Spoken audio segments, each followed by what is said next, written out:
Hey everybody, welcome back to Ready Steady Play. It's Outer Rim, the solo mode. Um, this is all set up. Look, I had to do this wide shot at the start so y'all could see my shirt. I got the original Star Wars shirt out. I'm not actually trolling with my Stargate shirt this time. It's so nice to see you all in chat there as well. Hi Heggers, Difter, Ultravioletta. I see Michael out there as well. So, no, not my Michael, but a different Michael. And Eddie's here as well. Thanks so much, everyone, for coming and for joining on the stream. And yeah, this is, we're not going to hum any Star Wars tunes, unfortunately, because I don't want to get copyright struck. But, you know, this is definitely, my true colors. I don't know, in X-Wing, Imperials were my favorite. But that's because I like their style, which is very fast and aggressive, and then they explode. In Outer Rim, though, it's an entirely different game. Outer Rim is not at all like that. Outer Rim is drifting around the outer rim of space, delivering cargo, getting involved in little scraps, and discovering your own little Star Wars story here where nobody wants to go, and yet all the seems to contain all the movies that all the planets the movies take place on. Yeah. So I've got I'm a Star Wars OG. I grew up on the original movies.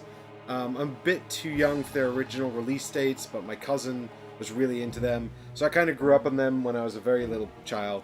And I always used to tell my friends about them, and they had no idea what the hell I was talking about, because nobody had seen those films at the time. They were sort of like old enough to be out of vogue, but not yet reissued or anything.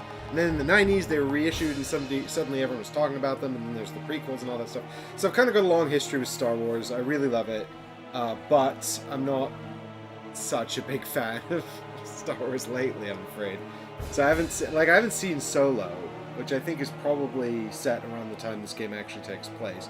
This game came out before Solo did, except for the unfinished expansion. So what we've got here is Outer Rim from I want to say 18 or 19, maybe even 2017.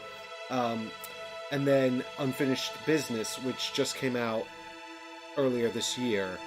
The long-awaited expansion, which truly epitomizes why was this not in the core set kind of methodology, really.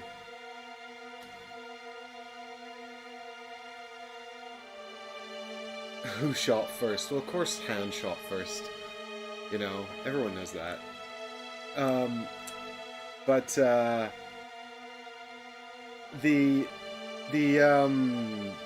for those of you who don't know, that was an internet meme based on a controversy where Lucas reissued the films in the 90s and re-edited one of the scenes in A New Hope so that it looks like Han was acting in self-defense instead of aggressively. It's kind of a thing.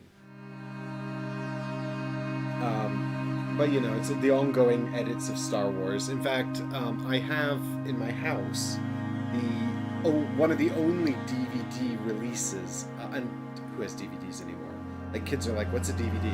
But I have the DVD releases of the original theatrical cuts, which are actually really quite hard to find now, because there's been so many re-cuts, re-edits, issues.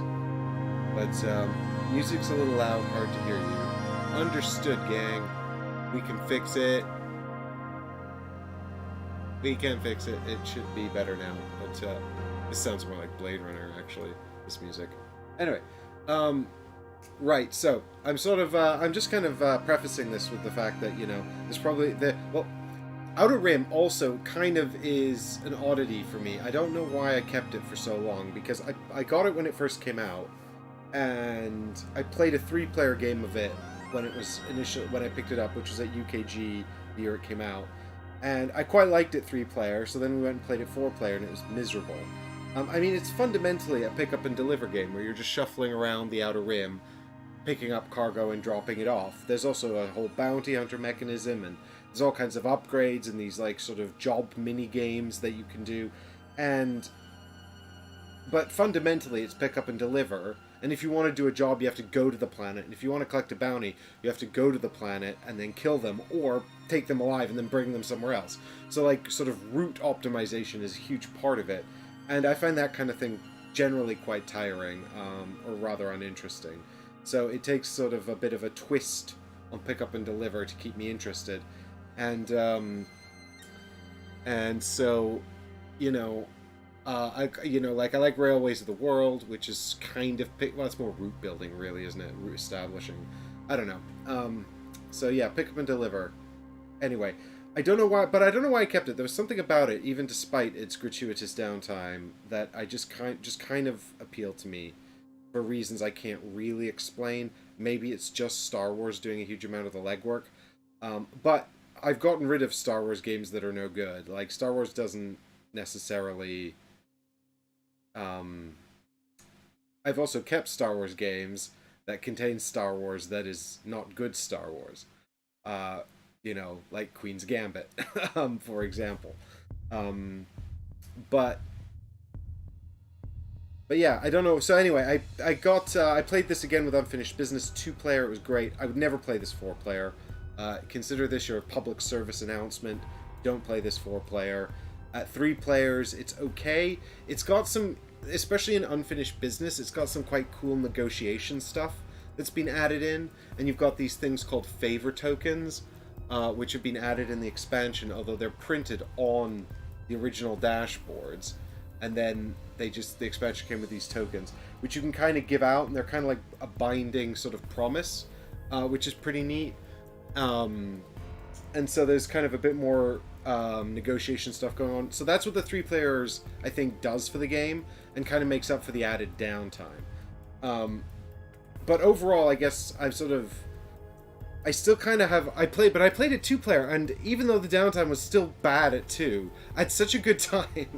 And I failed horribly as well. Like, the game's got, like, a lot of luck in it, and I made bad choices, because I'm not very good at pick up and deliver, and I got horribly unlucky as well. So the game was kind of just full-on miserable. I was playing Hera Syndulla, which is the main character from Rebels, and I kind of know Rebels a little bit. And... I picked this Destiny. You've got these new Destiny sheets, which we'll talk about in a minute. These are new for the Unfinished Business. And I had this, Rebel hero of the Rebellion Destiny. And so that I was all set to sort of roleplay Hera Syndulla from the cartoons. And then I just wound up losing every fight I had with the Imperials and just basically wasting Rebel resources, and it was all a catastrophe. Meanwhile, my opponent, who was playing as Chewbacca, had the Destiny Crime Lord, and just, like, destroyed the Hutts and the Black Sun Syndicate, and, like, united, like, the whole Outer Rim in one giant, like, sort of syndicated crime conglomerate under Chewbacca's rule. He also killed Han Solo. Like, so that was pretty nuts. And, yeah, I really like Hera as well. She's totally cool.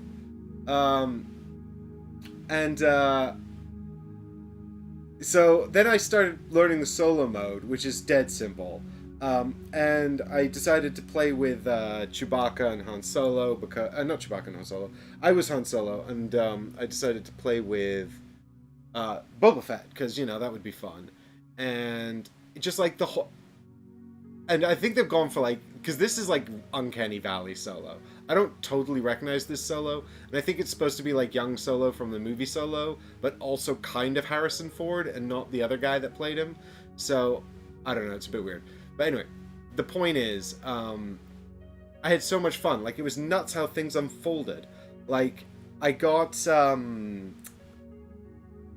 like, I started with the Millennium Falcon on the table, and my destiny was, like, renowned smuggler. Of course, I picked renowned smuggler. So I wanted to, like, reenact the movie or whatever. Or Han Solo's rise to power. Rise to infamy. And then I just started beelining back and forth here between the core worlds, making up a ton of money really fast so I could get the Millennium Falcon, and then I did. And then I met, like, Lando and teamed up with Lando, and then, like, I got this job to go and rob the Hutts. And, like, right after I did it, Boba Fett pulled, like, the Han Solo bounty card. It was totally, like, it totally played out completely by happenstance, like the events that I kind of wanted. So it was pretty awesome, and I had an absolutely great time. So I'm quite excited to share it with you, actually. even though I have no idea what's going to happen now. I've left it completely open. We can play whoever we want. I'm not going to do Han Solo and Boba Fett again. We can do alternate history. We can do whatever we want. That's why you're here, to help me decide what Star Wars story we're going to play out. We're only doing 2 characters. My character and also an enemy character. And so what we're doing is we're using the new deck. There's 2 AI decks. And I haven't actually tried the AI from the original game, which is this C-3PO deck here. And this one comes also with, I don't know what this bounty hunter's name is, but it comes with this deck. So this one kind of mimics an AI player that's focusing on pick up and deliver and just kind of grabbing cargo and going somewhere.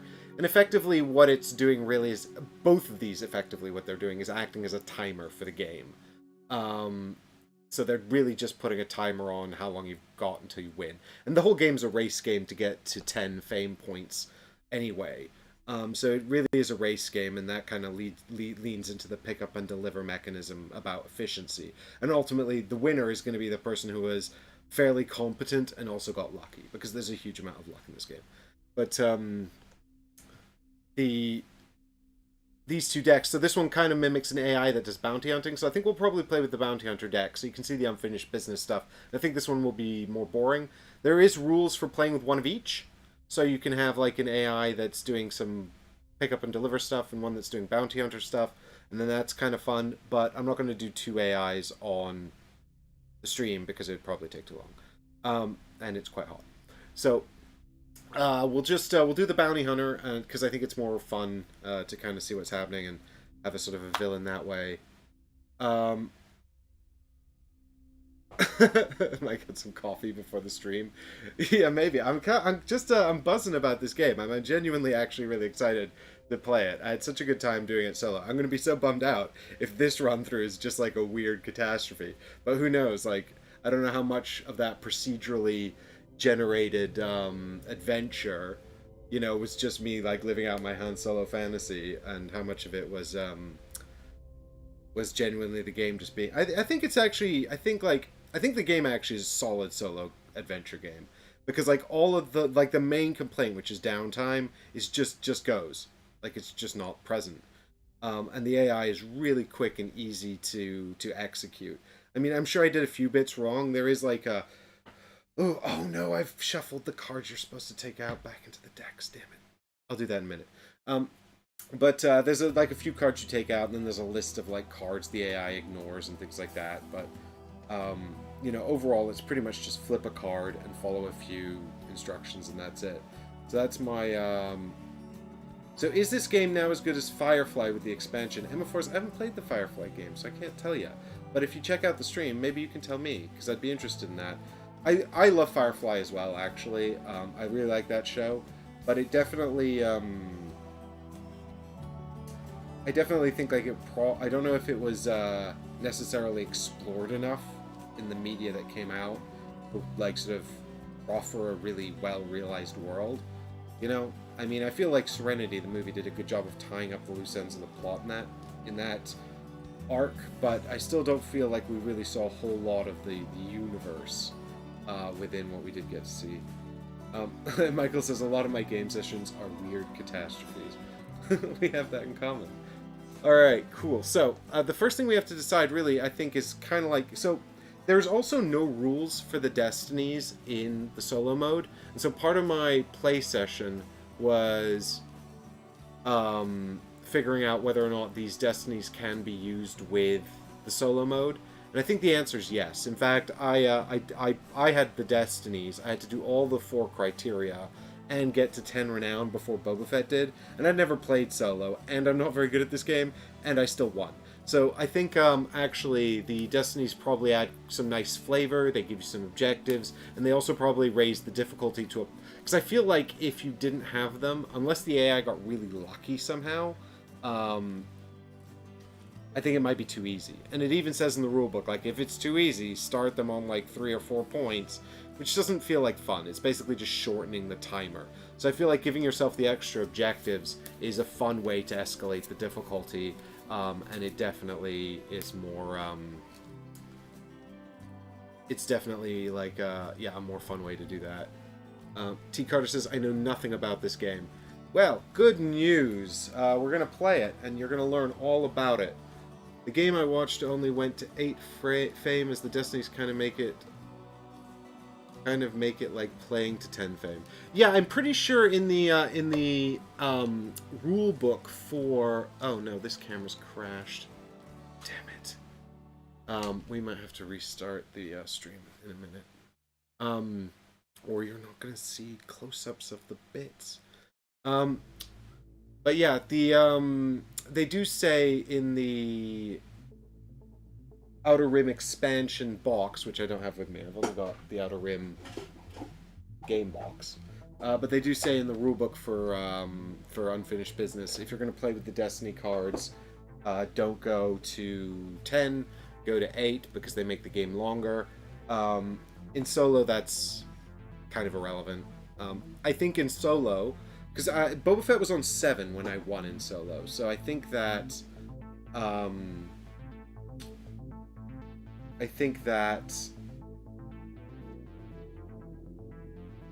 yeah, if you're playing to 8, I mean, to be fair, I got to 10 pretty easily. I don't know. Yeah, I mean, I think with I mean, like, 2 people, it's pretty the game is pretty nonchalant around how long. Like, they say in the base game, play to 10 fame, but if you want a longer game, play to 12. I wouldn't recommend that, because I don't think you're going to get much more out of it.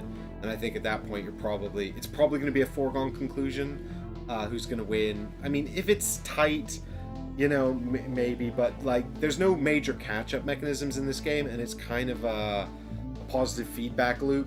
So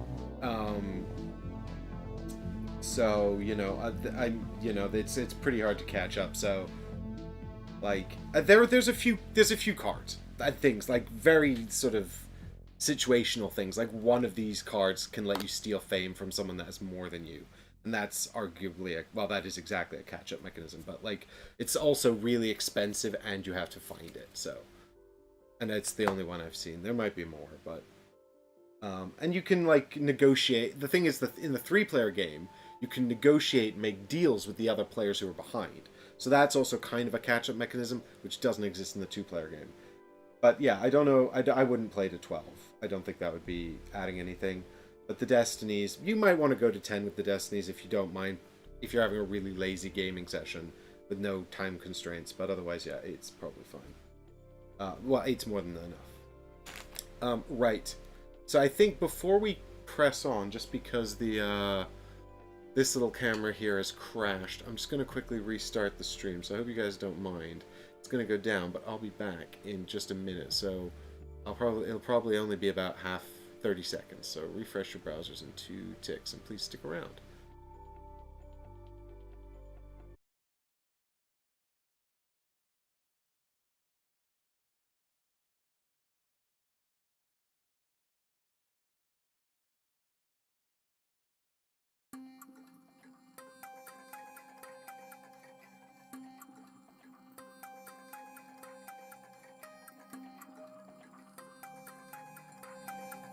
We back? I think we're back. Excellent. Okay, so hopefully we've got this little camera over here working now. And the very first thing we need to decide is, who are we gonna play as? Who do we want to be? So I'm gonna ask some questions in chat here. I think. Let's do a little poll, shall we? So, I think there's the quintessential 3 rebel factions. If you're in...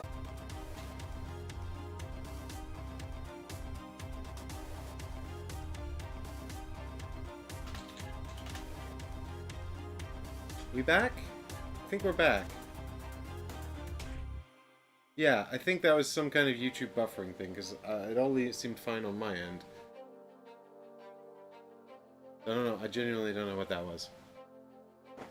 Return of the stream.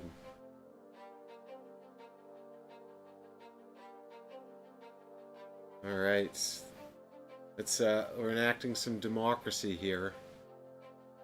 Let's see, 8 votes from 8 viewers. Nice. And if we did have a few more viewers earlier, so if anyone hasn't refreshed their stream and wants to have a say, this is your chance to participate in democracy. I'm giving you just a few minutes, not a few minutes, that would be way too long, it's a live stream. A few seconds more. This is it. And we're done. And it looks like, oh, 9 votes in the end. We got 1 for Rebel. Oh, it was Ultraviolet showing right up at the end there, the only Rebel. Sorry, I'm afraid we're going to be going Bounty Hunter style in this one, I think. So, I mean, we could be Boba Fett. I made them be Boba Fett last time. There's lots of cool bounty hunters in here, though, most of which I don't know the name of. So that's a smuggler. These are smugglers. Get out of here, the smugglers. Imperial Rebel agents. So for bounty hunters, we have, well, we've got Dengar. You all know Dengar. IG-88, of course, the famous assassin droid. One of his... So there was in the original EU, there was a whole story where, like, IG-88 was, like, rebelling against the Empire and was, like, on the Death Star when the Rebels blew it up. This is Ketsu Onyo. I can't remember her story. I think she's from Rebels. I can't remember. I think she was... Wasn't she friends with...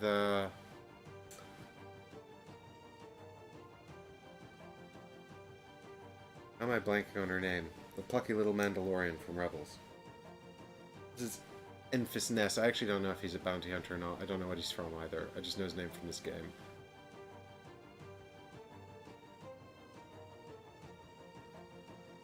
Oh, Ultraviolet, I hope you're not too disappointed. We're not going to be a good guy. It's the Outer Rim, after all. And this is Bosk. He's a lizard man. Alignment picking is not something that's in this game. You can be whoever you want, and also do whatever you want. There's no actual set path to victory or set rules. I mean, the bounty hunters are likely to start with a bounty, but they can immediately ditch it and just start delivering cargo or get jobs instead. I just thought it would be fun to sort of pick, because sort of something for us to do. Enfys is from the Solo movie. It's a girl. Oh, cool. Eddie says, Bosk.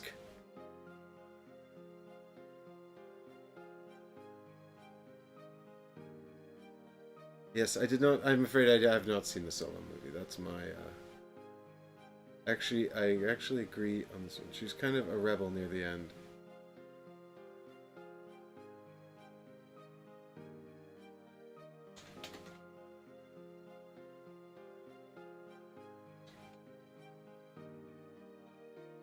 Alright, well, we're going to return to the democracy here, so... And we'll see what we get out of this. I'll tell you what, maybe we can... Well, actually, our opponent's also going to be a bounty hunter, so it's just going to be a bounty hunter off, because the AI decks are either pick up and deliver person or bounty hunter person, and I said I'd show the bounty hunter deck, so...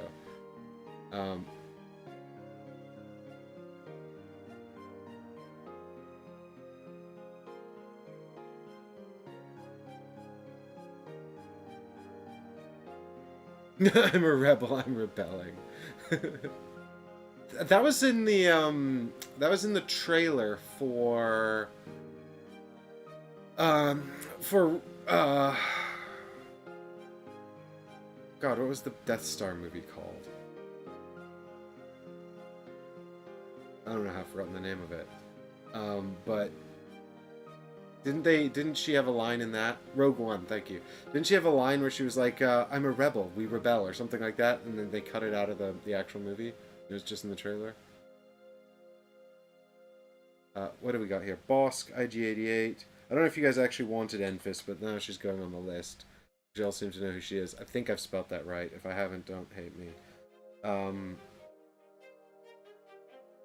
And then there's also Cad Bane. I didn't pick him. And Boba Fett, who might actually be useful for us. But here you go. These are your options. And if you don't like them, I'm sorry. If I didn't find the right bounty hunter. Star Wars heist. I mean, I like heist movies. I don't know why I didn't watch Solo. Particularly. Heck, damn, Cad Bane would have been cool. Yeah, and this is the cool looking Cad Bane as well. But also, I haven't seen Obi-Wan. So I haven't seen him. Oh, I haven't seen Cad Bane recently. But there's the figure. We can play against Cad Bane if you like. We need to pick. Actually, no. We need an AI from. We can play against. Oh, we can play against Cad Bane. He's from the expansion.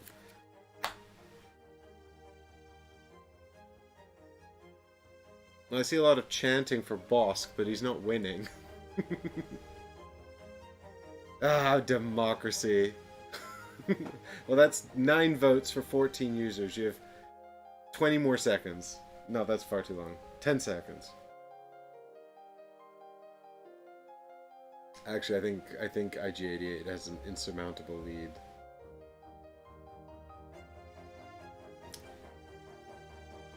Cad Bane's from Clone Wars era. The one you're thinking of is from Boba Fett. From Boba Fett series. I didn't watch the Boba Fett series either. The Book of Boba Fett. Yeah, I didn't watch that either. I managed to do Mandalorian season 2. And so I'm miles behind on TV shows.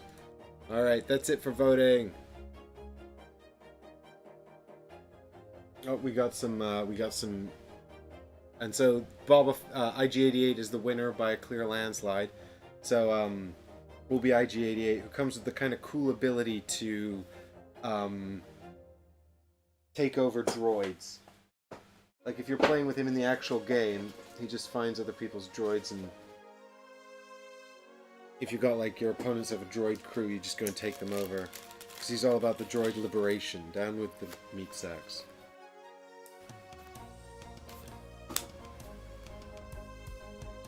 Also, his ability is actually pretty solid, especially if we're going to be bounty hunting. God knows I need all the help I can get with dice. Come on.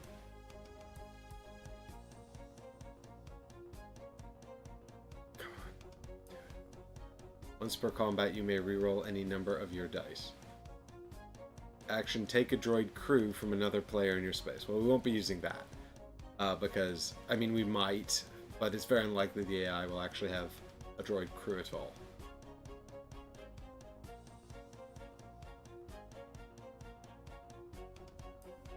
So my personal goal is to get 2 droid crew, but first I need a spaceship that can have droid crew on it. Or can have, like, more than 1 crew on it. I've started us with the faster of the 2 ships, which is the G9 Rigger. It's still so bad they didn't even put it in the X-Wing Miniatures game. Meanwhile, our AI player starts with the G1A Starfighter, another starter ship. It's got slightly more firepower though, but this one was actually in X-Wing, although it was, if I remember correctly, one of the worst.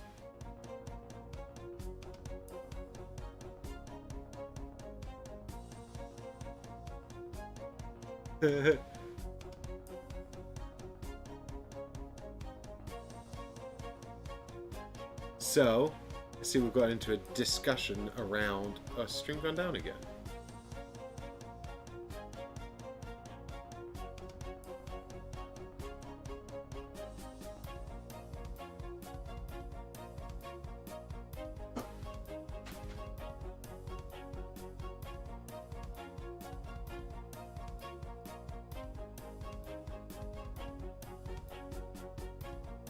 You can all still see me? Okay, maybe it's just my internet. That's all why my internet would be weird. Okay, that's fine though. If you're, it's just the preview window is being odd.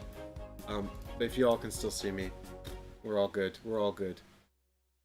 Just YouTube stuff then. Okay, yes. So opponent, we need an opponent, a bounty hunter to play against. So let's pick Cad Bane because I've had enough democracy for one stream, and Haggers wanted it. So when you're picking, it's actually pretty relevant. There is one little... So we pick one AI card specific to Cad Bane and shuffle it in here, and that's pretty much the only difference it makes. You start the game with 2 fame. I actually don't know if I'm supposed to implement that. I don't think so, because I don't think you put in any of their abilities or anything when you're setting up the game.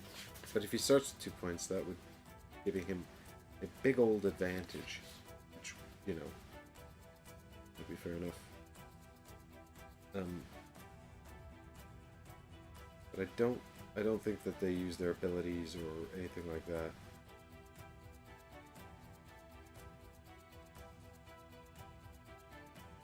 Oh, look, there is a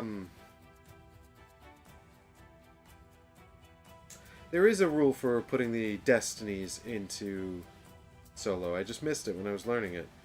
It says here that the AI doesn't use a destiny sheet, which is actually called ambitions, by the way, so I got that wrong. The destinies is cooler.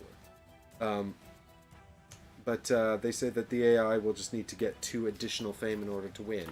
I don't know if that's necessary, though. Oh, that's also true. We also need a destiny. I mean, is our destiny just to be most badass bounty hunter? Here are the options. Just shout in chat if you like the sound of one.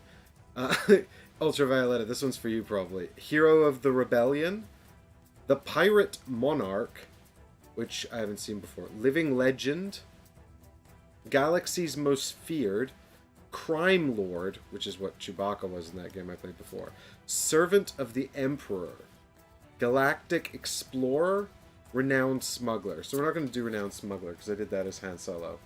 But we can pick any of those other ones. Pirate Monarch, I see.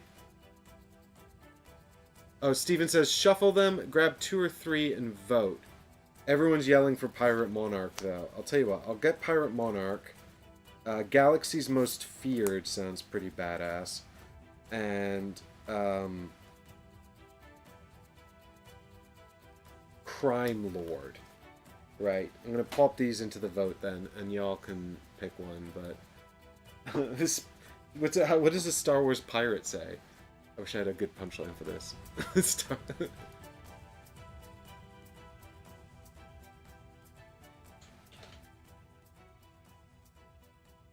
Alright, Pirate Monarch.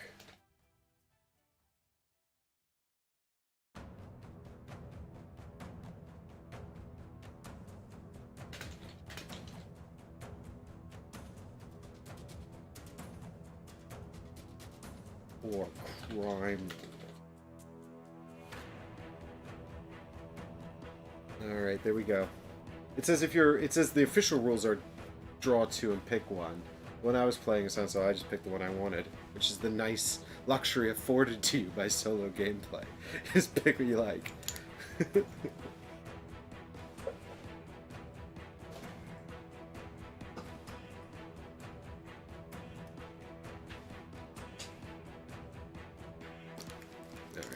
All these other characters out of here.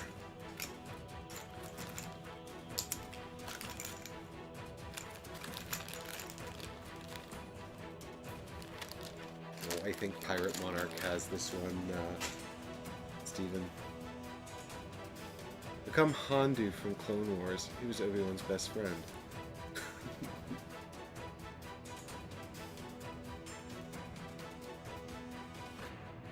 Yeah, I need a cool pirate droid.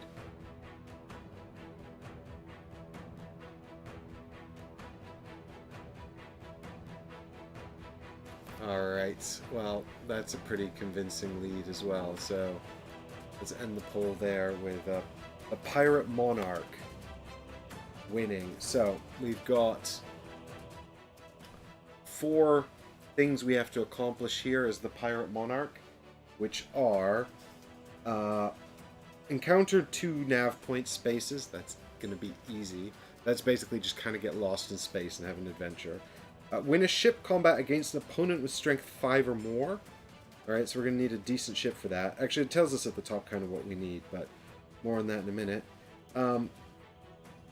have a ship with a completed ship goal, and then capture a space station to serve as a base from which to...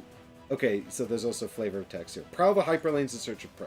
Encounter 2 nav spaces. Take down a big target. Win in a fight against an opponent with strength 5 or more. Make your ship infamous. Have a ship with a completed ship goal. And capture a space station to serve as a base from which to launch your pirate raids. Go to the nav point space adjacent to both Cantonica and Ord Mantell, which is this one right here. Sorry. This one here. And then resolve a card. So it says here, we're going to need knowledge and tech, piloting and stealth, a completed ship goal, probably need to be good at ground combat and also ship combat. Maybe we should take the fighty ship rather than the fast ship then. Sure, let's take the fighty ship. I've changed my opinion. We're both going to have a G1, a starfighter now. It also says setup, gain 2,000 credits, and then you can take a ship worth 5,000 credits. Oh, okay, so we don't even start with this one anymore. We're going to take a completely different ship worth 5,000 credits. What are the options? Okay, we can have either the Moldy Crow, which is Kyle Katarn's ship from the old Dark Forces games. We can have the Rogue class Porax 38 Starfighter. I have no idea what this is from. The GX-1 Short Hauler. I also don't really know what that's from. And that's it. These are our options for ships with... and this is also on the upgraded side. So here it is on the basic side. So, I mean, the thing about the Rogue class ship is it's got no space for crew at all. So the crew slots are on the bottom here. And it's got an extra space for a job and no crew slots. So this is a really, really fast, quite fighty ship for its budget. But we can't have any crew, which means we won't be able to do our personal goal of having 2 droid crew. The Moldy Crow has some extra crew slots. Actually, both of these have crew slots. This has got slightly more hit points. So I think the Moldy Crow is preferable to the Short Hauler, because even though the Short Hauler has more hit points, it's got less guns. So it's really about whether or not we want to try and do that personal goal, or we want the nippy little fighter. This is Grievous's ship. Oh, cool.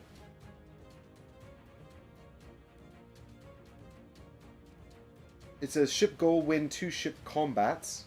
The ship goal for the Hawk 290 freighter is have a mod and then spend 7,000 credits, which is fairly easy actually. So here are our 2,000 credits to start with as well.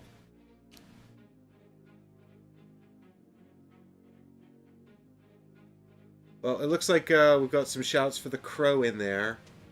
And the robot crew. So yeah, I think we need a robot pirate crew to be our pirate.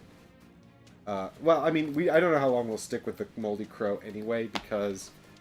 oh yeah, and these probably all have cool names too. The Valorous. I don't know, maybe this is like Leia's ship or something? I have no idea what that is. And the Xanadu Blood. Ooh, spooky.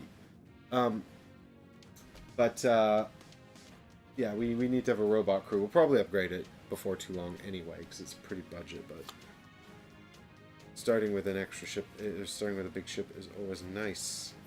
So I'm just going through the deck here to take out the card out of the game. There we go. And so we've got Cad Bane's card here, I think. Yep, into the AI deck. And they start with 6,000 credits. Pretty much all the AI uses money for is to purchase fame points when it can't do anything better.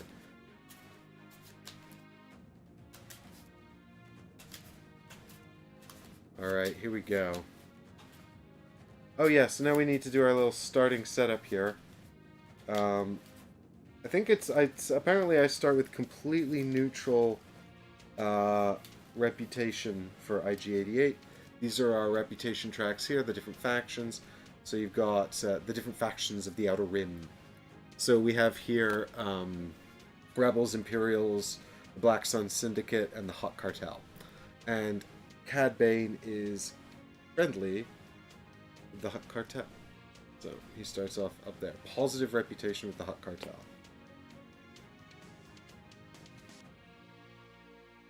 It was used by Padme during the Clone Wars. Ah, okay, cool. Thanks, Steven.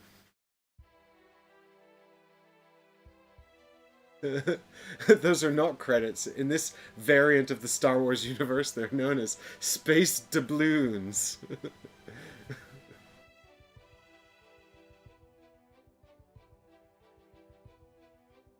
I was trying to think of a mashup of credits and doubloons, but none of them work for me. So, we'll call them space doubloons. Okay. I have 2,000 space doubloons, and I need a starting card. So we start with some of these story cards here. We're going to start with one of the 90s, as is Cad Bane, because we're both kind of bounty hunters. So start doing this. These will be a starting bounty mission probably, and also tell us what planet we start on. I love the idea of the droids becoming the Jack Sparrows of the sky. Spabloons. I thought of that, Ultravioletta. I did.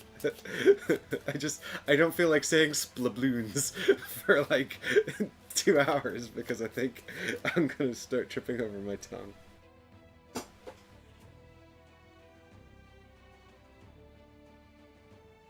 So, here's my camera here to come and take a look at what's going on the Outer Rim.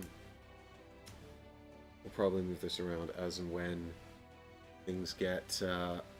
So, the thing is, I don't know if I'm going to... I was going to lie these guys down as they move around the Outer Rim. That actually in the game means that they've been defeated in combat. But, of course, in this particular game, we're not doing that.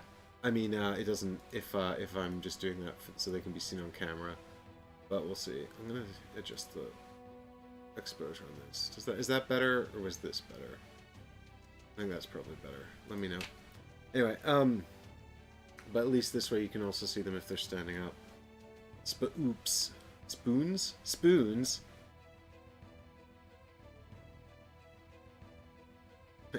Do it. No, that's not it. I can't not do Derek Zoolander. Do it. You know. Kill him. Do it. I'll work on that. I don't have a good Palpatine yet. It's a chance for me to improve and develop a new life skill. Alright, so do it. No, that's like Snape. No, not Snape. The baddie from Harry Potter. Voldemort. Right, so this is our card. We've got... The starting bounty is... Black Sun Agent. So random mook needs to be found. So we start on Cantonica. Kind of makes sense that we're going to go back there to make our pirate base later then. And so we can either eliminate him for 5,000 and gain a fame, or we can deliver him to Ryloth for 10,000 in a fame. And so we're going to go ahead and pop that into our bounty job position here. And we're going to drop ourselves very far away on the other side of space here on Cantonica, right behind my head. Get out of the way of my head. There we go. Maybe this is a bit dark. Maybe that is better. Okay, and then Cad Bane's turn to come up with a destiny. So, here we go. What are you going to start off by doing, Cad Bane? So it's very possible Cad Bane gets my bounty and then, like, chases me around the galaxy. But, I mean, not right at the start, though. Oh, he's looking for Lobot. He starts on Ryloth. He's got to find Lobot. So, the way this works is that I've seeded all the planets with these little contact tokens, and they're in 3 different tiers. Orange is the highest, and then yellow is the next tier. And then green is tier 2. And then the dumbest tier, or the lowest tier, is tier white. And so, yeah, we start off with bounties for contacts who are white. We don't have any idea who they are. So we're really just going to be sailing around the Outer Rim, flipping over contact tokens until we find one. The one we need. But, you know, there'll be plenty of other stuff to do. We'll get jobs, we'll get cargo, we'll get more bounties, you know, all kinds of stuff. Take that up a little bit there. Alright, and these other two cards are done now.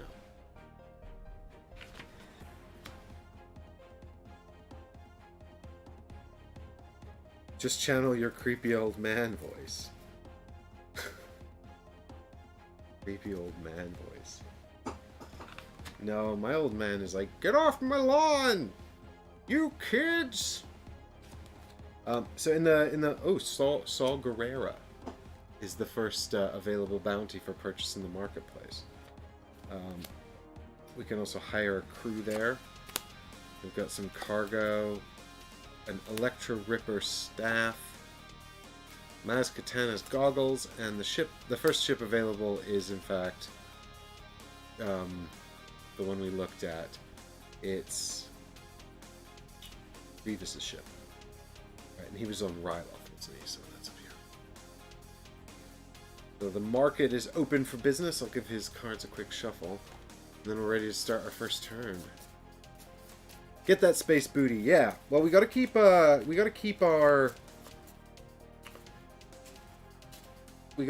goals in mind here. You want the denizens of the Outer Rim to speak your name in hushed tones, to tremble in terror when their senses detect your ship. You want to rule the hyperlanes with fear. Yes.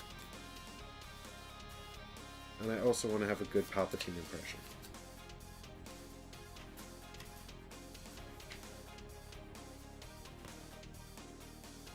Keep him. You cannot save them. Your friends are already dead. Doesn't he say stuff like that? Okay, good. So I'm over here on Cantonica, and I've got this bounty to kill a Black Sun agent. There is a thing over here on Ord Mantell. So the phases are, it's just back and forth turns. In the competitive game, the phase, I mean, you just do a whole turn, and then it's just the other players' turns. There are rules for trading and negotiation, which don't come in unless you're playing the 3 or 4 player game. But as discussed earlier, I think I wouldn't go up to 4 ever again. I'd only play at 3 if I wanted to get involved in any of that. I think it could be fun, but there's going to be a lot of downtime. I think there's even a lot of downtime at 2, so at 3 there's definitely a lot of downtime. Although we played this on the show. I totally forgot. I totally forgot we played this on the show. Didn't I play this with Chris and Ollie? I did, and we were generally pretty positive about it. Yeah, I even did a rules video for this. I totally forgot. That was back when, you know, we were running the old format daily. Yeah, and I think we all had a fairly positive reaction to this, actually. And again, like, I'm sort of struggle to explain it, because I think it's guilty of some pretty cardinal sins, but there you go. Okay, let's bring this camera over here and have a look at us down here. There we go. So here we are in Ryloth, and we probably need a little mission or something to go and do. Well, we've got our bounty, so we could just go over to Ord Mantell and have a look and see if. So I was explaining the turn phases. The phases of the turns are thus: you get to do a planning step, whereupon you will choose one of 3 things to do. Come on. There you go. So you can move your ship. This is the only time you can move on the board. So fly your ship, or gain 2,000 credits, or fix everything, which is damage to your ship and character, which you must do if you've been defeated. Defeated is not even as bad as miss a turn, but moving is very important. Obviously, it's basically pick up and dog. Then in the action step, you can do a bunch of different stuff. So you pick one of these, and then you can do as many of these as is applicable, which includes delivering cargo and bounties, buying cards from the market, trading cards with another player, which we won't be doing in the solo mode. And you can do these in any order you like, so you can optimize that a bit as well. And then the final one, again, choose one of these 3 things to do. You have an encounter. If you're in a space with a patrol, which are these different ships flying around, I'll show you in a minute. But if you have negative reputation with a patrol in your space, then you have to fight them. if you're neutral with them, they just kind of stop you from moving around. And if you're positive, you can just fly right past them. But if they're neutral or positive, you can ignore them if you don't want to talk to them, or you could have an encounter with them if they're in your space. Otherwise, you can resolve an encounter card, which will be determined by the planet you're on, or if you're just in space. Like we've got that mission to encounter 2 spaces where there's nothing. And finally, you can resolve a contact token, which is primarily how we're going to be finding our bounties, because we've got these contact tokens on each planet, and we have to search the planets looking for our bounty.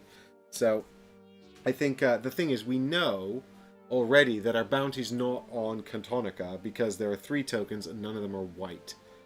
We also know that Saw Gerrera is the current available, so we could buy this bounty card if we wanted to go and hunt for Saw Gerrera, but he's really, really, really tough with 6 strength, so I don't feel like that's necessarily a good idea right now. Steven says, my favorite thing is when you make Michael play horror games. Yeah. Yeah, Heggers, this is the first time that's actually happened, where I've forgotten that we played a game on the show. I guess that goes to show when you've been doing something for a long time, that's how you know. So anyway, we've got 6 movement with the Hawk 290. We also want to drum up some credits so that we can buy a mod, although there currently isn't any mods available in the market. We can find them pretty easily. It's pretty easy to siphon through these decks. We've got ships. That's more ships we can buy. Luxury items, which are really expensive things that often give you victory points. These are I can't remember what these cards are called, but they're gear and mods. So it's either equipment for your character or mods for your ship. This is cargo. This is jobs.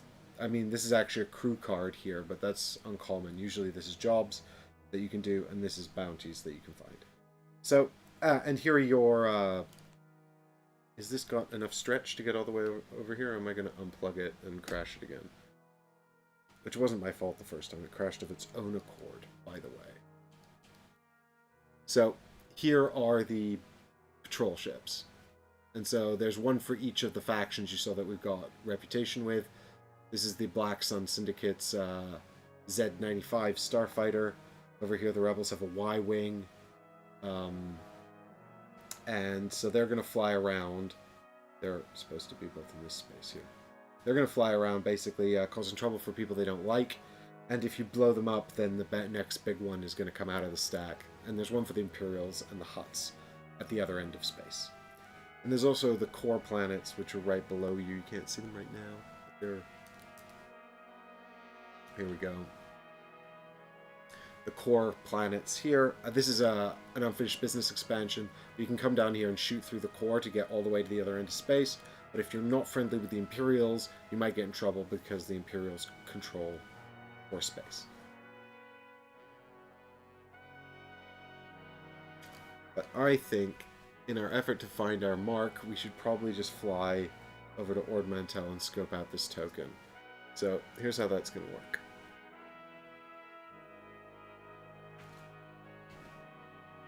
We're going to go and we're going to pick for our planning step. We're going to pick move. We're going to go 1, 2 into here. And then for our action step, we can do a market action. I think we should probably look for another bounty, because then we can kind of also hang out and look for useful things. So I'm going to delete Saw Gerrera. So you can pick 1 stack and delete 2 cards from it. So you can basically cycle the deck looking for something you want. Or it's also a way for you to cycle out something someone else wants if there's a card you want on top of a stack. So you can buy 1 card and then cycle a different deck if you want, or you can cycle the same deck. I'm not really interested in denying Cad Bane cards, because it doesn't really matter too much to me what he takes. Like, I don't think it's going to be a big deal, because he's not...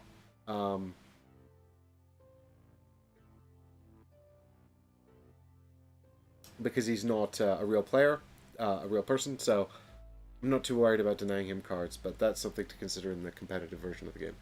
And yes, I see that we've got a vote for a droid cat, ship's cat, called Darth Mew.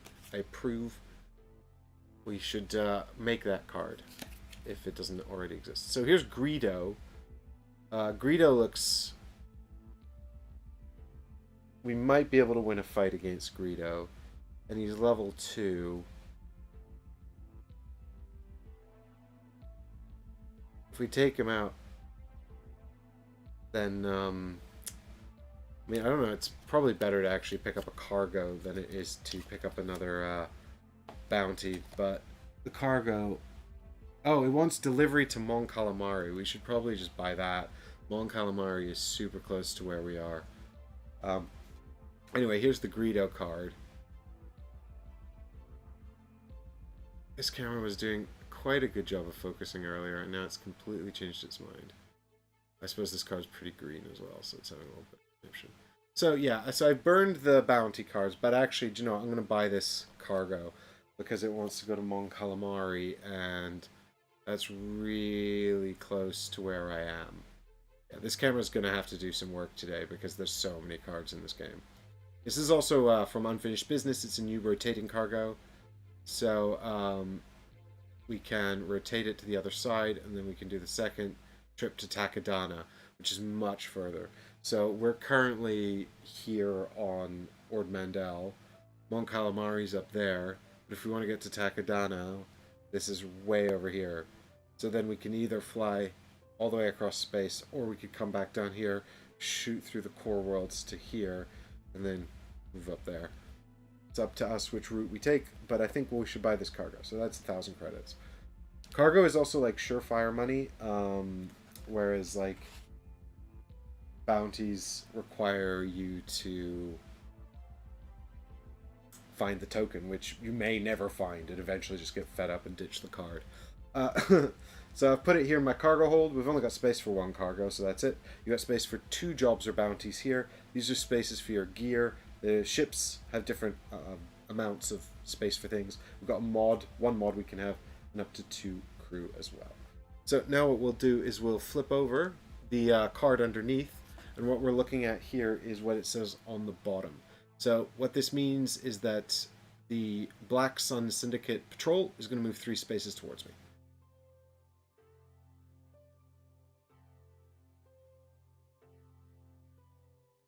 Emma Force says, don't you do both like it's a double objective? You mean on the rotating cargo card? Yeah, we'll do both. But we have to do Mon Calamari first, and then we can flip it around and do the other one after that.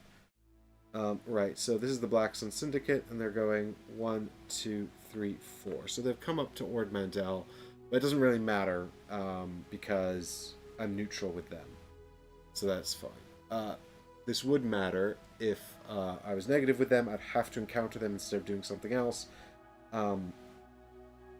It would also matter if they were in front of me, because I have to stop when I encounter them in space unless I'm friendly with them. So they still kind of act as speed bumps if you're not friendly. But now that we've done that, I guess we should have an encounter. And we're going to encounter the white token to see if it's our bounty, because we're bounty hunters. So part of bounty hunting is to hunt for bounties. If you didn't know that, that's a strong tip. So, well, we're going to have a look. So we're going to have an encounter. So what we do is we flip this token over. If it's our bounty, we can choose to bounty hunt it. And if it's not, we can have a story.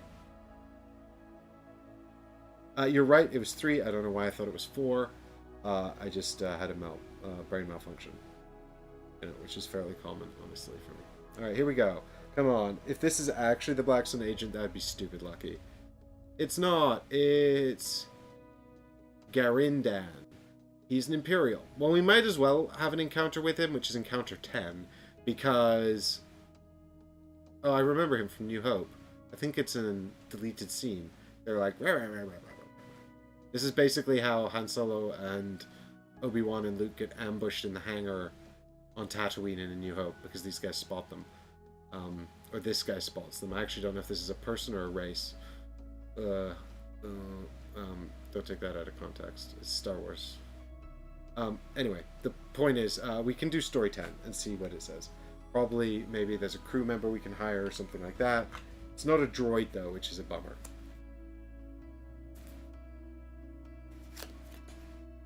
Isn't that seen in the remastered version? Yeah, it might be. Alright, so here we go. Garindan. Oh, you can do it, camera. I believe in you. This Kubaz spy... Okay, Kubaz is the species. Regularly sells information to the Empire, but it'll work for you if the price is right. If you have negative Imperial reputation or positive Rebel reputation, test stealth. I don't. If you pass or did not perform the test, you can spend 2,000 credits to gain the crew below and discard the token. I don't have the 2,000 credits. The token is... well, we do need knowledge, actually. Action. Spend 1,000 credits to secretly look at a contact token on any planet. That's actually insanely useful. I'm almost tempted to just stay here and buy this guy next turn. And we can scope out one of these other tokens as well, just because that's so useful. And also I need knowledge for the Pirate Monarch, which we know because it's listed here at the top under where it says Pirate Monarch. It gives us a list of sort of things that'll be useful for us. Oh, come on, buddy. You can do it. I believe in you. I need a camera with a webcam with faster focus. I actually Googled that, and I couldn't find one. There we go. Knowledge and tech. There we go. So those are knowledge and tech, piloting and stealth, and then complete a ship goal, ground combat, ship combat. So we do need some knowledge as well. So, I mean, we'll probably have to ditch him when we find some cool droids to hire, but for now, he's affordable. And he's there. Anyway, that's the end of our turn. We've had our encounter. So now it's time for Cad Bane to have a go. We'll just flip over this card and then just do what this card says in order. So we've actually drawn his... I shuffled this really well and his card is still on top. Oh, come on. We don't have time for you to focus like this on every single card, buddy. We need you to be faster.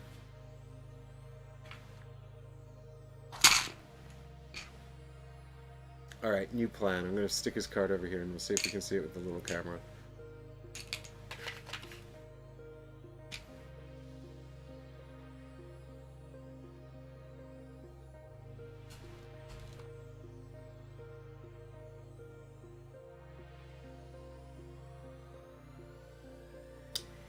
We could if it wasn't overexposed.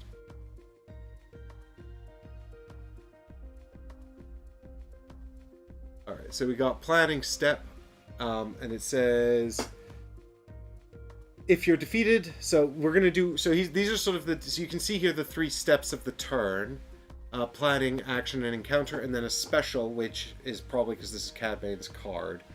Come on, camera, we believe in you. Yeah, the droids are being let down by their shoddy technology. God damn it. So, I mean, this is... I can't read this. You guys might even have a better chance than me, but I can't read this, so I'm going to try again over here.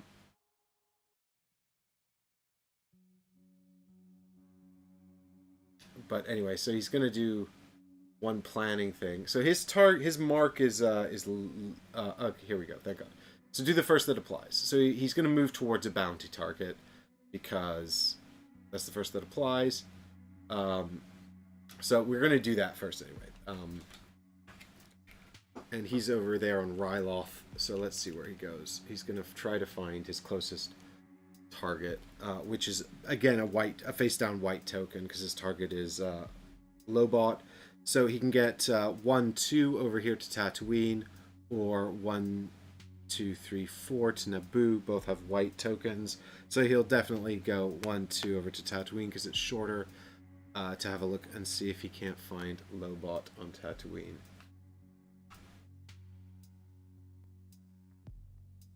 There we go. And now that he's here on Tatooine, we check for what his next action will be.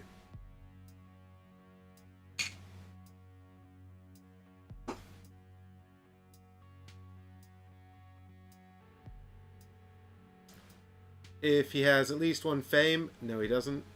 So he's going to try to buy a ship. And if he's unable, he's going to buy a gear. So I don't know if he can afford anything, actually. Well, actually, he does have 6,000. And the top ship is 5,000. So he's actually going to buy the Grievous ship. Fair enough.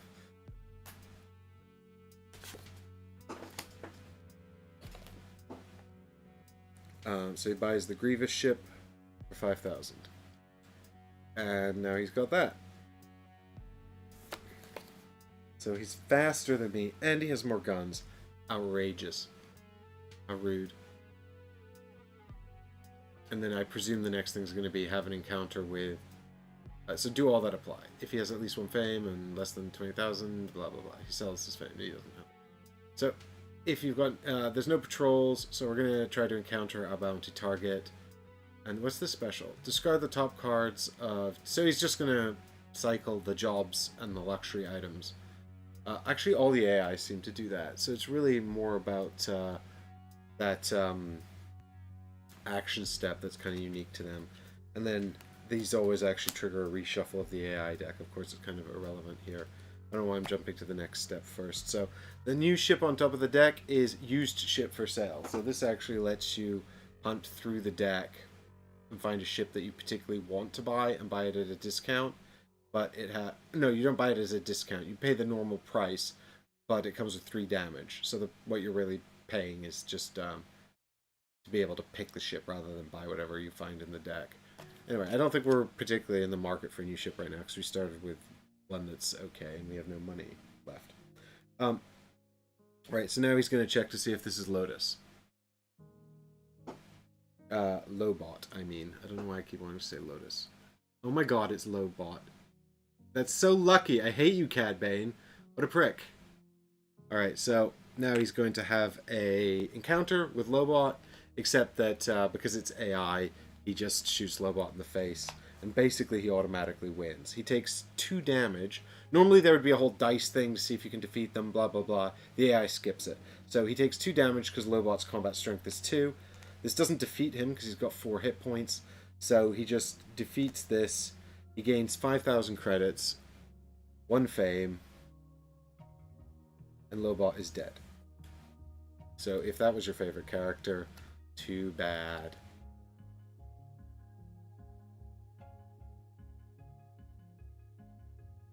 So its name side, Xanadu Blood, is Cad Bane's ship. Oh really? This is Cad Bane's ship?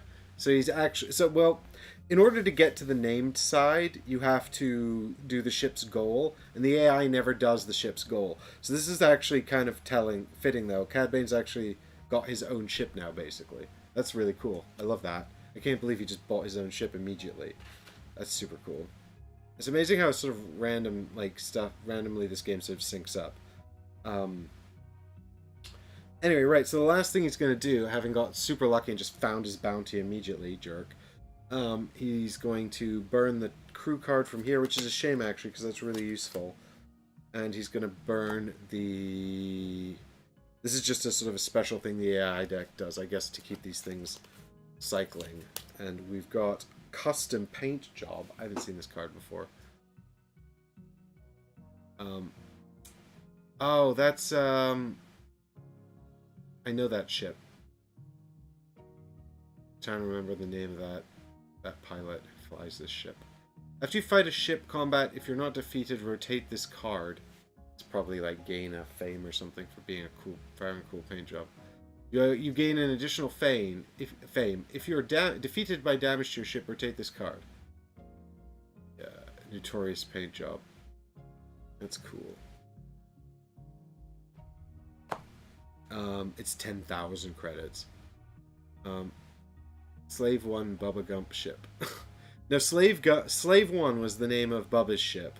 And this is a Fire Spray 31, which is the same class as Bubba's ship. But this isn't Bubba's ship. This is, Scarlet something. You can see the paint job's not right. That's the Scarlet something or other. I just can't remember. Anyway, Right, so that's the end of Cad Bane's turn. I'm just going to reset the AI deck, and then it's back to us. And I think we're going to start just by taking 2,000 credits, because I kind of want to hire Garandan. It's not going to be a very exciting turn, guys, so I'll just do it real quick. Because I just want to get this crew member so that I can use them to hunt tokens, because I don't want to wait around for us to get lucky like Cad Bane did. And then next turn we'll fly over to Mon Calamari to deliver our cargo as well. We have no healing to do, and we're not going to move, which means we get 2,000 credits, which is how we're going to afford to hire Garandan, the Imperial Spy, to work for us. So, We take 2,000 credits. And then we have an encounter, which could be buying something, but we don't really have any money. We could take a job or a bounty, though. So maybe let's keep cycling the bounties. Or we could take Greedo. I mean, Greedo loses us a hot reputation, but you get quite a lot of money. He's also got 3 combat, so we probably want to get like a cool weapon before we fight him, but we definitely will get something. Kath Scarlet, thanks, Steven.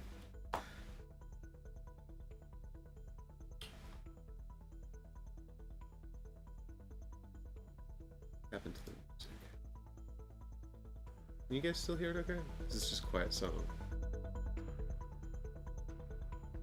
It's just quiet song.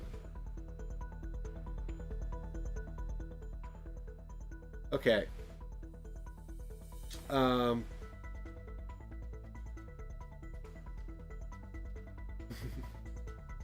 The nerd. Yeah. What? Me, a nerd? What? Yeah, so I think I don't really want the Greedo bounty. I don't know why, it just doesn't appeal to me. So maybe we cycle, look for a better bounty or a different bounty. Hira Syndulla, how do we feel about... Oh my god, Hira's worth so much money and 2 fame if you can take her down. You have to fight her in ship combat, though. I think... I actually have to look that up. I can't remember. She's only got a ship combat thing there, so presumably, like, you have to fight her in ship combat. Which is fine, actually. I mean, we'll have to mod the Moldy Crow or something, but also, don't we need to win? Actually, we do need to win a ship combat against an opponent with strength 5.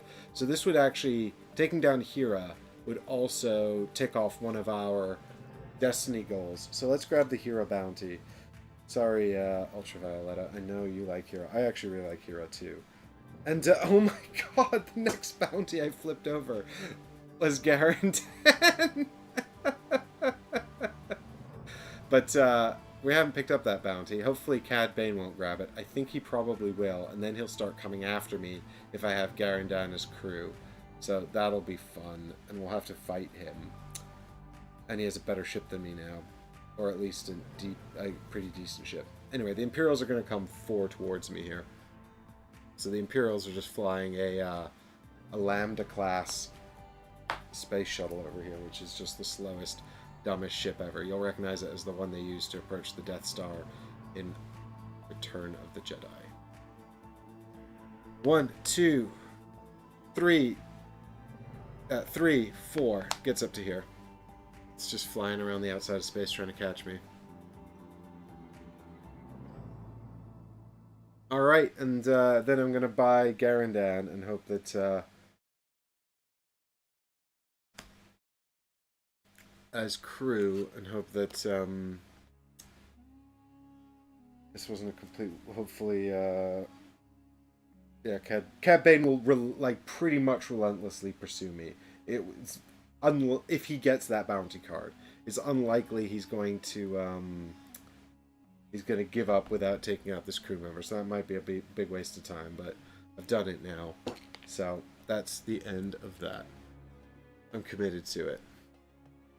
And so we're back over to Cad Bane's turn, where he's going to start by moving towards a bounty. He doesn't actually have one, so he's just going to take 2,000 credits and then probably start looking for a bounty card. So now he's going to try to buy gear, which he can actually afford. So he's... Oh god, I don't like what he's doing. Come on. There we go. So he's going to buy some gear. He is on a planet. So, well, that's fine. So he's actually buying the Electro Ripper staff, which I sort of had my eye on. He's not going to use any of its functions, though, because he's AI. So he ignores any, like, sort of specific text. And he only pays attention to the stuff that gives him more dice, which is at the top here. You guys can't see it because my camera's being stupid, but... Hexy says, hey, I really like this solo. Yeah, I played it last night, Jonathan, solo, and I really had a good time.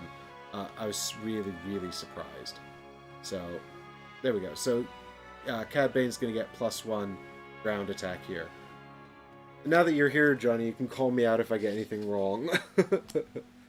And that costs him 5,000, so There we go. So he spends 5,000.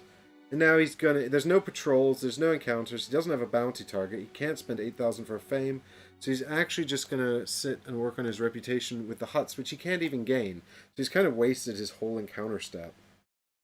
Why doesn't he take a bounty card? Because I didn't draw the right AI card, I guess. Well, I guess that buys me a bit of time to cycle... to cycle the... Garandang card out of there. Mike never gets things wrong. That's right, Difter. The rules are written exactly as I communicate them. You using base solo stuff? No, Hexy, I'm using the bits from Unfinished Business. So I've got an Ambitions card, and I've got the Bounty Hunter AI deck, and all the other cards that come from Unfinished Business shuffled in as well.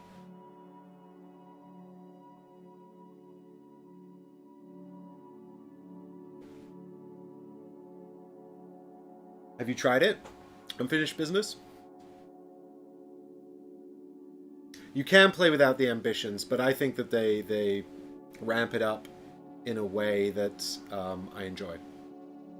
I only played it the once solo, but I used the ambition because I wanted to see if it worked, and it worked well, I thought. Okay, back to my turn. Let's do something exciting now. They add variety for sure, but it's just fine without them. Oh, I'm sure it is, but it's sort of nice to have the flavor and the goals as well, I think. I was concerned that it might be a little too easy without them, but I don't know that for sure because I haven't tried it. All right, so we're back to us. So we're gonna, for our planning step, we're gonna fly off to Mon Calamari. So 1, 2, 3, get me all the way to the ocean planet, and then we're going to probably cycle that bounty card off the top of the bounty deck there. Oh, and we didn't reveal a cargo card for Cad Bane. My bad. A gear card, which is the ion cannon. Ooh, this is cool. If we could afford this, I sure would like to have it. So this is a ship combat card, and during ship combat we're going to get to cancel out our opponent's attacks on us. We don't have tactics, unfortunately, so we can just cancel a hit. But less damage is less damage. It's also a mod, so that will help us to achieve the Hawk 290's ship goal, if indeed we care about that, which we kind of do, I guess. It's fame, even if we rotate out the ship later. And the huts are going to move 3 spaces towards us. So the huts are this little ship here. I've totally forgotten the name of it. Actually, they're moving towards Cad Bane, because this was his card. I forgot to flip. Oh, what's this ship called? Dang, I really forgot the name of it. I did know it. Anyway. 1, 2, 3 towards Cad Bane. There we go. This is... It lowers fame needed to win. Yeah, so I missed that in the rules, actually. The space slug. It's, Oh, it's probably something silly like the... You know, the... You know what? I totally blanked. Yeah, it does lower the fame needed to win, but I played, actually, that I just had to do those in addition to get to 10, and they also had to get to 10. So, yeah, I just played hard mode, I guess. Slug and 8 are accurate. They're terrible. It's a terrible class of ship. I just genuinely can't. Genuinely have forgotten the name of it. So, we can drop off our cargo, and let's see if there's anything we want to buy on the top of the deck here. Well, we might buy that ion cannon, actually, now that we've got it. So, here is the unrefined coaxium, which I presume that the Mon Calamari are going to refine for us. So we gain 5,000, and then we rotate the card to Coaxium Crystal, which wants to go to Takadana for 12,000 credits. So that's good. So we'll drop that off later on. But for now, we get the 5,000 credits. But now I'm thinking I'm just going to spend this on an ion cannon, because I also have to fight Hera Syndulla in space combat, and she's kind of scary. Does the Moldy Crow have more guns on it? No, it's still just 3. But it's got anti-personnel blaster turret, which gives us ground fighting. But anyway, the mods will come with us when we change the ship anyway. So sure, let's go ahead and buy the ion cannon and flip this one over. See what happens next. Oh, it's Boba Fett's backpack. During ground combat, cancel any of your opponent's hits, and if you have tactics, which Fett does, you can cancel a crit instead. And then the Hutts are going to move 4 towards me. That's fine. 1, 2, 3, 4. They pretty much move around the outside in the solo mode, because it's always the shortest route, and like the outside is typically shorter. I don't know why. Alright, that's fine. I'm going to cycle this card for my 2 because I don't want to see it anymore. The next one is Chewbacca. Yeah, let's let Cad Bane hunt down Chewbacca, who's a mighty badass. Although he is worth a shed load of money. Well, 8,002 fame. Yeah, but also Cad Bane will die, like for sure. But also that's a shed load. That's 2 fame. Alright, I'm cycling it again. Let's see who we get next.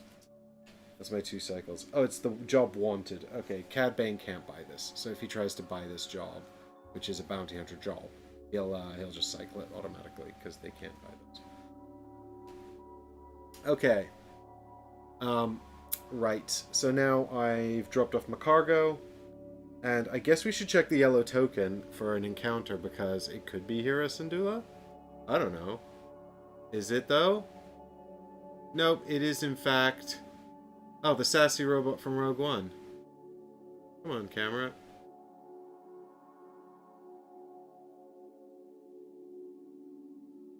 K2SO.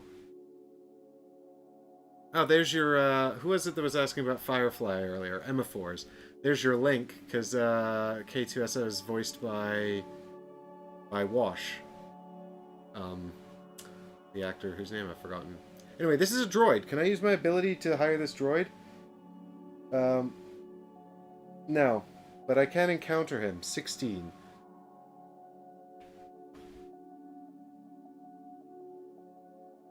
Where's your market dex, lol? You need a new ship. Jonathan, get off my back, man. I just started. I'm just like turn 3. What was that, 16?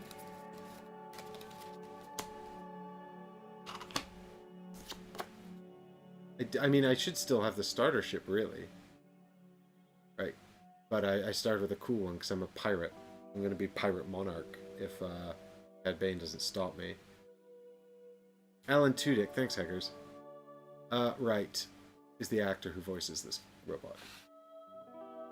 Come on, camera. I want to read the story. He thinks you might be a rebel spy, so you'll need to get a creative way of convincing him otherwise. You may test tech. I do have that. That's good. I'm proficient in tech. If you pass, you may gain the crew token. If you fail, then other stuff happens, which we'll read if we fail. So what's he do? He's got strength. Well, I already have strength, so I don't really need that, but he does help me progress my personal goal. During ground combat, each of your opponent's crits count as 1 instead of 2. That's really good, though. And we'll probably be doing ground combat as a bounty hunter, so let's see if we can hire him. So I've got some red dice here, which are not from this game. They're from X-Wing. I have them here to distinguish the rolls that I'm going to make, and so I can roll everything together. But when you do a test, you just roll 2 of these little red these dice. They're the exact same dice. FFG have just used the same dice for both games. And if you want to pass the test, the symbol you need is based on how good you are at it. So if you're completely untested, these are D8s, by the way. If you're completely untested, you need the big blam symbol, which we can't really see on this camera. But that's the big... Oh, come on. Where is it? There. So you need the big blam if you're completely untested. There's just 1. Then if you have proficiency, you need the big blam or the little blams. And then if you're super skilled, which means you have proficiency twice, you can use the eyes as well. So in this case, to test strength, we have, tech was it? Yeah, tech. We have tech on IG-88, so we're proficient, which means we need the big blams or the little blams. They are the exact same symbol.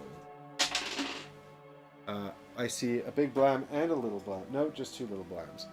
This is a little one. But that's a pass, so we're all good. And so we can take this crew member for free, which is great.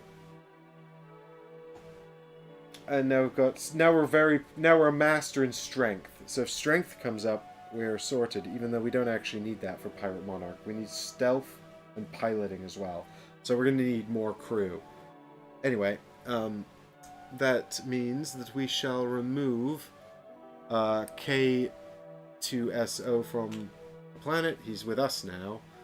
And it's Cad Bane's turn.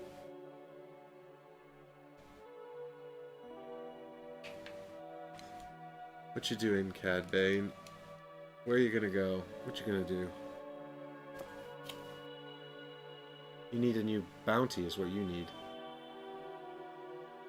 I mean, let's just read this. So, he will get 2,000 credits because he has no bounty to go and move towards.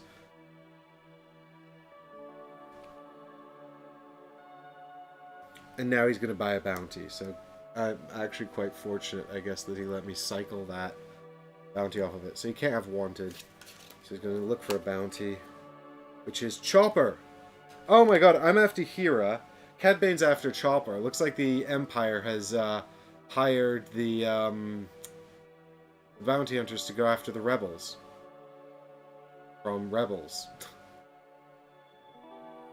So there you go.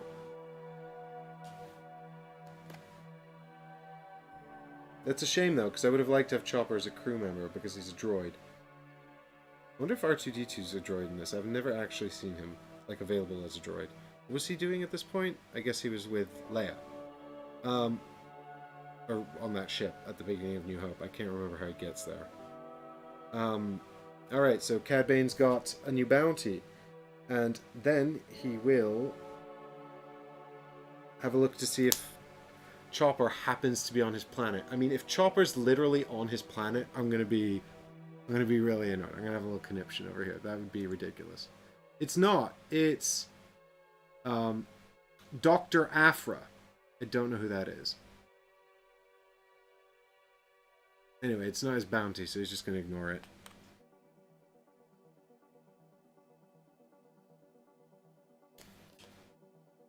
Oh, and I forgot to do his market card again. So this one flips over, and so... Oh, it's Lando Calrissian as a bounty.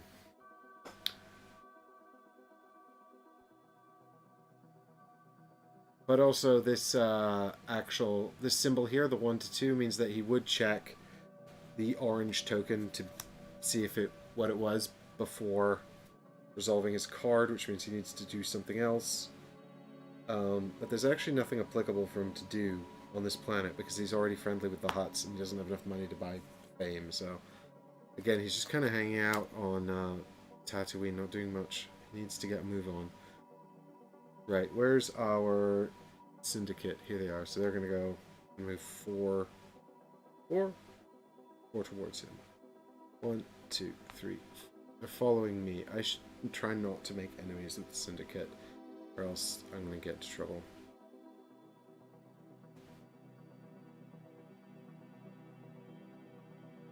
We got some chat here. I'm going to catch up on pub. Play it. Play it. You're kind of making me want to play, but it's way too late. Yeah. Dr. Afra is a popular character from the comics. She's probably going to get a Disney show eventually. Oh, cool. I did not know that. Was with Captain Antilles on that ship, and Afra from Darth Vader comics. Oh, okay, so, wait, R2-D2 was with Captain Antilles on that ship, yeah. Wait, is that what we're talking about? Think Indiana Jones with no morality for Dr. Aphra. Yeah, it says in the game that she's an Imperial sort of sympathizer. Dr. Aphra is awesome and insane. Cool, I would like to know more. Is that like the new comics that Disney are doing with Marvel then? Or is it the classic Dark Horse ones from the EU? I presume it's the new Marvel ones, right? Because isn't the Darth Vader comic, isn't that the new Marvel one? Yeah, the new Marvel comics. Okay, cool. I've heard that the Darth Vader one's really good, actually. And I'd totally read it if I had... You know, I don't even have time to watch Obi-Wan or Book of Boba Fett. Which, you know, I'd watch for out of a sense of completion. Although I don't know why I don't feel like watching the Han Solo movie, even though it's kind of the same thing, right? I should have made a little... I might move these nav point cards and this Core Worlds exploration cards. I have a bit more room to put my camera here in the middle of the table. So we can see what's going on over here with Cad Bane, with IG-88, right. We're going to continue our adventure, our search for Black Sun Agent, and also Hero Syndulla. Now, I didn't check out this token. I should have bought access to this token last turn when I had the chance. That was dumb. So if that's Black Sun Agent, that was really dumb. I didn't stop on Lothal, but I could have paid my Garandan 1,000 to look at that token. So I guess now we're just going to head over towards Nal Hutta, continuing our journey towards Takadana, where we're going to get 12,000 credits, which I think is definitely worth it. But then we have to end our spree as a robot delivery person, because it's just not a good look for us as wanting to be a pirate monarch. 1, 2, 3, 4, 5. So I guess we stop here. We could go onto a nav point and have an encounter there, but there is a white token here and a yellow token. So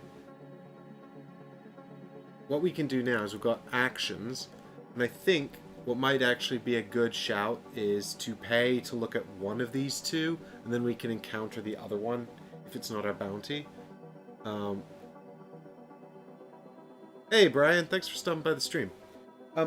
Okay, so let's have a look here. Before we do any encountering, we've got our actions to do, and I don't need any jobs. I don't really need any of this stuff. I could use gear. I don't really have the money for it. I've only got 1,000. So I really don't think there's much we can do in terms of planning. The only thing I could do is cycle a deck if I wanted. But I don't even really want to cycle a deck. So I think the only action we're going to do is pay Garandan 1,000 credits. So this is an action that's actually on the card. So this is in addition to all the other actions you might do in this step. And just like all the actions in the action step, it's completely interchangeable, the order in which you do them. So let's pay the 1,000 and have a look at... Let's have a look at the white token, because I don't really want to encounter it if... Sorry, wrong button. I don't really want to encounter the white token if it's nothing interesting. Thanks, Stifter. So here we go. So we're paying 1,000 to look at this with our Imperial Spy. Okay, so this is it's W1LE. Isn't this the one that hangs out with Lobot on Cloud City? Anyway, that's actually a droid, so maybe I did want to encounter that. But I think, you know, we need to I don't know who this is. But I think let's have an encounter with the yellow token. And if it is Hero Syndulla, we're probably going to lose that fight, but I can re-roll some dice. Because I'm IG-88 and I'm a fearsome badass, so... Hero Syndulla? No, it's Admiral Thrawn. Okay. The nefarious bad guy from Star Wars, who's also invisible, apparently. Okay, so I guess let's have a chat with Grand Admiral Thrawn, then, and see if he has something for us to do. Man, we've not been very lucky with our bounty hunting so far. Swear to God, if that's Black Sun Agent on Lothal, I'm going to be so cross. We're running out of tokens to check, though. Right, what do you have to say to us, Grand Admiral Thrawn? I'm the baddie. People think I should be played by Benedict Cumberbatch in the live-action movie.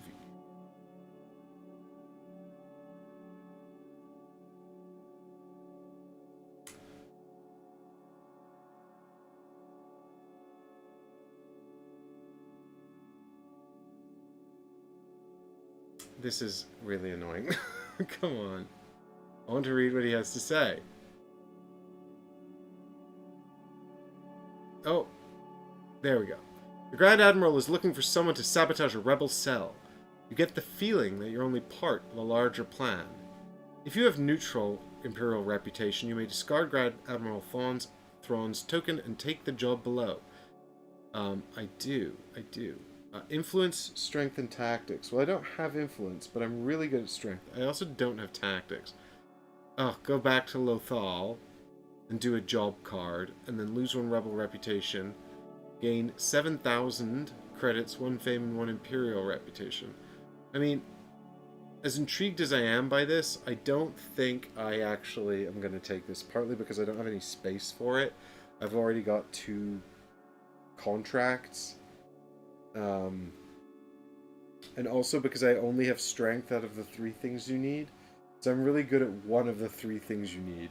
I'm not very good at the other things. And also, Lothal is the opposite direction that I need to go in. I mean, I'm not good at pick up and deliver, but I know if you have a 12,000 Splabloon contract to go to Takadana, then you're not going to turn around and fly to Lothal. So, sorry, Grand Admiral Thrawn, but I'm not a pawn in your game of whatever that thing they play on the Millennium Falcon's called. That game actually has a name, I just can't remember the name of it. You know, speak up in chat.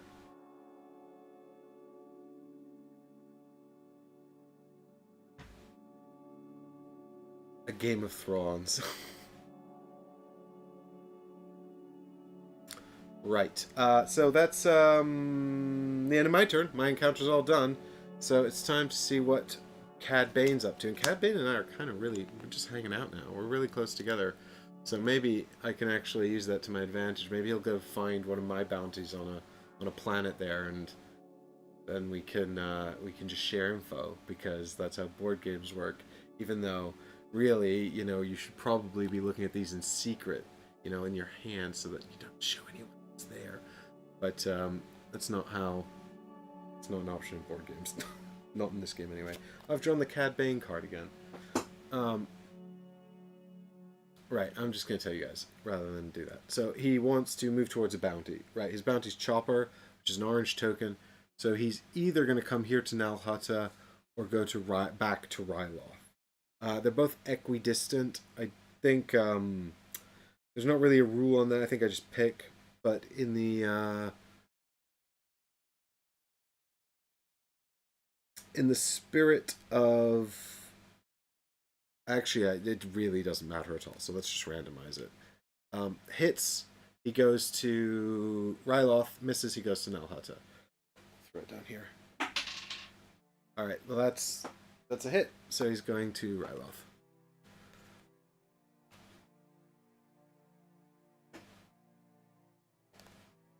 And now he would like to... He has a fame, and less than 20,000, so he's actually gonna sell his fame for 20,000 credits. No, for 10,000 credits. Huh, I guess that's his power. The magical dice. Oh, what, you mean these? Shiny dice. Shiny space dice. These were a tournament pack reward for X-Wing, regional dice that they gave out to the top cut at regionals one year. There was loads of different ones, actually. I just like these ones. And I don't play X-Wing anymore, so I don't have any use for them other than this game. So... Alright, now he's going to look for... I mean, he would fight the Hutts if he wasn't totally in bed with them. So now he's going to look for Chopper. So we'll see if this is Chopper. And again, I'm going to be so cross with him. X-Wing uses the exact same dice, of course. The attack dice. So X-Wing has 2 kinds of dice. Red attack dice and green evade dice. So not the green ones, but the red ones are the exact. So really, actually, because X-Wing came first, really, Outer Rim uses the same dice as X-Wing, and I suspect that was partially probably a FFG cost-saving measure. Anyway, let's see if this is Chopper, shall we? No, it's Jin Urso. It's that rebel. What gonna rebel? Sorry, Cad Bane. No such luck. And now he's just gonna cycle some cards for us. Yeah, Emma Force, you can get you can probably get like an X-Wing die pack, real cheap if you want. And it'll come with like 3 or 4 red dice if you wanted extra dice for this game. I just I thought, you know, because I'll be doing like little conflicts between me and targets and things like that, I can just grab handfuls of dice and throw them, and you know, I'll be red and the defender will be gold or whatever. I don't know, we'll figure it out. And then I don't have to roll dice all the time. Right, yes, we're cycling this and this. So the Kessel Run job is gone, and the new job available is Heart of the Empire. Coruscant is one of the most dangerous places in the galaxy for a person like you. That being said, a woman has offered a small fortune to retrieve a drone she abandoned during her escape. This requires piloting, which I don't have, but it also requires knowledge and tech, which I do have, an Imperial reputation, which I'm neutral with. I don't know. So that sounds like a fairly doable job. It's also 10,000 credits and 2 fame. So maybe we'll scope that out. I don't know. We'll see. Yeah, Brian, there are 9 dice in this, which is pretty much plenty. You don't really... Oh, this crew has stealth on him. He also lets you steal fame from people who have more fame than you. Not steal it, but gain fame if you're in a space with someone who has more fame than you. Come on. But yes, the 9 dice that come in the 2 game, this game and the expansion are more than enough. If a player in your space has more fame than you, discard this card to gain a fame and make that player lose a reputation of your choice. So that's kind of useful, but really I'd want him for stealth, but he's 10,000 credits, which is way too much to pay for a single skill. It's really his action that you're paying for, and I don't want to do that, but I can't afford it. It's just not an option. Oh, cool! It's a Nautoland. Yeah, they're like that cool Jedi. Wasn't there a Jedi Nautoland? I don't know. I also didn't know that's what they were called. That's cool. Where I know a lot about the ships in this game, I don't know a lot about the different alien species. So there you go. Anyway, that's the end of Cad Bane's turn. I'm going to give his AI deck a shuffle because we drew his card, which I presumed I put back in here. And then it's back to my turn. Right, what are we doing, gang? We're still looking for the white and yellow tokens. I mean, there's only 2 white tokens left, but we have 0 money. So, how much movement do we have? 6. 1, 2, 3, 4, 5, 6. So I guess we just go to Naboo. Oh yeah, we definitely go... No, yeah, we have to go to Naboo, because that's also on the way to Takodana. So yeah, we just continue flying around the Outer Rim. Kit Fisto, that's the one. I wanted to marry him, but he died. Fair. Yep, that's the reason. They are rare. The most famous one is Kit Fisto. Shame he gets clapped by Sidious. Doesn't he die in... Oh, does he die in the... Does he die in the confrontation in Revenge of the Sith, or does he die in Order 66? I actually can't remember. Anyway... Right, off we go to Naboo. Obviously birthplace of everyone's favorite character, Jim Banks. 1, 2, 3, oh no wait, I'm here. Oh, 1, 2, 3, 4, 5, 6. Damn, I can't quite make it. That's so annoying. Oh, is it shorter to go around the top? I don't think so. 1, 2, 3, 4, 5, 6, 7. No, it's not 6. Fine. So we could stop off on Tatooine or Ryloth, which kind of makes sense actually because they've got 2 yellow tokens. I mean, we might as well stop off on Ryloth and check to see if that's Hirasandula, because Cad Bane's not going to do it for us.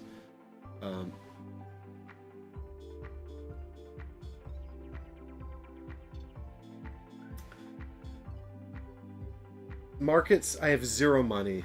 There's no point in visiting the market. It's so upsetting. So let's just keep bounty hunting. Hirasandula, is it you?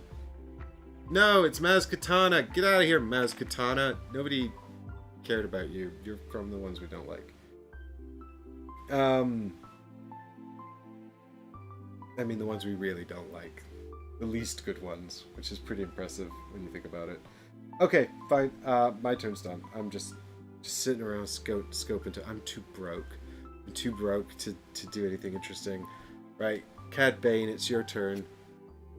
Come on, do something interesting. So he's gonna... Yeah, he's just gonna keep chasing Chopper. And I guess he's done here, so he could go 1, 2, 3, 4. Oh, don't look at that. I didn't actually see that. 1, 2, 3, 4, 5. So I guess he's going to go back to Nalhutta now. 1, 2, 3, 4. No, it's 4. They're both 4. So we roll. Misses for Naboo. No, misses for Nalhutta. Misses for Nalhutta. Hits for Naboo. Looks like a blank to me, but I can't quite see. No, I think the blank's on the downside, actually. Yeah. It is, in fact, a hit. So he's off to Naboo.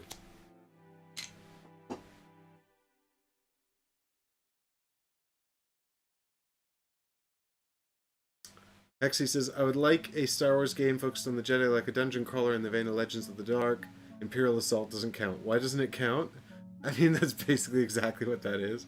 1, 2, 3, 4. You can even get the expansion with the new app that runs it for you. So you don't need to have a 1 versus many.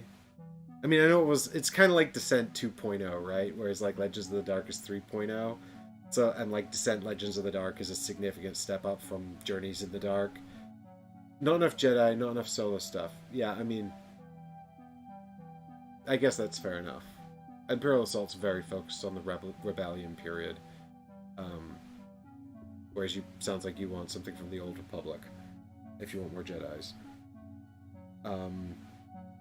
Or they just need to revisit it and add all the Jedis that survived Order 66, apparently. Eddie says, I tried the app, didn't really work well. For Imperial Assault, Eddie, or for Journeys in the Dark? Because I thought the Journeys in the Dark app wasn't very good. I haven't tried Imperial Assault.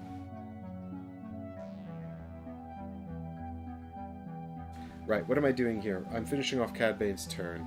So he's just flown to Naboo, and he's going to try to buy another bounty card. Which he will, and it's Lando Calrissian. Go figure that he's now got 2 incredibly tough bounties, and he's probably just going to die. I mean, he automatically wins them, though, so that's fine. But he will also die, because he doesn't have any hit points, and they're both really high damage. He's already got damage on him anyway, so now he's going to try and look on the token for his bounty. So, Chopper or Orlando is what he wants. But it's Ahsoka Tano! We think, but we're pretty drunk, so we can't tell. It is, it's Ahsoka Tano. So, that's not Lando or Chopper. Better luck next time, Cad Bane.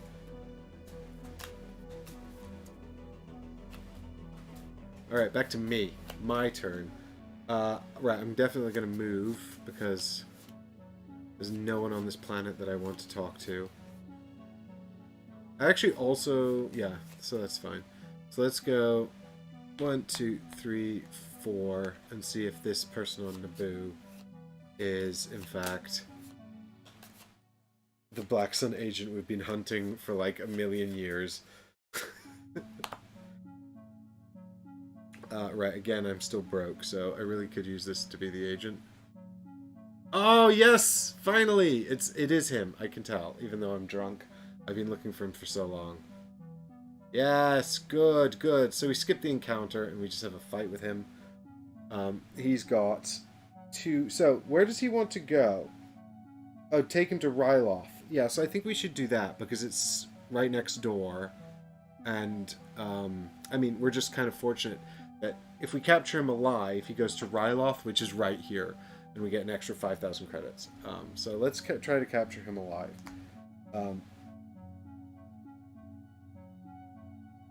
And that's it, really. So now we just have to beat him in combat.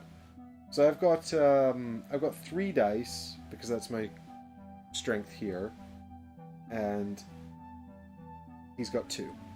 So I'll be red because I'm an angry attacker man. So here's my 3 red dice, and he'll have 2 gold defense dice.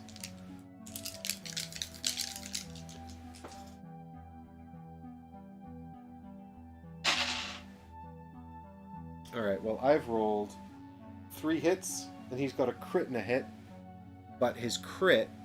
oh god, this is really hard for you guys to see. I'm sorry. How do I make this better? Is that any easier? Not really. There's his crit there, look. But it counts as a hit thanks to K2SO. So he's actually done 2 damage. There's his other hit to my 3. So I've won 3-2, and also I take 2 damage. Which is not enough to defeat me.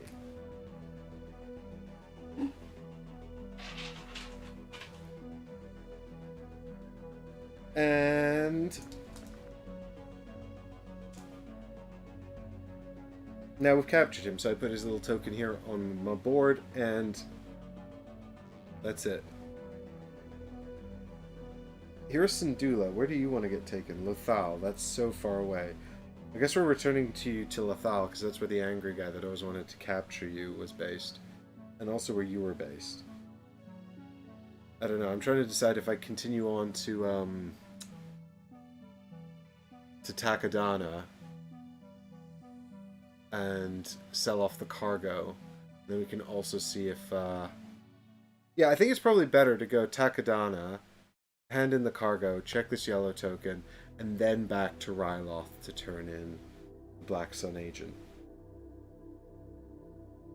We need a repair droid. Yeah, exactly. We need R2-D2 or someone to... An astromech. I suppose astromechs are ships, not other droids. I don't know what the droids that repair droids are called. Or what they do. What do? I don't know. Anyway, here's Cad Bane's turn. Alright. This take too long. Little camera. Cad Bane, he wants to just continue hunting for orange tokens, so he'll fly to the nearest orange token, which is definitely either Takodana or the Ring of Kafrene. So let's say misses for Ring of Kafrene.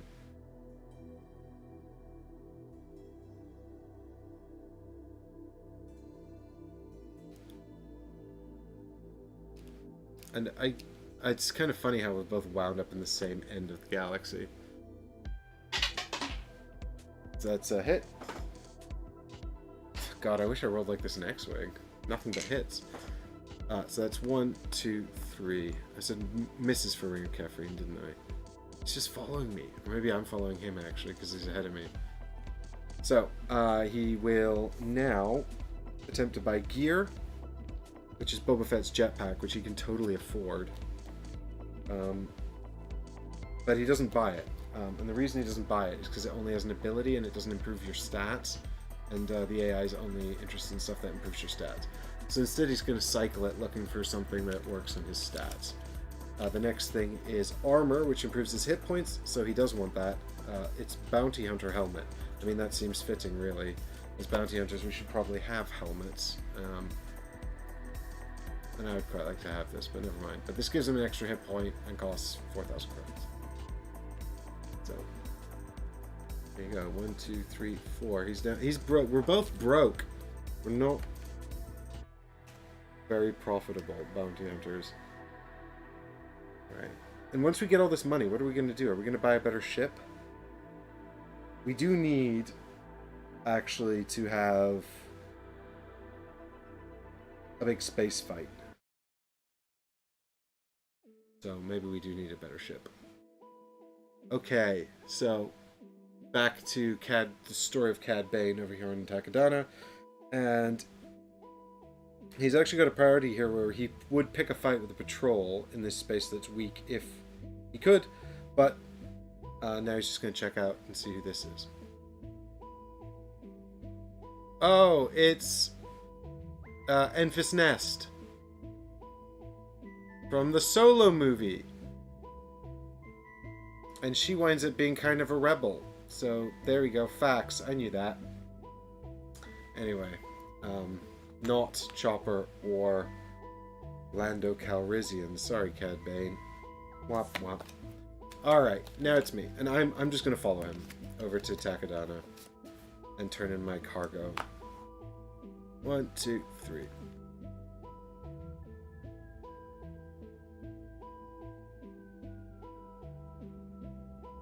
And here we are hanging out in... So we can finally deliver our coaxium crystals for 12,000 credits. So much money. 2 decks need resetting. Oh god, you're so right, Steven. Thank you for being on the ball. Right, so I don't know why this needs resetting. I guess actually it's probably after we bought... Oh my god, it's Ahsoka Tano. We actually know where that is. We could pick this up, but like, good luck defeating her. It's just 7 ground combat. Like, GG. You need, you'll need a really good crew, or else some really good gear to take her out. What's the what is the reward for taking out Ahsoka Tano? I guess we'll never know. Webcams.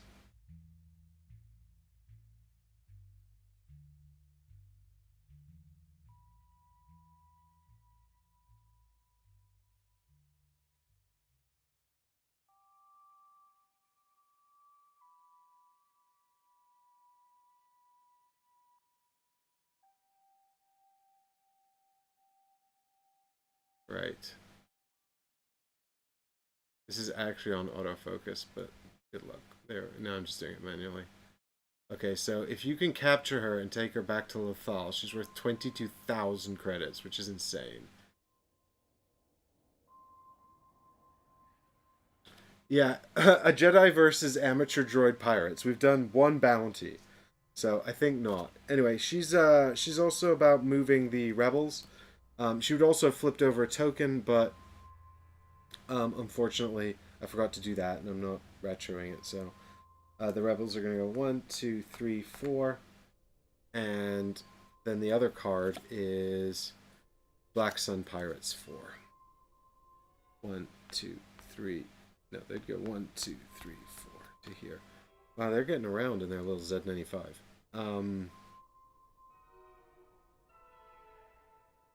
We're cameras, we cable. Yeah, I know. Make wireless webcams, that'd be great. I mean, I'm sure they probably actually do exist, but I'm pretty sure they're probably not super feasible for this.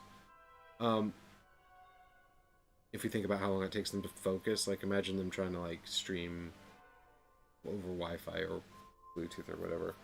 Actually, it'd probably be fine. Do they make wireless webcams? I actually have no idea. I should look into that. It probably needs like a dozen USB ports or something. Actually, no, it'd probably be great. They're probably really expensive. Anyway, moving on. Right, so what I didn't buy a card yet. I've just turned in my cargo for 12,000 credits. Give me my money. I need it. I'm poor. Here it is. Great. And now we could feasibly buy something from the market, or we could just spend 7,000 to upgrade the actual ship here. So we have a mod as well. So we'd gain 1 ground combat, and also we'd gain no actual ship stats. We'd just gain a ground combat and another cargo slot, which isn't terrible. And we'd gain a fame, which is good because that's an actual point. I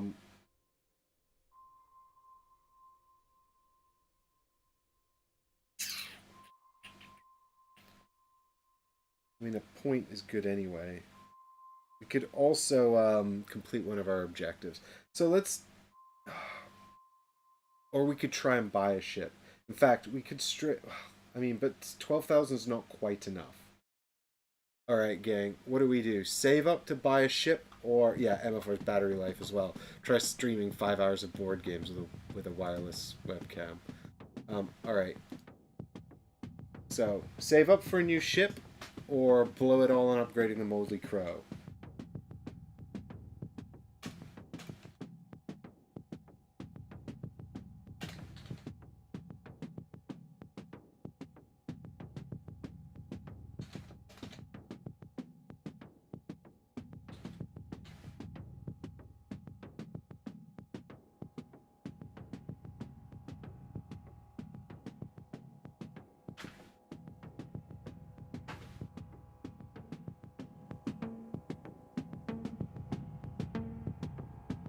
We need, yeah, we're gonna need a better crew if we're gonna take out the, big targets.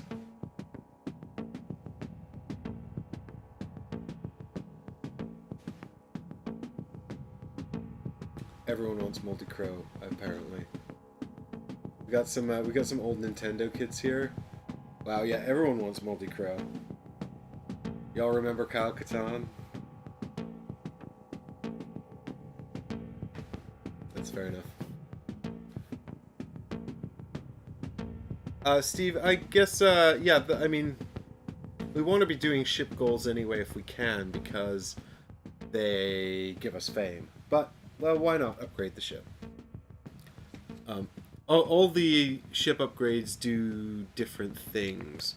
So this one happens to give us an extra cargo slot and also an extra ground combat, which is useful, so here we go. Now the Moldy Crow is the Moldy Crow. It's actually Kyle Katarn's ship, but this is an alternate history where it's flown by IG-88, who typically flies the Aggressor, which is a ship that has no life support because it's flown by droids and doesn't need life support. Right, and we've completed one of our 4 goals. Bam! There we go. Everyone wanted the Moldy Crow, so. Right. So we haven't actually done anything in the market, but now we're also down to just 5,000 credits. So I think probably... Well, we could have a look through... What we could do is we've got lots of cargo space now. So let's have a look through the cargo. See if there's anything we could buy. So we could buy this illegal cargo for 2,000. Problem with illegal cargo is I'm not really set up to win the deliveries. And so I'm not really sure if it's worth it, taking the illegal cargo. This is also wants to go to Kessel, which is quite hard to get to. Kind of a pain. So let's burn this one and see if we can find a more profitable cargo. Oh good, it's another illegal cargo. This one actually wants to go to the Rebel Patrol, the Imperial Patrol though, which is really quite close by. It's a Rebel traitor.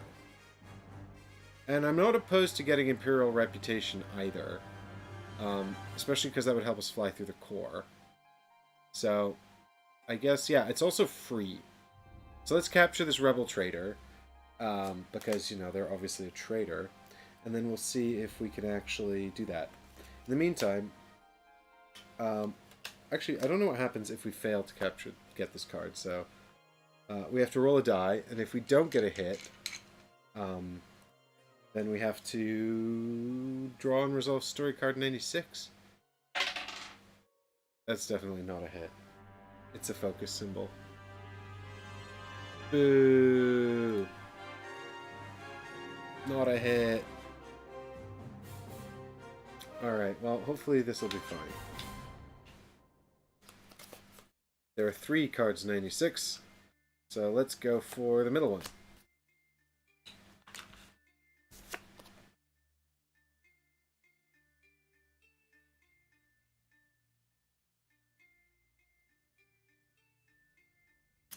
I'm so excited. I can't wait to find out what on earth has happened.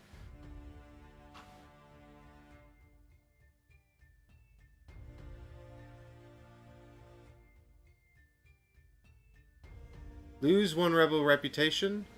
If you have negative reputation with a propel in your space and your action step, I don't. Otherwise, resolve the section below that matches the result rolled for the cargo. So I re-rolled a focus symbol. I don't think I can go through with this. The spy says, just tell the Empire I was killed. Test influence. If you pass, buy the cargo and end your turn. Otherwise, discard the cargo and end your turn. Boo, that sucks. I didn't get to do an encounter. What if that's Hira Syndulla? Damn it. What a waste of time. Okay, well, here we go. I'm not going to pass this, by the way. I rolled 2 dice and I'm looking for crits. Because I have no competence in influence. Is that a crit? Oh my god. I rolled a crit. It's right there. That's a crit.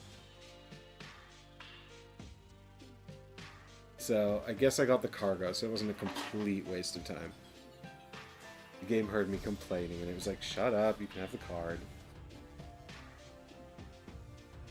But I still have to end my turn without having an encounter, which sucks. Alright, meanwhile, over in the land of Cad Bane, he's still looking for people and completely failing to find them. So, he wants to move over to the Ring of Kefrine because he's basically exhausted this end of the universe. There's nothing further in this direction other than the core worlds. And he somehow knows that his target isn't in the core worlds. So, oh, and yes, Stephen, I will flip this over, which is another illegal cargo, stolen weapons, and the Imperials move 3 towards me. 1, 2, 3. So now the Imperials are actually here on Ekadana. I also forgot to do a bunch of stuff there. Like, this is definitely a symptom of live streaming. So there's my negative rebel reputation there that I should have taken. So this is not ideal. I was kind of hoping to remain neutral and get positive with anyone, but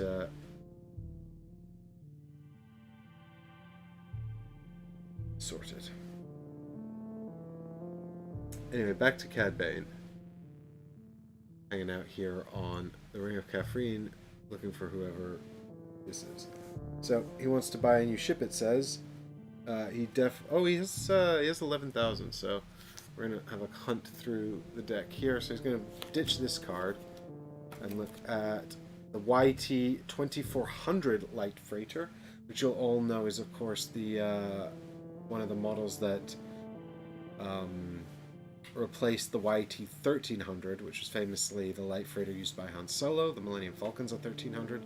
This is, of course, the ship that was famously flown by Dash Rendar, although I can't remember the name of his ship. Anyway, Cad can't afford it.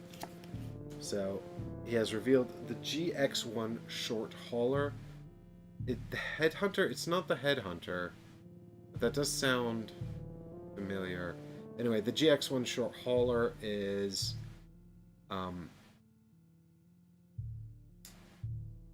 he's not going to buy it because it's the same cost as his current ship. Yeah, Dash Rendar is actually an available crew in the luxury deck in here. God, he was the main character in one of the N64 games. The Outrider. Thanks, Stephen. Yeah, the Outrider is the name of his ship, and I can't remember the name of his game.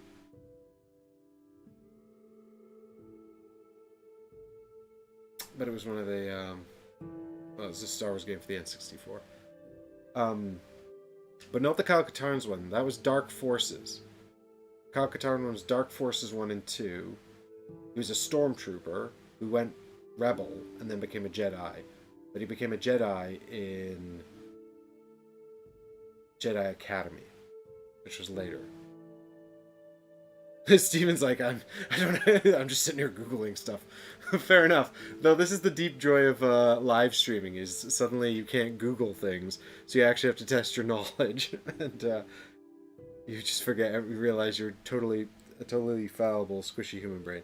Anyway, Cad has failed to buy a ship, so instead he discards the top card of the cargo deck and gains 4,000 credits. And presumably this also moves the Hutts 3 towards him. So where are the Hutts? They're over here on Ryloth. So 1, 2, 3. And he gains 4,000 credits. So now he can definitely afford a ship because he's got 15,000. And it's not actually that he couldn't afford the ship, it's just he didn't find one that was an upgrade that he could afford. Shadows of the Empire. Nice one, Brian. Yes, I'm pretty sure that was it. That sounds right.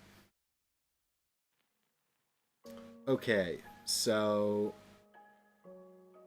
yeah, so now we're just bounty hunting again. So is this Lando or Chopper? Lamb. Nope, it's Boba Fett. Shit out of luck, Cad Bane. Surprise! It's me, Boba Fett. You know, everyone's favorite character. Because I have a cool helmet. It created an entire lore about this helmet.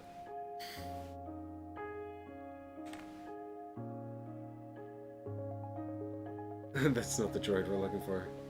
Not a droid at all. I also don't know why that's Boba Fett's voice. It's not at all. And we know what Boba Fett sounds like. I mean, if this was the original movies, the only Boba Fett noise we would know, or line we would know, is, yeah! From when he falls in the Sarlacc pit. But because they made loads of stuff after that, we actually now know what he sounds like. Right. So that's the end of Cad Bane's turn. He's still hunting. And as am I, right? So I'm still stuck over here on... Oh, no, he's no good to me dead. That's, Oh, that is Boba Fett. You're right.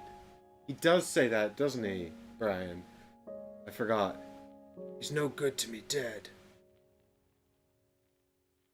Of course, that was the wrong Boba Fett. That was the original English actor.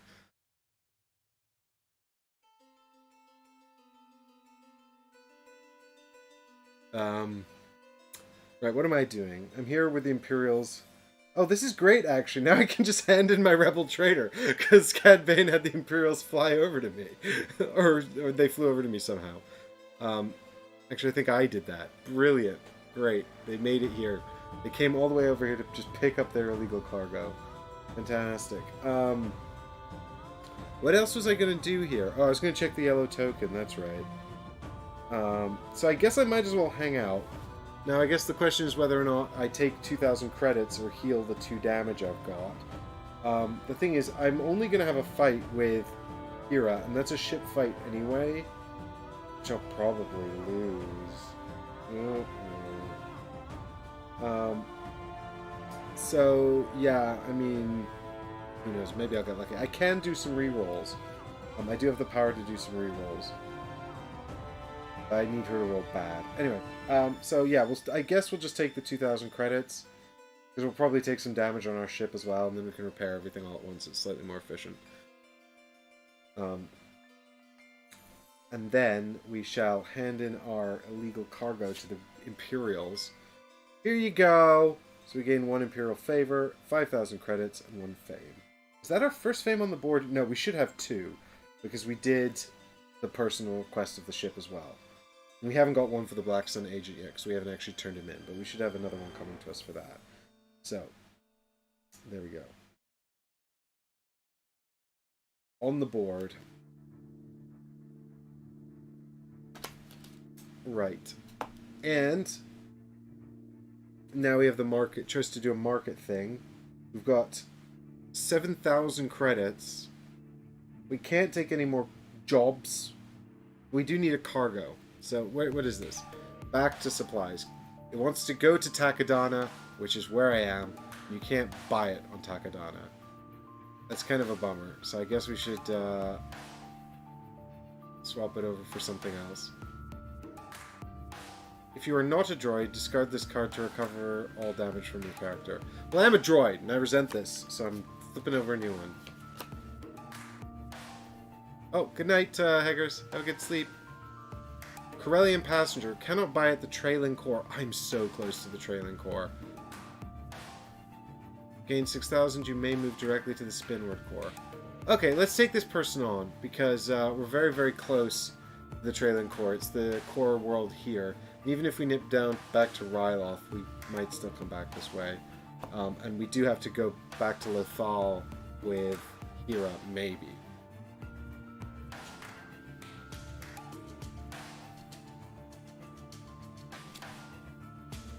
Coruscant passenger. Ah, the Coruscant passenger wants to go the other way. Okay, so the Coruscant passenger says flip over a token on your planet. So I'll just reveal the yellow token. We'll see if it's Hera, and then we can encounter someone else if it's not. It's Chewbacca! I mean, I don't know if we want... Do we want to encounter Chewbacca? We have no more space for crew, though. Do you know what I should have done, actually? I should have used the... I should have used the Garandan's ability. I keep forgetting. Roar, Chewie! So the thing is, we can't take on any more crew. We've got 2 already. And as much as I don't really value... K2SO's ability actually was very helpful. And what we need is a bigger ship. So we need some money for that. So we'll head back and turn in the bounty and get some more money. Right. So, I also seem to have 2 Imperial crews, so I guess that tells you a bit about me. And what I'm doing. So I guess we're all done then. Oh no, we need to have an actual encounter though. So we could encounter... Well, we're not taking on any more crew, so what can you do on Takodana? Crew or move contacts? Oh.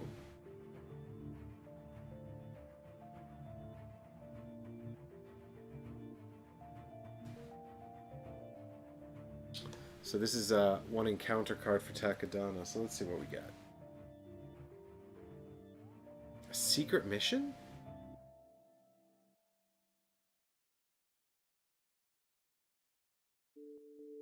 Come on. Secret mission. You have established many connections in the galaxy and use them to send a message to a potential ally. After another player encounters a contact on any planet, if that contact is still on that planet, you may exchange it with a contact on any other planet. Then discard this card. That's super useful. We can just, if Cad Bane finds one of our bounties, we can just shift it to where we are. Brilliant! Alright. That's it, we're done. Time for Cad Bane's turn. And he's going to, believe it or not, continue to move towards a bounty. He's so far away now, though. Poor Cad Bane. He's gonna have to fly. How much movement does he have? Well, lucky he's friendly with the huts as well. They'd be right in the way. He's got 6 movement, so he's gonna go 1, 2, 3, 4, 5, 6. I think. Is that better than 1, 2, 3, 4, 5, 6? I mean, I guess it doesn't really matter. They both get him. They both get him equally close. No, Tatooine actually gets him closer because that's 1, 2, 3, and that's. Excuse me. There we go. So he's going to stop off on Tatooine. Okay, if all your bounty slots are full, discard your highest class bounty. Oh. So because he hasn't found any of these people, he's frustrated now and he wants to ditch a bounty card. So here we go. We're going to roll a die. Hits, he gets rid of Lando. Misses, he gets rid of Chopper. Because they're both equally the same class. They're orange. That's what it's talking about when it says class. Hits, so he gets rid of Lando, right? I said hits for Lando, misses for Chopper? Yeah. So he ditches Lando, and he's just going to pick up Ahsoka. Well, actually, next turn he's going to get a new bounty contract. Bounty contracts are hard, man. These are hard to do, actually, because it's quite hard. I guess they get easier as the game progresses. And they're probably easier in a 3-player game as well, where players are actually revealing these things. Where there's a 3rd player to reveal them. Right. So now he wants to try and encounter a patrol or character in his space. There's literally no one for him to encounter because there's just no one there. There's what's her name? Dr. Afra is there, but he doesn't care about that. And there's a yellow character, which he doesn't have a bounty for. There's no patrols for him to fight, so he's just going to have to hang out. Sorry, buddy. Better luck next time. Right, and I guess we're just zipping back across to Ryloth then to drop off the Black Sun agent. And what I'll do is I'll probably trigger the Garandan's ability to find out, see if I can find out where Hera Syndulla is. And also the Garandan's ability is actually secret. In this game, that does matter because sometimes face-up tokens will trigger the opponents. Although it doesn't really matter because he won't. So, the point is it only matters if I look at a token that's not his target. Being poor doesn't help, so you can't buy stuff to get the big bounties. Yeah, I need to gear up so I can get the better bounties. Like, you know, Ahsoka's right there, and the bounty's literally available, but it'd be a waste of time to go after it um, because it's I would just die. Okay, so how much? We got 6. 1, 2, 3, 4, 5, 6. Really? Oh, I had this problem last time, didn't I? Can I go around the top? No, the huts will stop me. 1, 2, 3, and then I'll get stopped by the huts who I'm neutral with. So I might as well go around the bottom. 1, 2, 3, 4, 5, 6. That's annoying. But we do need to have a nav point encounter anyway. So I guess we might as well do that and hope the huts move.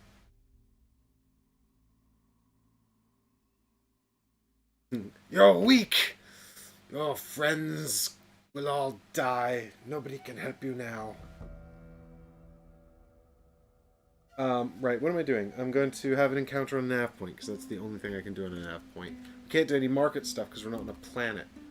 So, we're just sort of hanging out in space. But that's okay, because we actually have to do nav point encounters. There's 2 kind of nav point encounters based on what's going on. Either one where you encounter a patrol, or one where you just encounter empty space. So we're literally having an empty space encounter.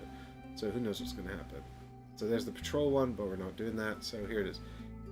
If you have positive... I do have positive Imperial reputation. Imperial data about this part of space suggests there should be a shortcut up ahead. Move up 2 spaces. Oh, great. 1. Move up to 2 spaces. Not exactly 2. So... Anyway, I'm also going to slot this in here to show that I've had 1 nav point encounter. So we're 1 towards our objective of having done 2. Search the hyperlane. Prowl the hyperlanes in search of prey is the tagline, but I don't think any prey is going to be particularly scared of us finding space shortcuts. And that's the end of my turn. That's all I got going on. Over to Cad Bane. What are you doing, Cad Bane? Come on, do something. Do something cool. Do something cool, Cad Bane. Okay, so first off, he wants to find his targets. So he's going to go 1, 2 down to here in the hopes that this is either, well, actually just Chopper now. He gave up. I bet this is Lando. That'd be so funny if that's Lando. Now it says he's going to do his Cad. So this is Cad Bane's card. He's going to do his Cad Bane thing, where he's going to spend money to buy fame, or he's going to spend. No, he doesn't have any.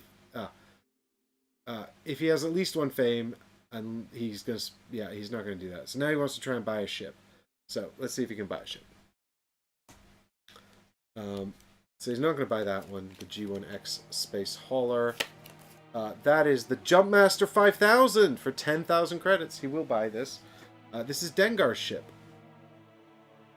I can't remember what Dengar's ship was actually called. The Punishing One. Isn't it the Punishing One? Anyway, the Jumpmaster 5000 is the type of ship, and so he'll buy it. And it's a marginal improvement on what he's got for 10,000 credits. Bye-bye to his actual ship, and hello to Dengar's ship that he just stole. Bounty hunters, hunting bounties in space. This is cool. I haven't seen this one before. 25,000, that's so expensive. Whose ship is this? The Edge Hawk class swoop carrier, or Airy. I have no idea what this is from, but it's really cool. I hadn't even seen this card before. That's cool. If you know what ship that is, the Edge Hawk class swoop carrier, let me know. It's got lots of spots for crew, which I like. It's also got lots of hull and guns. I want that. Whose ship is that? I want their ship. Anyway, here's the Jumpmaster 5000.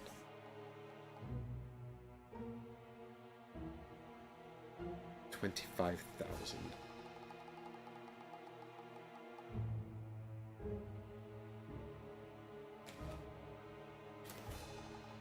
So hey, the ship I just flipped over to replace that is the Fire Spray 31 patrol craft. That's obviously Boba Fett ship, which is also actually very good. So, although it's only got 2 crew, it's not got a lot of space, but it is still expensive. Let's see if we can find that really expensive one that I just saw.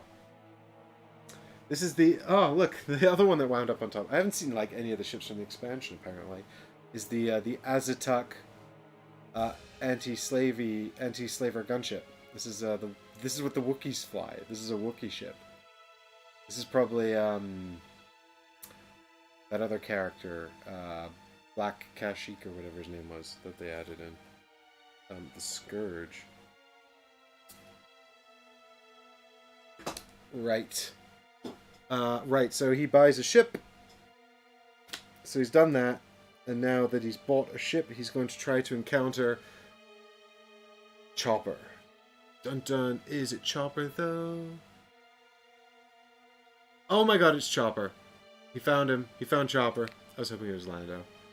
Alright, so, having found Chopper, we murder him. But Chopper's pretty beastly, so he does 4 damage, which also defeats Cad Bane. 1, 2, 3, 4. But Cad Bane does get 9,000 and a fame. He sold the only fame he had, though, which was kind of dumb. But I guess he gets a lot of money, so that's pretty good. Get the chopper! Get to the chopper. Get the chopper. Oh, we got the chopper. So, there we go. Chopper's dead. Gone from the game. Bye, Chopper. This is the alternate history. And Cad Bane is defeated for now, but he'll get back up next turn, so nothing to worry about. And now it's my turn! And I'm here on Ryloth, so I can turn in my guy. I don't need to fly anywhere, so I'm just going to take the 2,000 credits. Because money is good. Money is how we win.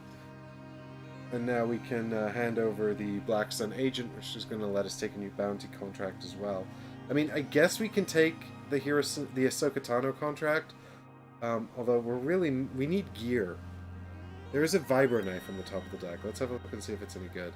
Anyway, that's out of the game, and we get, oh yeah, what do we get? How much do we get? 10,000 and a fame. Oh, brilliant. So we go up to 3 fame. We get 10,000 credits. Yes! Oh. 6,000 more and we could afford that awesome ship I just saw. The area... Oh, good. We got some info. Thanks, Steven. Steven's busy Googling while I chit-chat. The area was a carrier utilized by the Cloud Riders to transport them and their swoop bikes during the reign of the Galactic Empire. Cloud Riders? I've not heard... I have no idea what that's from. Anyone know what that's from? Oh, it's Emphas Nest's ship. Okay. It's from the Solo movie. That's why I don't know what it's from. Fair enough. I mean, I guess y'all who saw that movie know what that's from. Recognize that ship. All right, cool. So back over here, we are. Yeah, I guess let's take a look at that vibro knife and see if we want to buy it. Is this going to give us enough oomph to take out Ahsoka Tano? During ground combat, you may turn one of your focus results to a hit. If you have stealth or strength, gain a... Well, I do have strength. So this gives me 1 combat power and lets me turn a focus into a hit. I really like that, so as an option for improving our ground combat. We've also got the Moldy Crow. So this will give us 5 ground combat to Ahsoka's 7. But then we'll have the focus bonus, and we'll have K2SO, so I think we might have a fighting chance against Ahsoka if we buy this. So let's buy it. And then we just need to get... Oh, do you know what, though? Actually, I think we should wait. And I'll tell you why, because I reckon that if we don't take that Ahsoka Tano contract, Cad Bane's going to take it, because he's got 0 contracts. So let's get the Ahsoka contract first. Because even if we don't get the vibro knife, we might be able to get another contract. Another ground weapon or ground help, but we won't be able to get the Ahsoka contract if it goes, and then we'll have to find someone else. So here we go. We're gonna get Ahsoka contract, and then we're gonna fly through the core worlds and drop her off on Lothal for 22,000 space balloons, and then. We can't lose any more Rebel reputation anyway, so that's fine. And then we're going to buy Emphas Nest's ship, because it's freaking awesome. And it's so expensive. And we'll find Hira Syndulla. Speaking of which, I'm going to spend 1,000 credits to find Hira Syndulla. But first, flip over this to see what happens next. It is... Ah, yes, Zaiton Moj. I think he's a high up in the Black Sun Syndicate. But I don't actually know what he's from. Yeah, loses Syndicate reputation. I think he might be the leader of them, actually. So the Black Sun Syndicate's going to fly towards me.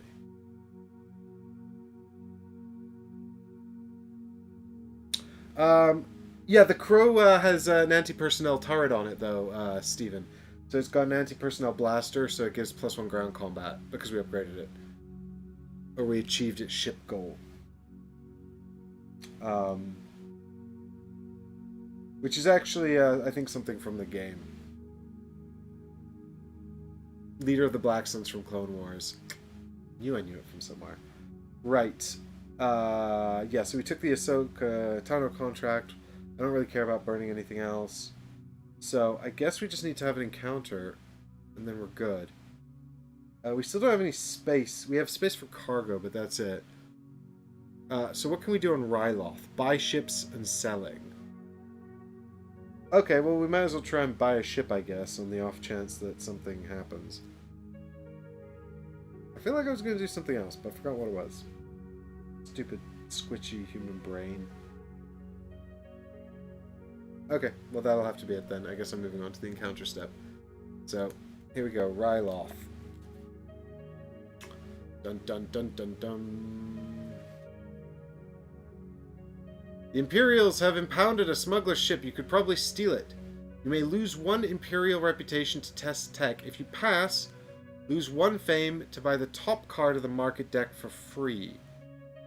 I mean... losing a fame is bad. I mean, losing a fame is bad. I don't really want to lose Imperial reputation either. On the other hand, when you buy a ship, you only pay the... I forgot you actually only pay the difference. Isn't that true? Do you pay the difference in ships? No. Do you? I can't remember. I might have been forgetting this rule for a while. If it's even a rule. Or I might be thinking of an entirely different game. Bear with me. I don't play too many games. There's no such thing. But I play a lot of games. Yeah, you buy your... you barter your current ship.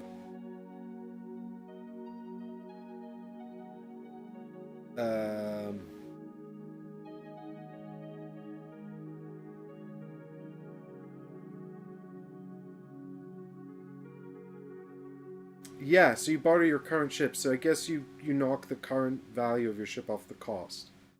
Ooh.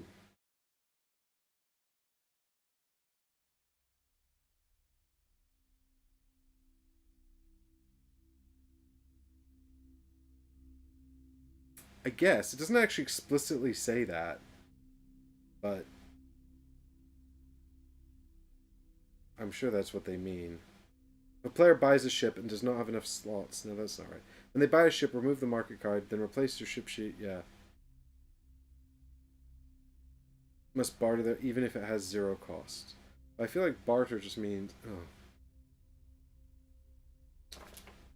Johnny, where did you go? Johnny! Buying ships.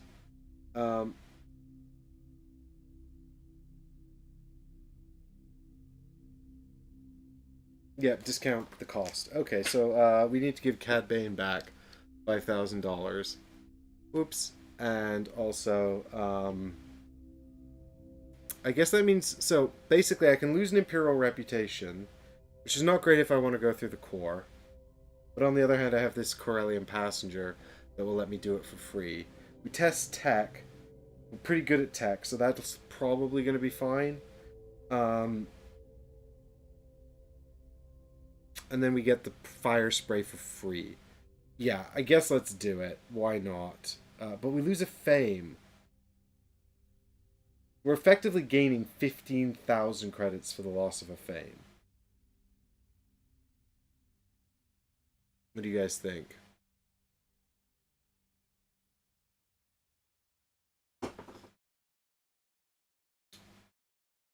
I mean, it's quite lucky that such an expensive ship is on top of the deck right now.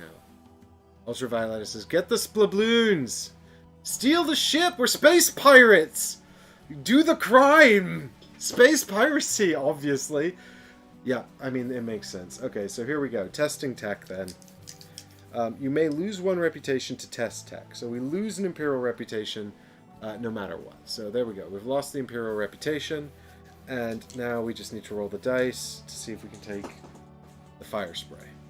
I mean, what's so it's got one cargo spot, that's fine. It's got a mod spot, that's fine. It's got a second mod spot and 2 crew spots. So we won't have to give anything up. Although we will lose the 1 ground combat bonus from the multi-crow, which doesn't really help us with the Sokatano. So that's probably not a great idea, but we're pirates, damn it. We're not going to give up an opportunity to commit crime. Well, that looks like a crit to me, so it's not, actually. It's a regular hit. I don't know what's wrong with this camera. But it doesn't matter because we're proficient, so we've done it. We've stolen Boba Fett's ship from the Imperial compound. Lamb, the Fire Spray 31 patrol craft. Ship goal encounter. Fight a ship combat against a player in your space who has more fame than you. And if you win, gain a fame and flip this ship. Well, we're never going to be able to do that because I'm never going to have less fame than Cad Bane because he sucks. But there we go. So we've got Boba Fett's ship for a little while. And we'll reveal the next card, which is the Lancer class pursuit craft, also known as the Shadowcaster, which was Ketsu Onyo's ship.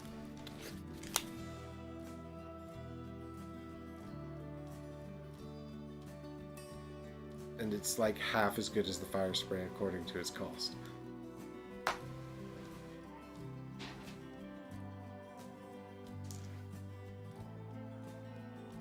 Doesn't Bane not count? He could get lucky and get more than you. Yeah, I mean, yeah, sure, Steven. He would count. But I don't think he's going to get lucky and outclass me. Anyway, space piracy! Success for the space pirates! We did it. Alright, that's the end of my turn, because that was my encounter on Ryloth, wasn't it? And so now we... Oh, come on, get that last card. There we go. So now we're moving on to Cad Bane's turn. And he's still sleeping on Nalhada, so he's going to stand up and heal all of his damage. Which he just got his ass kicked by a little droid.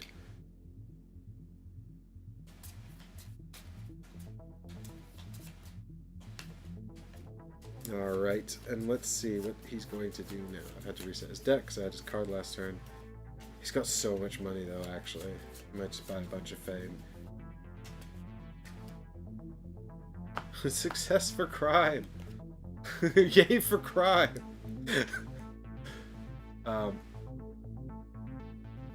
So yes, if defeated, recover all damage. We did that. So now, if the bounty slots are full, no, our bounty slots are not full.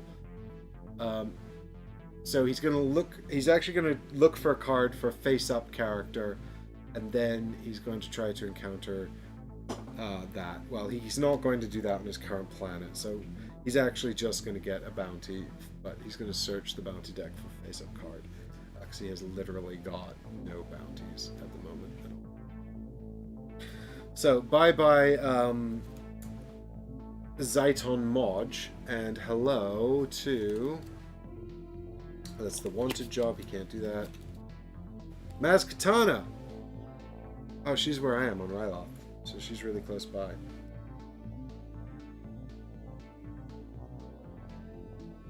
And the next card is Forlom, who is another one of the bounty hunters from the Bridge of the Executor. Forlom hangs out with... Is it Dengar? I think this is Dengar's droid, isn't it? Doesn't he hang out with Dengar? It's Dengar or Bosk. I think it's Dengar. I think he's Dengar's companion. Right, and that moves the Imperials 4 towards Cad Bane. 1, 2, 3... Oh, 3 towards Cad Bane. So now they're hanging out on Naboo, chasing Ahsoka Tano, I guess. Okay, and then there's nothing else he can do on his space that is useful for him to do. So, it's the end of his turn.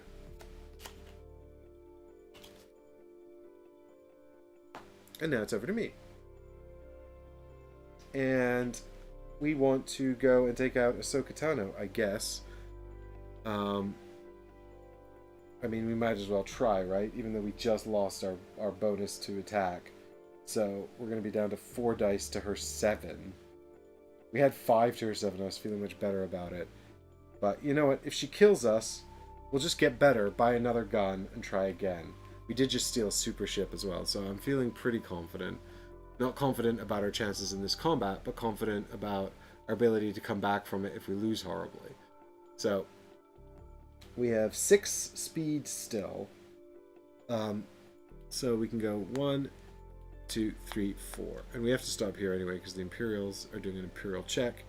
That's fine. Yep. So I guess we're going to go to market and we'll buy the Vibro Knife because at least that helps us somewhat. That's that costs 4,000. Oh yeah, and let's not also forget to spend 1,000 to use Garandan's ability, which I keep forgetting to use. So here we go. There's 1,000 to use Garandan's ability. So we're looking for Hira. So let's have a look at Ord Mandel because it's the furthest from us. So is this Hira? So this is in secret, so we don't flip it face up. We just keep it between us. No, it's Zaiton Moj. Oh, so we would know. We know where he is, but his card's long gone now.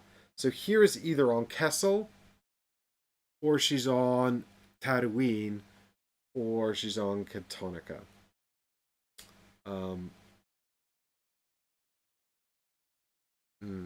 I hope it's not Kessel. I hope she's on Katonica. Let's check that next. Right. So then we have to reset the deck here, which is special order. Ooh. Oh, that helps us find a card. But for now, this just flips up someone at our location. So it reveals Bid Fortuna. He's taken a wander off of Nal Hutta, and he's gone to seek fame and fortune on Naboo. Or, alternatively, not yet in the service of the Hutts. You decide. And the special order card says...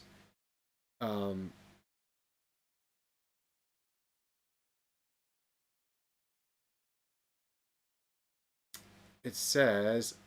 Shout gear or mod as loud as you can, and then reveal cards from the top of the market deck until 2 cards of the chosen type are revealed. You may buy one of them and shuffle the rest back into the deck, and that costs 2,000. So that's pretty cool if you want to find like a... Well, we would shout gear and then hope for something to help us defeat Ahsoka Tano. But we're not doing that right now because we're done our market action. And I don't really want to burn any cards. So let us fight Ahsoka Tano and see what happens. We're probably going to die. We'll lose 3,000 credits and then we'll try again. Or we could wait. So currently, this is the deal. She has 7 dice. We have only got 4 dice. But if she rolls any crits, they become hits. And we can re-roll any number of our dice. And also, if we roll a focus, it becomes a hit. So our dice modification is a lot stronger than hers, but she has 3 more dice than us. So what do you guys think? Fight Ahsoka or not? I'll tell you what, I'm going to leave... Damn it. I'm going to leave you guys on thumbnail for 2 seconds. When I come back, I want to know. I'm just going to go and get some more water because I'm really thirsty. So I'll see you in a minute. Let me know. Fight Ahsoka now or wait and see if we can get a better weapon. Nothing to lose. We have 3,000 credits to lose, Steven. 3,000 credits. Alright, you all say giving it a go. So when I come back, we'll give it a go. Unless I see... No, yeah, we'll give it a go. I'll be right back.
Alright, I'm back. The search for Darth Mew continues.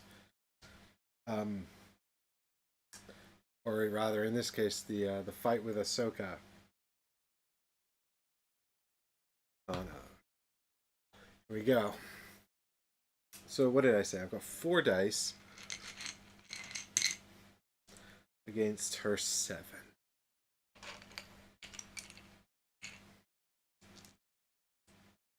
I mean, it looks like bad odds, but you never know, right? I've got rerolls and things.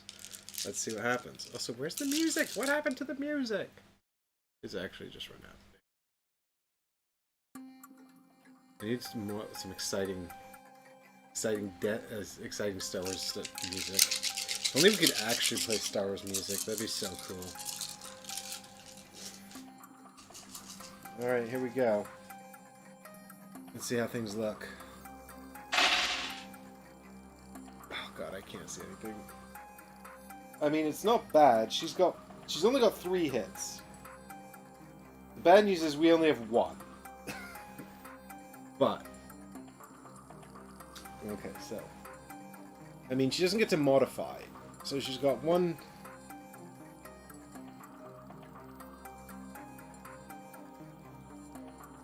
2 3 hits. Now, we've only got 1, but we can re-roll any number of our dice. Additionally, we also have a focus, so we can turn this focus into a hit, thanks to our Vibro Blade. So we're actually only down 1 at the moment, but we can re-roll 2 of our dice.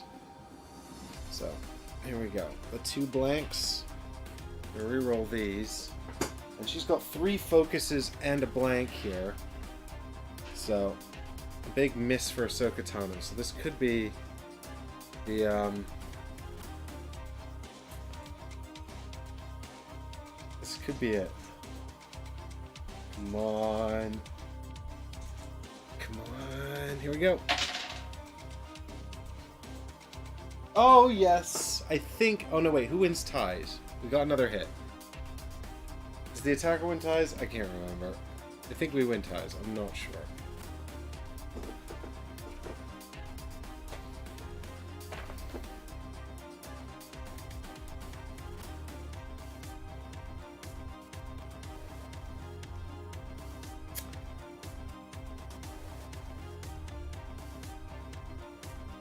If there's a tie, the attacker wins. Alright. We're also dead. Does that matter?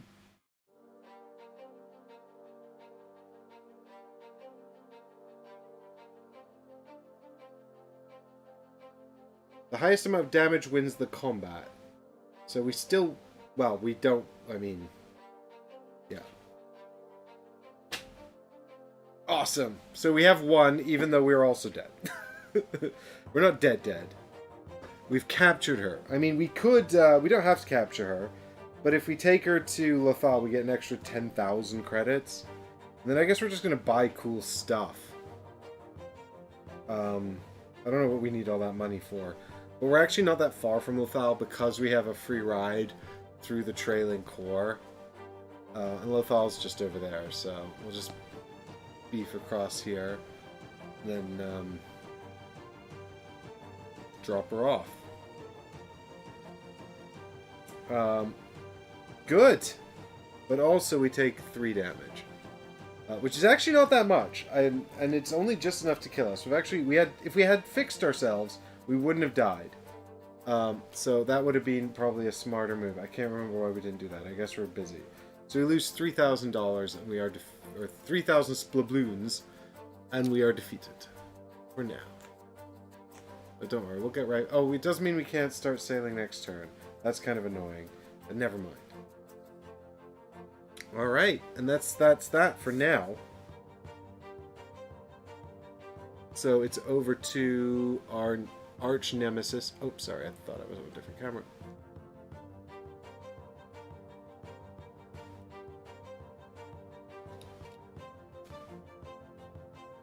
Oh, actually, he's gonna fly. He's gonna go over to get Maz Kanata, isn't he? Because I forgot that he'd picked up a bounty. So he's gonna just go 1, 2. I mean, actually, I have to draw a card for him, but he's definitely just going to move towards his bounty. Yeah. 1, 2, 3, 4, 5, 6. He. Oh no, wait, she's there. 1, 2, 3, 4. She's on Ryloth. And now that he is on Ryloth with Maz Katana, he will buy another contract. So he's going to pick up the contract for Forlom, because that's the top of the deck.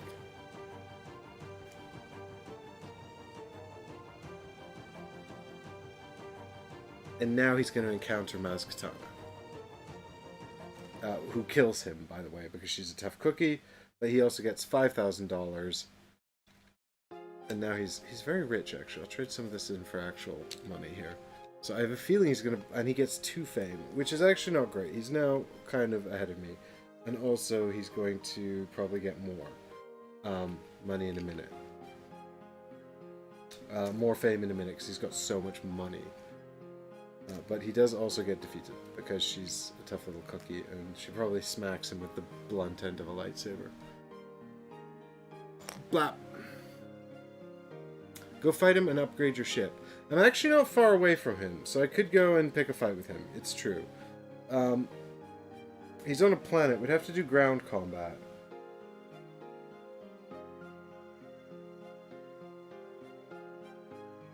What does the upgraded fire spray look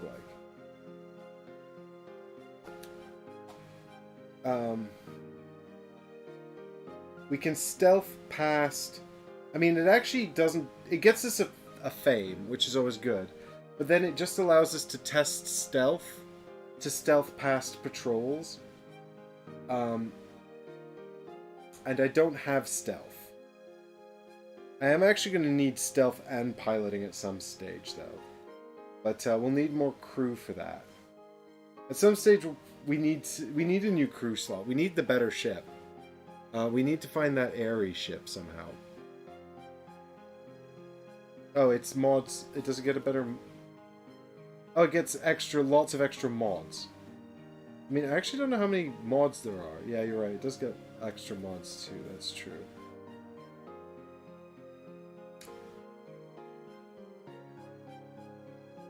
So, well, that's the end of Cad Bane's turn in any case, because he has encountered Maz Katana and resolved that contract. Yeah, that's it. Okay, so we get to stand up, and that's really all we get to do. Well, we get to heal all the damage on us. And so, I mean, for now we're stuck on a Naboo, and there's no one left here except for dumb old Bib Fortuna anyway. So, there's not really much for us to do on... Well, there's also Imperial Troll. Come on, you can do it, camera. I believe in you. Just focus on this. Focus on this. You can do it. Oh, who's a clever camera? You can do it. It can't do it. It doesn't want to do it. I will do it manually. How come... Oh, come on. How come when I put it on auto... Anyway, whatever. Okay, so...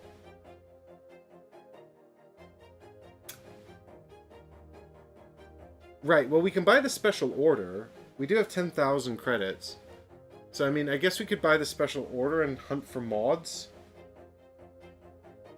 It's not really something we really need to do, but also we do need to win a ship fight. But now we're so geared out, I actually fancy our chances in a ship fight in any case.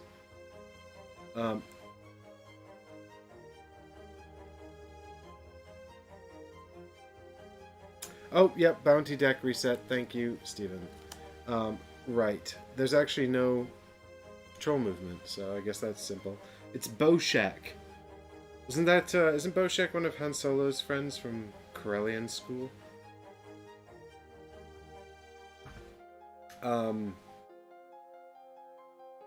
In any case, we need to, yeah, we need to decide what we're gonna do here, I guess. If we're gonna buy anything. We could shift the Corellian passenger over here and buy another mod. So I guess, yeah, let's buy the special order and then search for mods, right? That makes sense. Especially if we're going to upgrade the fire spray. So we shout, mod! And then we get to look for mods. That's not a mod. That's not a mod. That's a mod. Concussion missiles. And that's not a mod.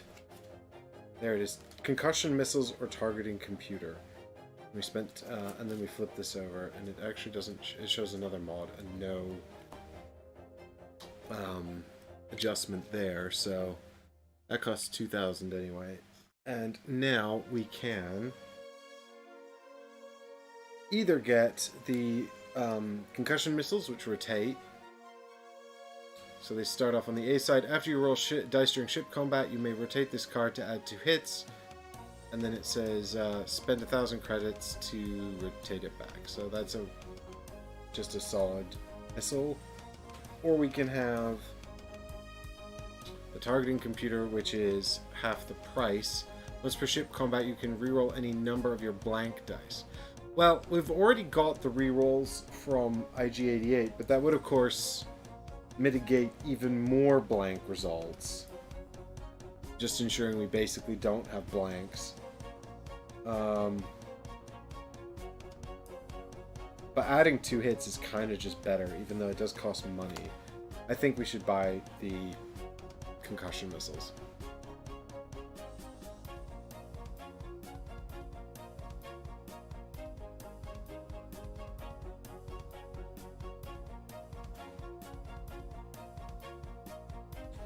So there we go. We are now, I think, extremely well prepared for ship combat. And that is the end of the market turn, so we can have an encounter. What's on Naboo again? Didn't we have a good encounter on Naboo before? Oh, actually, I don't know if we did. Right, Naboo is...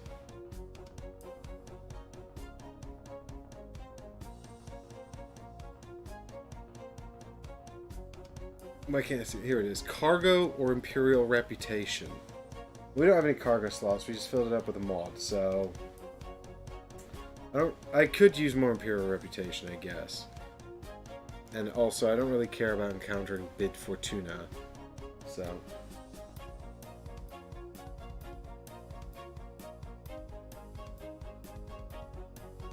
That's a cargo, damn it.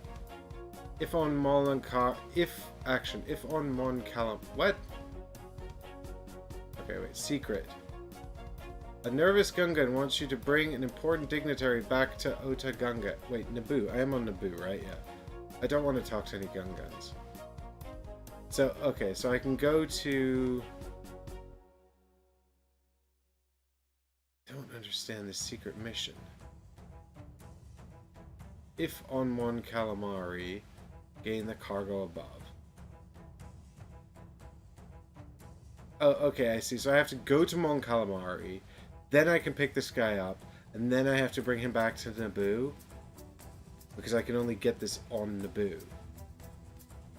Oh, that's annoying. Yeah, I'm not going to do that.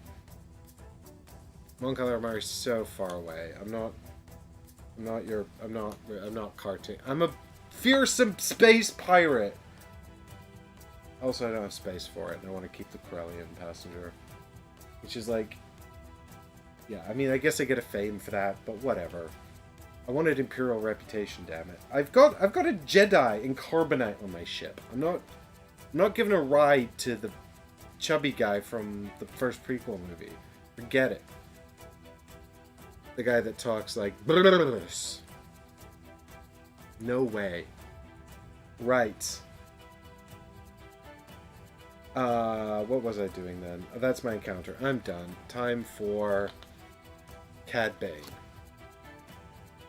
to stand up.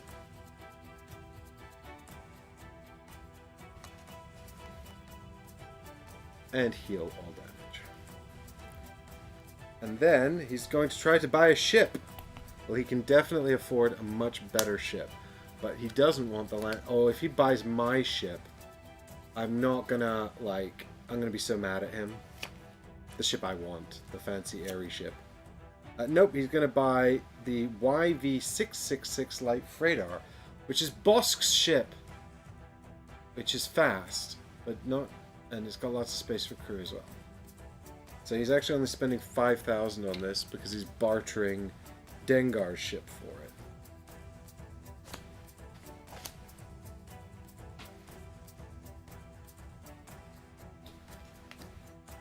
it. Alright, cool. There we go. And now it's the VCX 100 light freighter. So here's Hira's ship on top of the deck.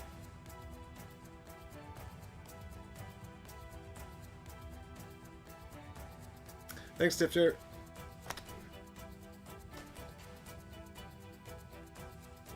Alright, and now that he's bought that, he's going to see if he can, I don't know, pick a fight with someone, I guess.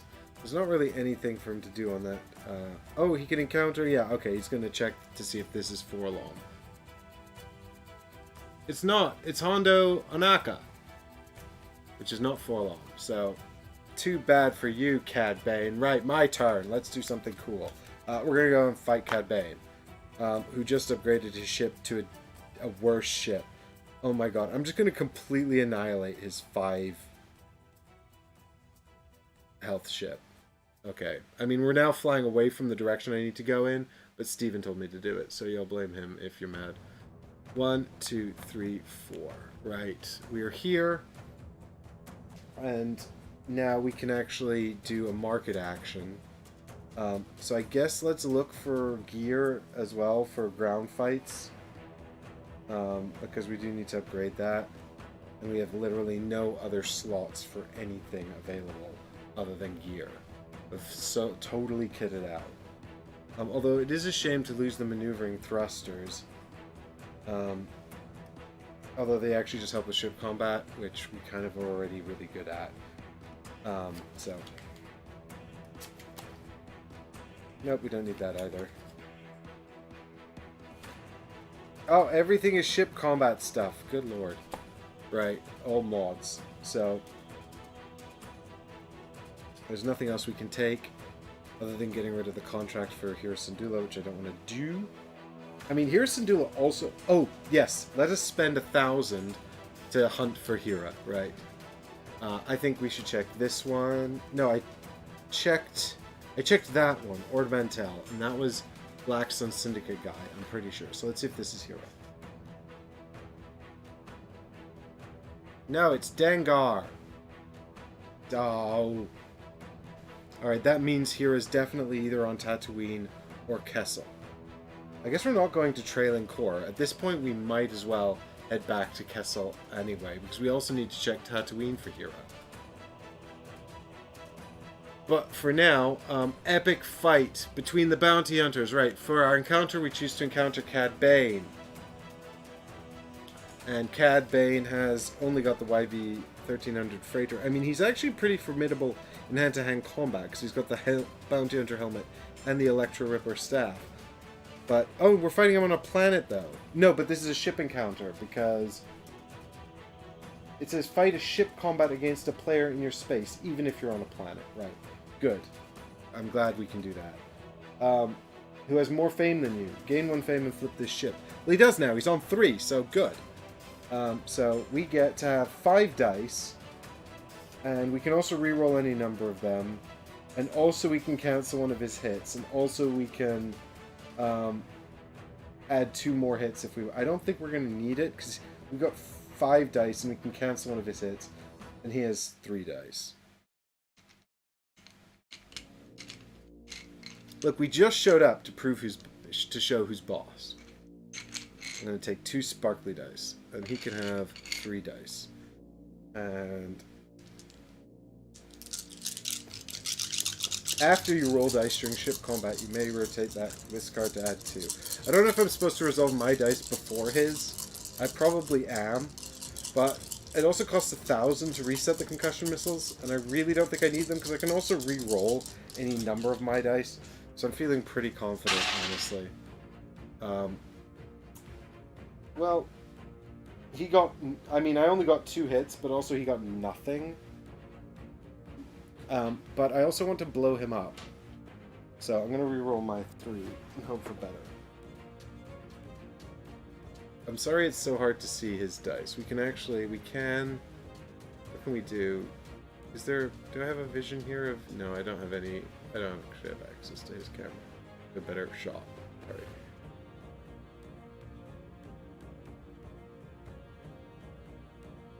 I will pull up the dice, though, to show you. So here's...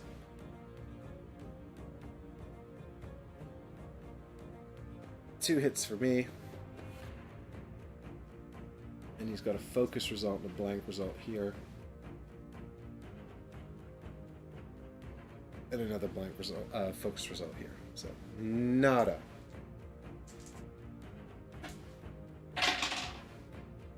Well, I've rolled into absolute bubkiss. So, I'm kind of bummed out that I haven't defeated him. And actually, even if I spend my missiles... I mean, I've defeated him. I've won the combat, but I didn't blow up his ship, which makes me sad. I wanted to blow up his ship. But that's fine.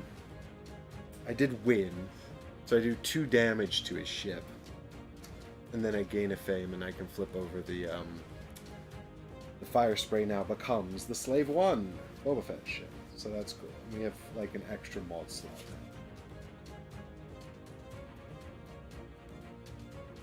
And we can stealth past guys, but I don't think we really need to, honestly.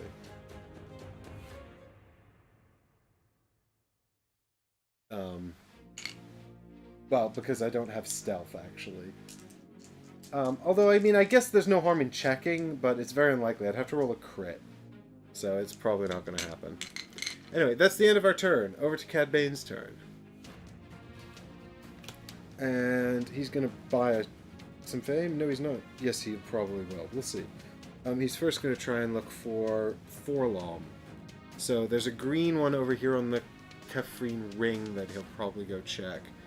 Yeah, because there aren't any more over there. So let's see how this goes. He can just bypass right past the huts anyway. So...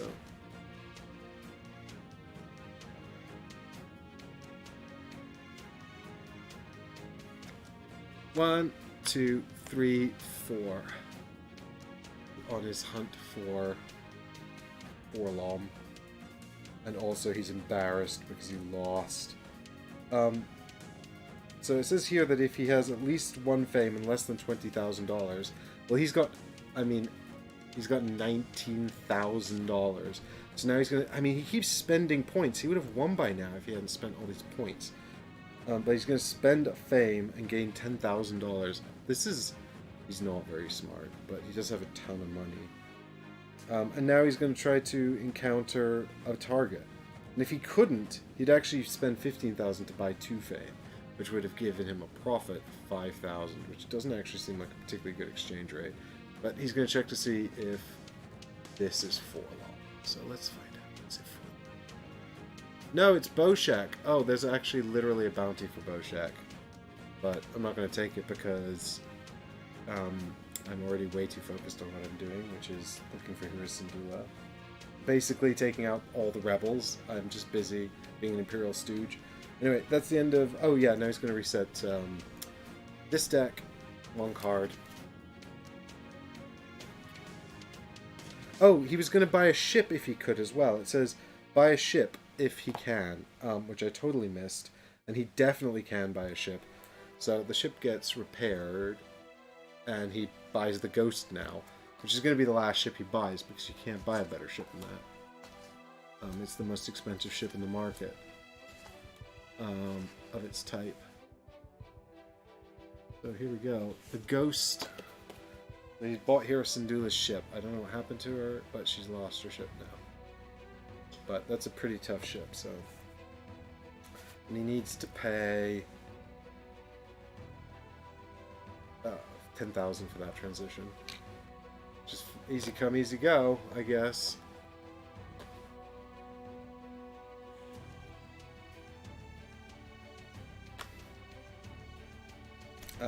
Right. And then he checks the encounter and misses it, and then he resets the job deck, which I've just done, and he resets this deck as well, revealing the legendary game of Sabak. Sabak, isn't that... No, that's the card game, not the game on the Millennium Falcon, right? It might be, actually. I can't remember. I think that's the card. Your skill at Sabak is well known throughout the galaxy, but another win could make you legendary, especially if the odds are stacked against you. Destination, another player's space. Choose another player in your space and resolve card 40. I mean, this sounds fun. I don't think we can do this in solo. There's actually a few cards I was supposed to take out that I forgot. This is also really expensive. Sabak equals Star Nerd Poker. Right, so it's not... Yeah, it's not the game on the Millennium Falcon then, which I still can't remember the name of. He's literally that, yes. He went through, well, he's gone through the best hits of all the bounty hunter ships and actually ended up with the rebel ship. And it's one of the most, there's no ships worth more than 25,000, so he's not getting a better ship than that. And we get to reveal the next ship on top of the deck. Please be the Aerie. It's not, it's the heavy duty lifter. It's a piece of junk. I actually don't know where this comes from either.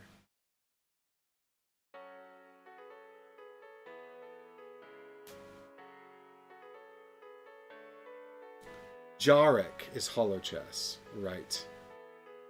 Thank you. That is the one I was trying to remember the name of. Jarek. Right. There's not any legendary... Right. Anyway, he's done. Cad Bane is done. Time for my turn. And I guess I'm just gonna drift over towards Tatooine now and see if that's Hera Syndulla. And then we're also slightly closer to... I've still only got 6 movements. Man, when I had Han Solo, like, he gets bonuses for movement, and he also had, like, some extra engines. He could get up to 10 speed in the end. That's fun. So, am I really gonna stop on Tatooine? I mean, I guess I should. What if it's Hera, right? 1, 2. Also, I haven't done, like, any of my... I'm actually not too far off doing my... I've done the ship goal, like, several times. Right, what are we doing for market stuff? We actually have money to take another mod. I guess let's cycle this deck, because we've got money for another mod. Not money, space for another mod. Or we could take, a gear, so... It makes sense. This is +1 ship combat. I actually don't really think I care, because I've got the concussion missiles, I've got the ion cannon, and I've got IG-88's rerolls. Actually, what I really want is another crew space, so I can get another robot crew. Gain 1 ship's hull. Oh, and there's an action, repair your ship. That's pretty good, the shield upgrade. But, again, I don't know, I'd like movement. Or gear. It's a crew! Oh, it's an astromech droid that gives you +1 movement. We should hire this guy. Then we have to get rid of the Garandan, and we need knowledge, don't we? Knowledge and tech and stealth. Yeah, oh, bummer. I want this guy, but I don't really have space for him on my ship. Damn it. Poopy. Well, I haven't seen Cad Bane cycle this deck yet, so maybe we just wait for a minute. I should have cycled the ship decks and seen if I could have gotten, the Aerie. Anyway.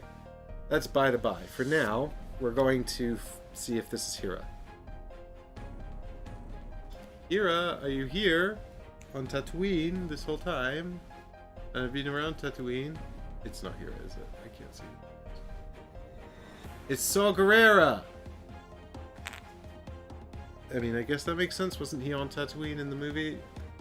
Or is that some other desert planet? Boo! We could talk to him, I guess. He might have a job for us or something. Let's talk to him and see what he has to say, just for the sake of actually, you know, reading the cards. You can hire him as crew.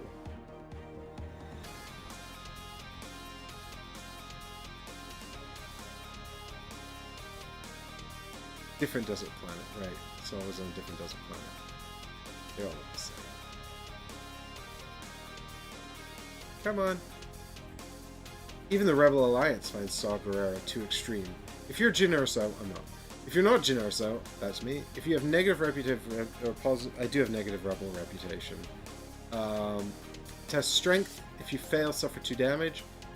If you did not test Strength, test Influence. Right, so basically now I just test strength or suffer 2 damage. Oh no, test stealth. Wait.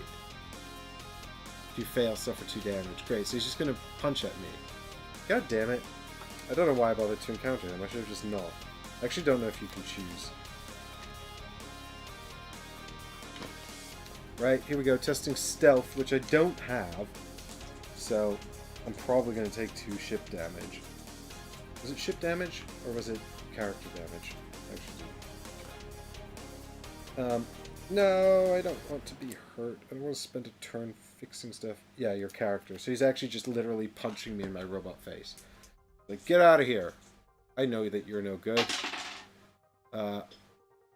Well, that's a blank and a focus, which is not even close to passing, so I guess I just get punched by Saw Gerrera. Thanks, Saw. And moving on to Cad Bane's turn. So he is going to move on to Takodana because there is a green token on Takodana. We have literally searched this entire section of the Outer Rim. Like, that's all we've been doing this whole time, just searching the Outer Rim. Although, to be fair, like, I've captured a Jedi, and I've stolen an expensive bounty hunter ship. So, I'm feeling pretty good about things. Like, I'm feeling like I'm making progress. Way more progress than Cad Bane, who keeps just selling victory points for money for no reason.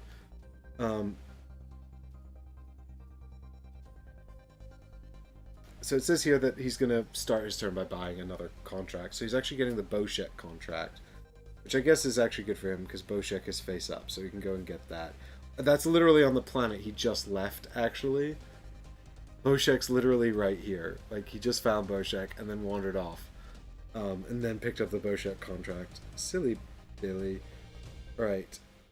Now he's going to check this to see if this is Forlong. Which it's not. It's Greedo, who shot second. And now it says, if not all crew slots are full, gain the crew that matches a face-up contact of the lowest class on this planet for free. So actually he's now hiring Greedo as crew.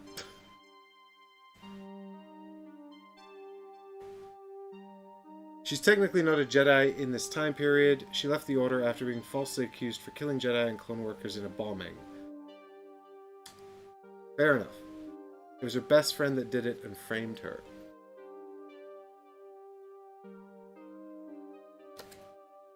Is that why she's so sulky in Mandalorian?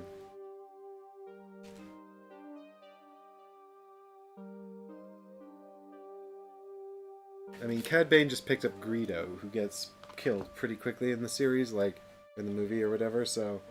Oh, he does have stealth, though. I could have used that. Actually, his ability's kind of cool. I mean, it's kind of apt. It says, after you roll dice in ground combat, you may spend 1,000 credits to add a hit. Yep, that makes sense, because he shot second. So after you shoot, you might get a hit, or you might be broke and die.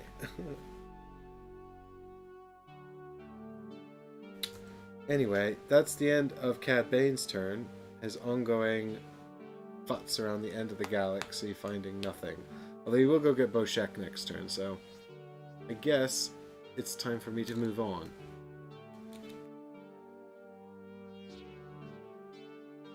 The,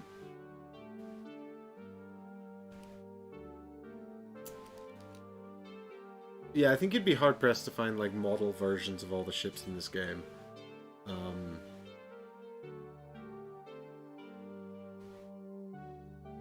Just because there's so many ships. Right. Okay, so I guess... Do we go to Kessel, then? It's so far away. It's 8 spaces away. But we do need to have another nav point encounter, so why not? We've got 6 movement. 1, 2, 3, 4, 5, 6. I mean, it is faster to go 1, 2...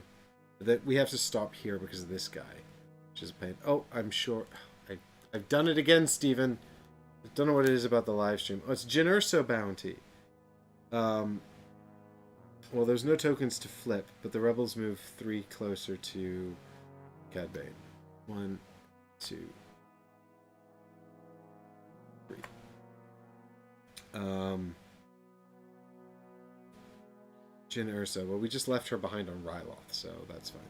But we could have gone 1, 2. Then we would have had to stop for the Syndicate, though. 1, 2, 3, 4, 5, 6, 7. Yeah, going through the Maelstrom's not advisable. So it'd be cool if Fantasy Flight does a ship release pack like they did with the monsters in Arkham for 2nd edition. Yeah, I mean, it'd be cool. I don't think they will. But it'd be cool if they did make like a bunch of little ships that you could use as pieces in this game. But I don't mind the standees either. My cat is outside. Can you all hear her? She's being really talkative. I'm gonna let her in. It's always a bit of a disaster though, because she's a disaster. But we'll see what happens. Yeah, I can hear you. You lonely. You just come to destroy the game.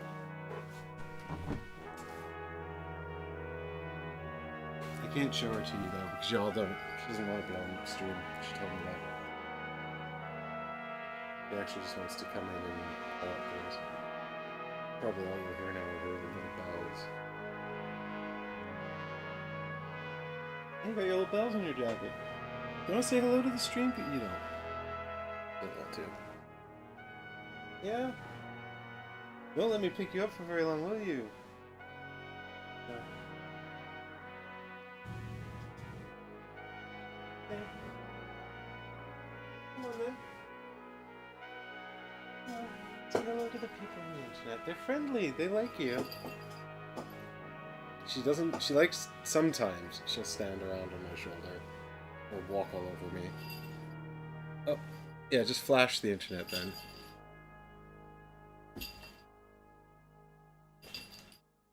That's the best we can do.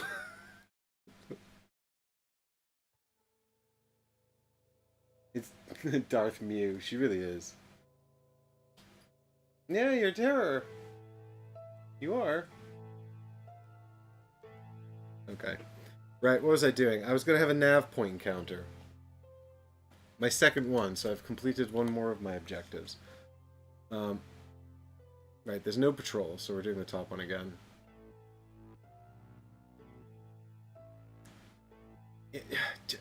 Come on. Focus! You follow a weak distress signal and find an escape pod adrift in space. It appears to have been damaged, and docking will be tricky. You may test piloting. If you pass, gain the crew below. If you fail, your ship suffers a damage. I do need to get piloting. I actually don't have it. But also, I mean, I also don't have a crew spot. I mean, it's not a bad crew member. She's done now. She wants to leave again.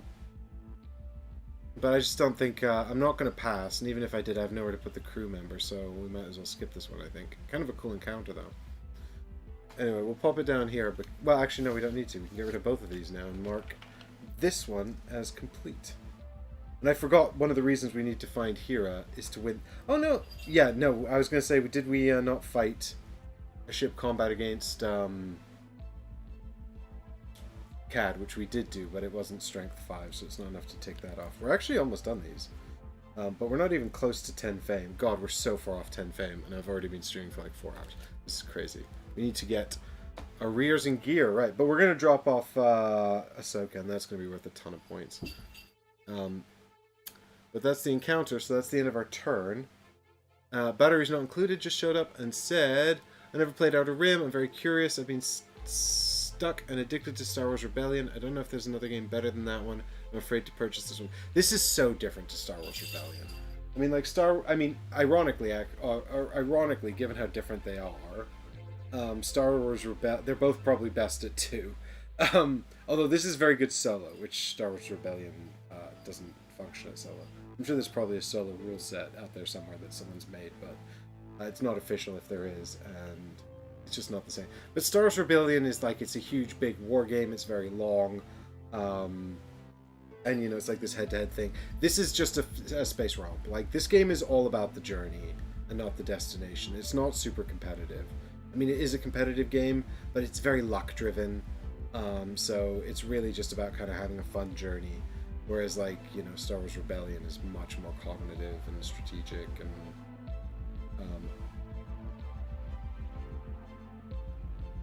yeah, they do both generate great stories. Brian's right, but very, very different kinds of stories, or sort of generated in very different ways. Right, back to this. Cad Bane's turn. Right. Yep, he's just going to fly back to the Ring of Caprice to pick up Boshek. He wants to buy gear.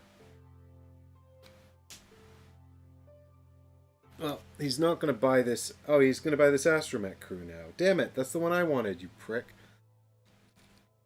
I mean, Nerf Herder. And he reveals Black Sun. Oh, it's just a blaster. Plus ground combat. I could get that. A blaster and a vibro knife. Just punch people. I mean, I won't have to. I'll stab them and shoot them. Star Wars is for kids. Right. And then the Black Sun pilot, which is... I mean, none of us have taken out any of these patrol ships, actually. It's going to go 1, 2, 3 towards him.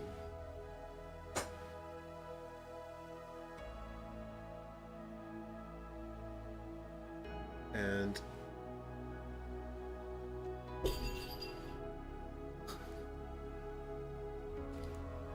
Right, that's not even,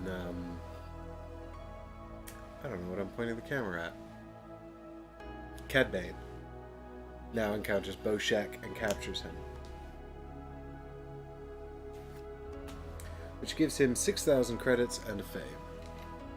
He's going to have to start spending this money on credits sometime soon, because he's got a lot of credits and not a lot of points. And now we're tied. That's not good at all. And they're out the game. That's done. You want to go out? You done? You done in here? Alright, now it's back to my turn. Alright, hi! Thank you for almost saying hi.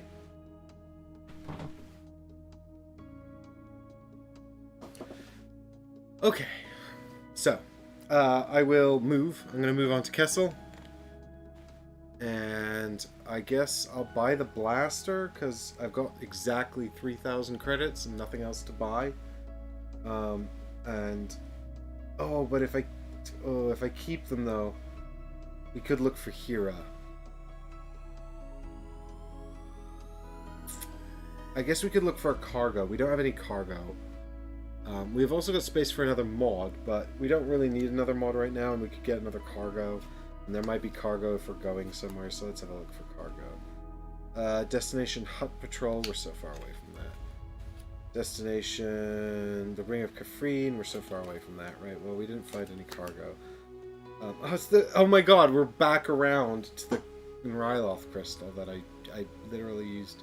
Oh no, wait, this is not the same thing. I mean, it is, but it's also not the same. It's more Ryloth stuff. Anyway, we're not going back over that way, so I guess let's save our money for now. Because I want to use this money to find Hera if we don't find her here. So let's spend as an action, let's spend 1,000 credits to tap into our contact here and see if we're gonna look one of these. If this is Hera, we'll encounter it. If it's not, then we can check the other one, because we've used our Garandan to scout ahead, so to speak. Oh, it is Hera. Okay, we found Hera. Great. So we'll encounter her, and now we're going to have a ship combat with Hera. So she gets 5 dice.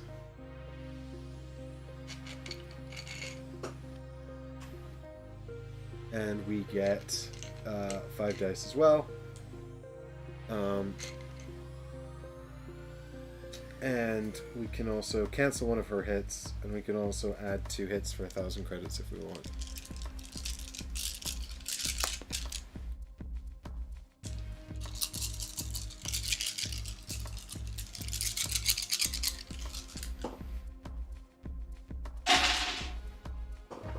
Alright, Right, I've got 2 hits, and I've got 3 hits, and she's got 2 hits. It's kind of amazing, actually, how badly these gold dice are rolling. It's probably a good thing I got those red dice. There you go. If you play my copy of Outer Rim, don't roll the gold dice.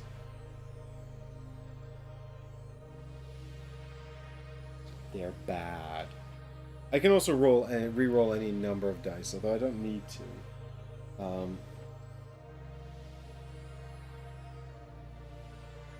Because I've already won.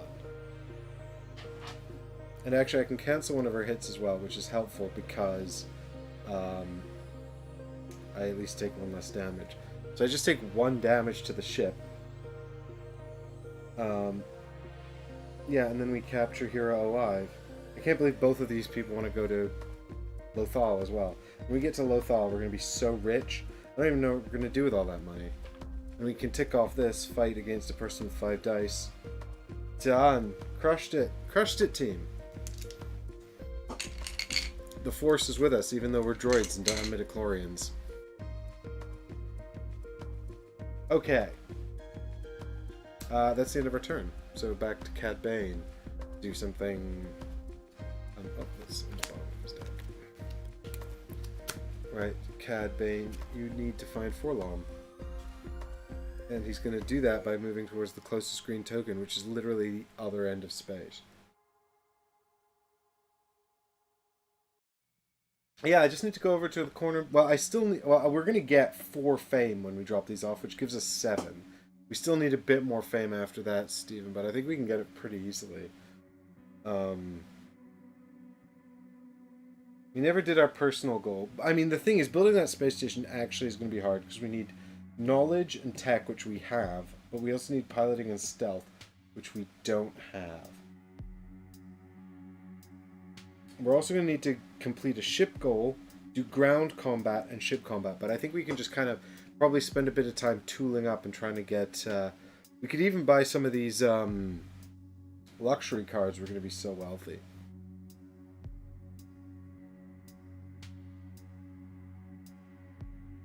In the meantime, scope this out. Cad Bane has got to, like, very, very sadly just drift out of this side of space where there's literally nothing for him to hunt. I mean, although he could just... Is he going to buy... Yes, okay, he's actually going to buy Jyn Erso, which is great.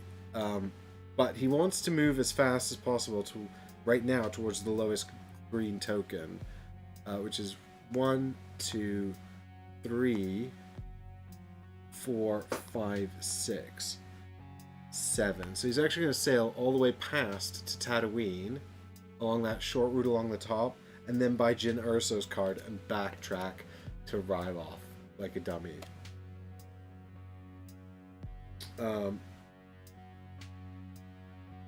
Yeah, that's just the way it works out. And then he's going to try to have an encounter in his space, but there's literally nothing there, so he's just not going to do anything. He's just going to hang out. What a silly Billy, right. And we reveal this, which is Dr. Aphra. But it's also going to reveal a token which it can't, and move the Imperials 4 towards him, which it can. 1, 2, 3, 4. So he's also now completely surrounded by patrols. He's going to have to backtrack to Ryloth. Fortunately, he can get there pretty easily.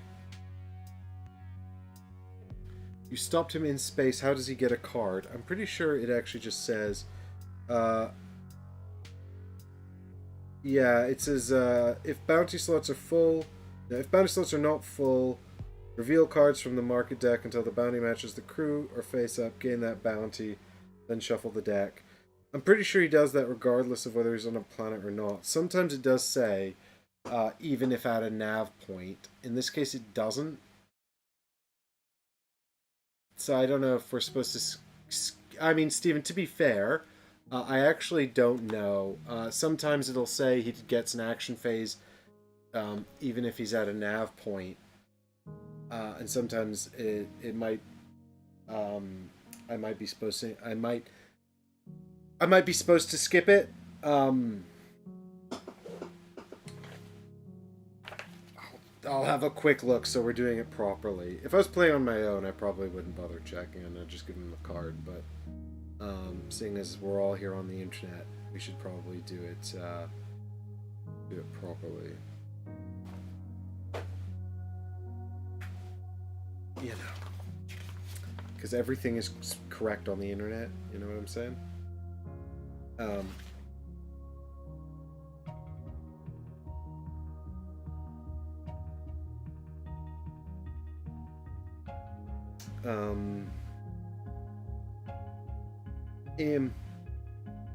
Alright, talk amongst yourselves for a minute about FFG games, or whatever it was you were discussing earlier.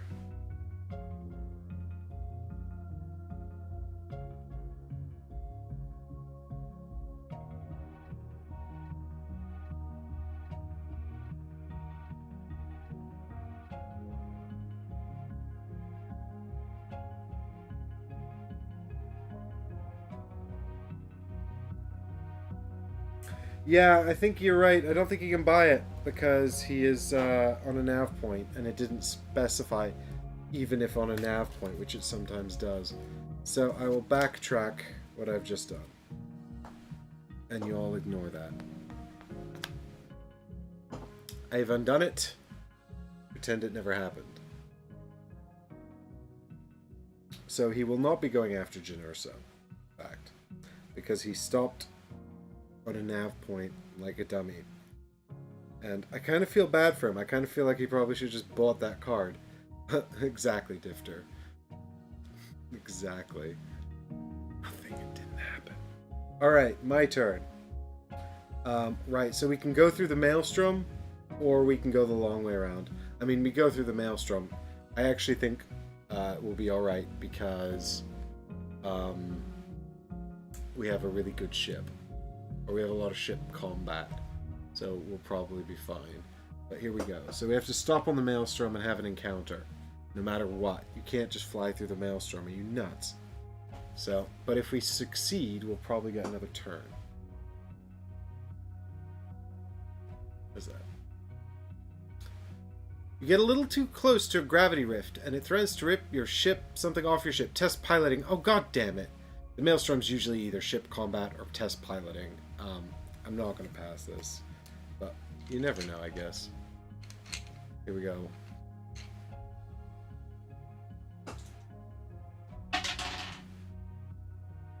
No. I failed. I failed everything. I definitely failed, right? This is not a crit. No. We failed. Damn it. Alright, so now what happens?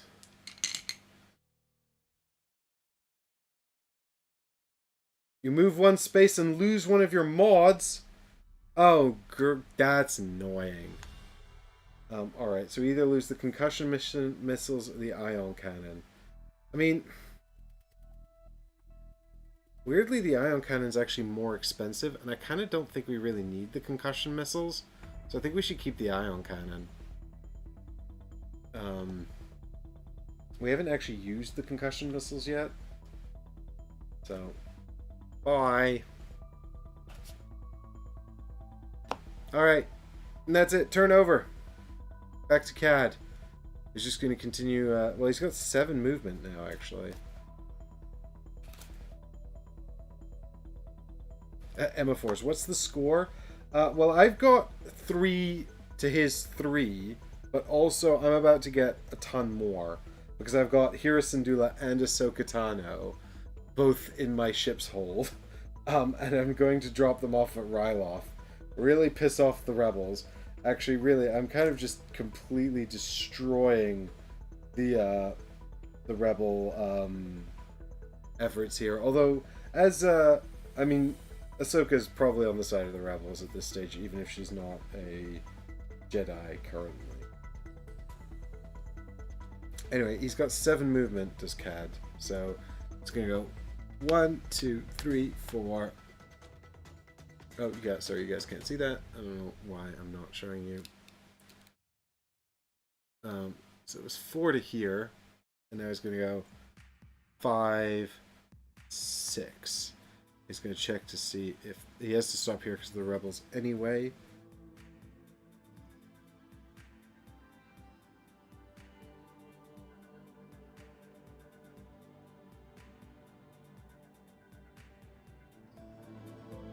Right, it says, when I first betrayed my own spy, Pax Palmer, I had an eerie moment of recognition.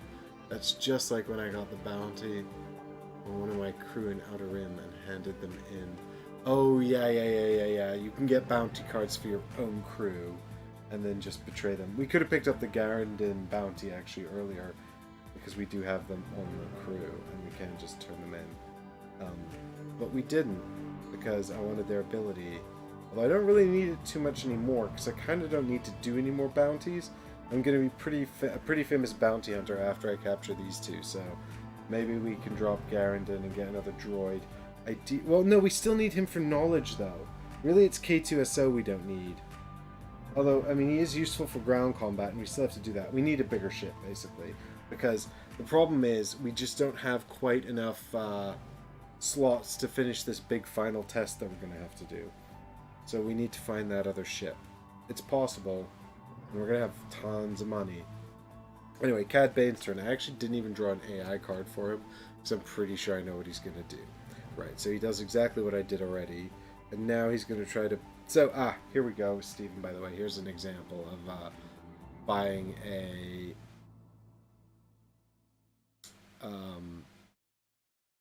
bounty card, even if on a nav point. But he will buy a bounty card anyway, which is actually Generso. So now he's going to have to turn around and fly all the way back to Ryloth. He's not a very efficient bounty hunter, this guy, I must say. Right, and now he would fight rebels if he had a negative rep, but he doesn't. So instead he's going to check to see if this is Forlom. Which it's not. Oh, it is. It's Forlom. So I guess he gets Forlom. And then he's going to go get Generso. By the time he's done both of those, he'll have actually 7 fame, which isn't too bad either. So I guess we're staying pretty neck and neck, actually. And he gets... oh! Yeah, and 8,000 credits. So he's also rolling in the money. So he's not actually far off 10, really, honestly. We probably need to get our shit together.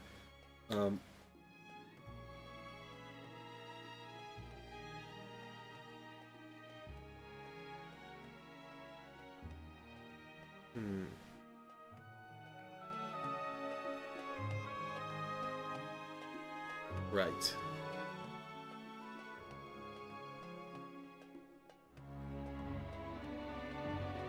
Yeah, fortunately Generso is at least 2 turns away from him. Although, to be fair... yeah, he just needs like 1 good card to buy that fame.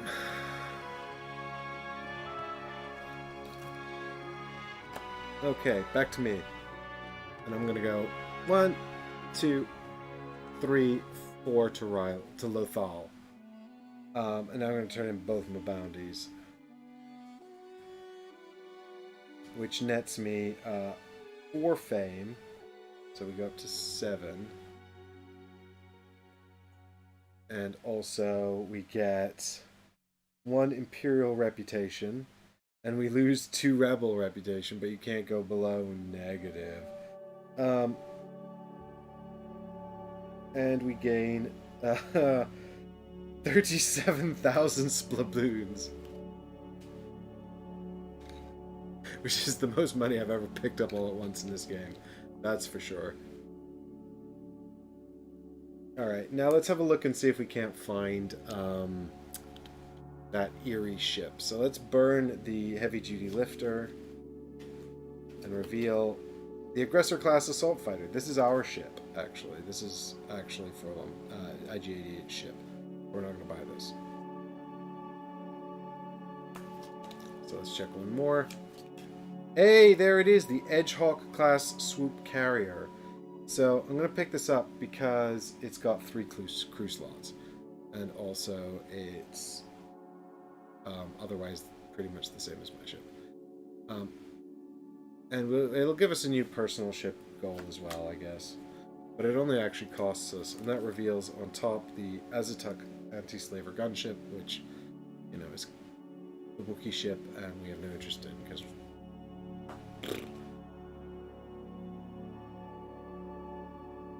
So we only need to spend 5,000 to upgrade this, actually.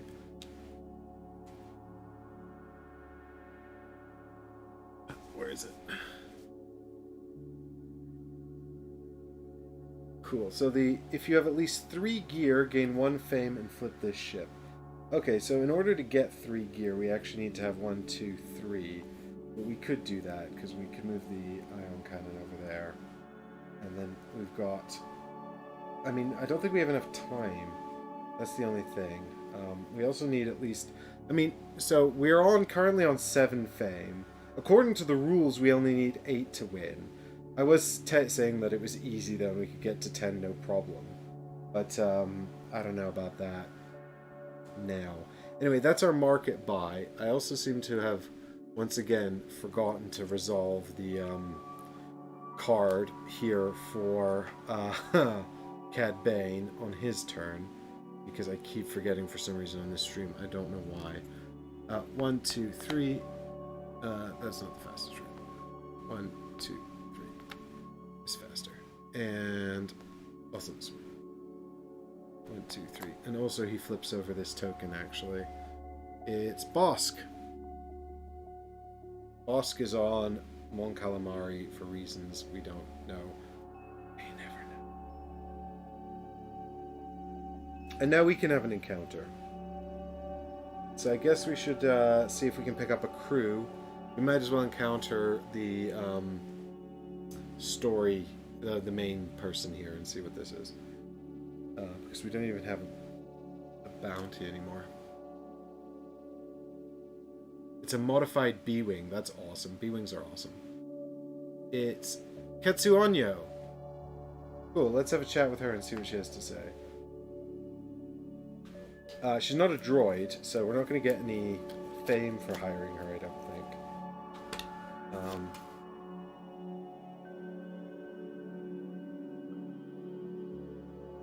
Fortunately, we need one more droid to complete our set. Come on.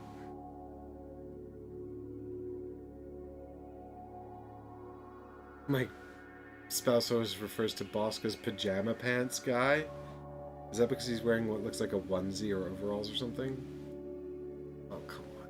I'm so tired of this camera. I've been trying to get a better camera to replace this one for so long. And you just can't get like a... They just don't make web cameras that are better at autofocusing. Anyway, rumor has it she's working for the Black Sun, but for the right price, she might work for you instead. If you have positive or neutral syndicate, you may spend 6,000 to hire Ketsuonyo. I do have neutral, so let's see. What does she do? She's got stealth and strength. We really don't need more strength, but we do need stealth. Encounter a patrol or contact token that is within 3 spaces of you. I mean, I don't really care about that, but I do need stealth, and I don't have stealth, so I guess we should buy her. We also have so much money, like...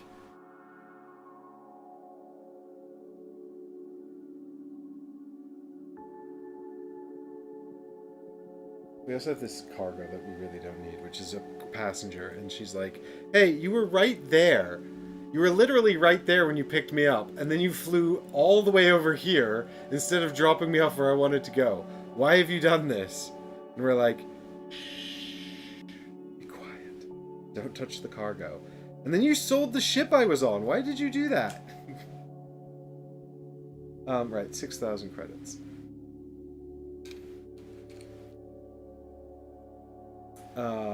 And then that's it for now. So now the only thing we're missing is piloting, actually, of all the things we need.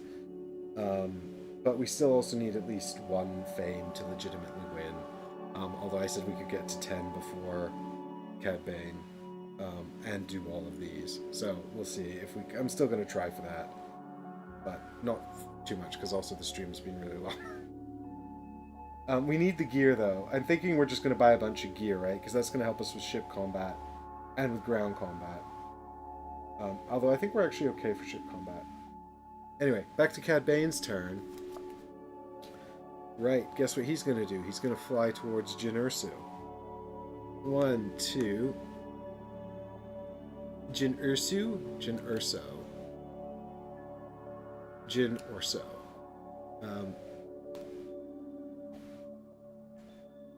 What is that like?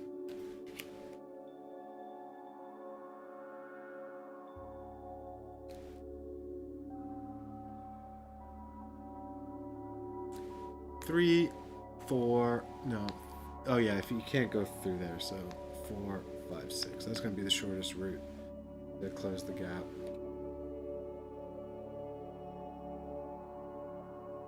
Right. Now, if he wants to try and buy a ship, he can't. He's not going to get a bigger ship. If he's on a planet, he can do a thing, but he's not. He's on a nav point. So he's actually not going to do anything.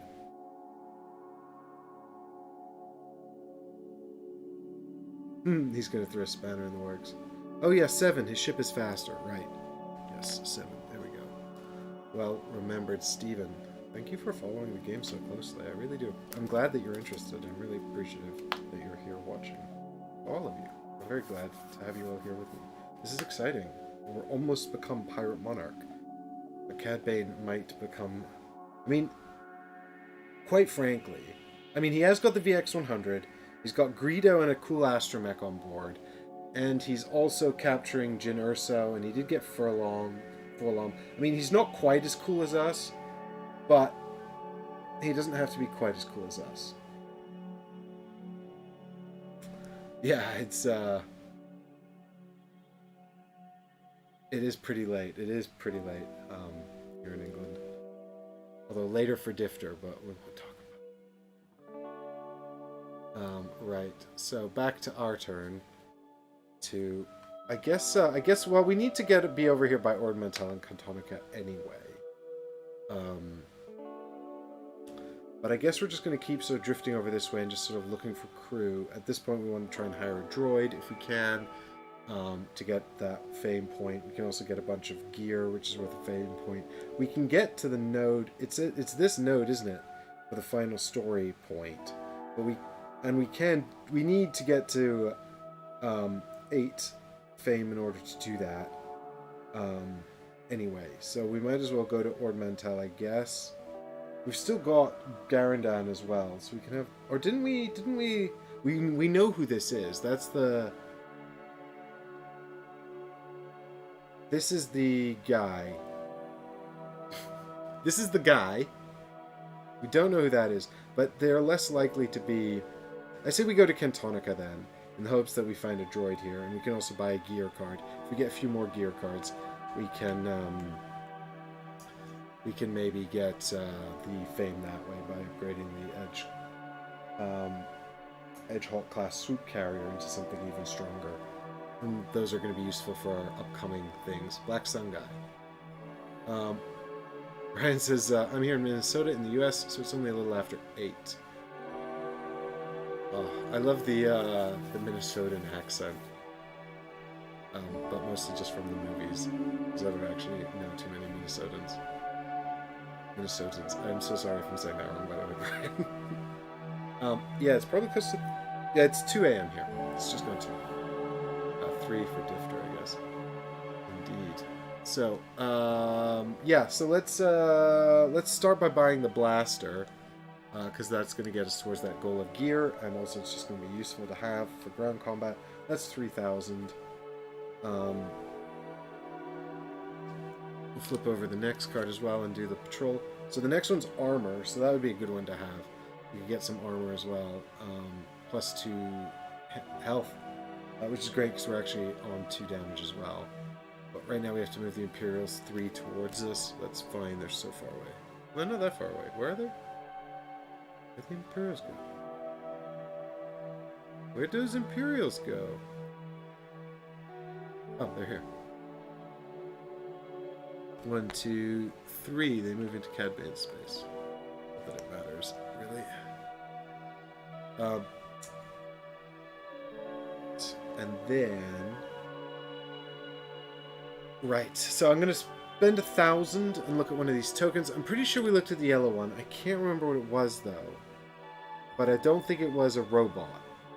So let's look at the green one and see if it's a robot. Ideally, we can find a robot with piloting. That'd be great. Oh, it is a robot. That's so unexpected. Okay, I don't know what this guy does. So let's encounter him and see what he does. Yes, Stephen, there is a gear or mod slot on the ship, and if you get 3 gear cards, it's the personal quest for the ship as well. So that would let us get 1 more fame, which would put us on 8.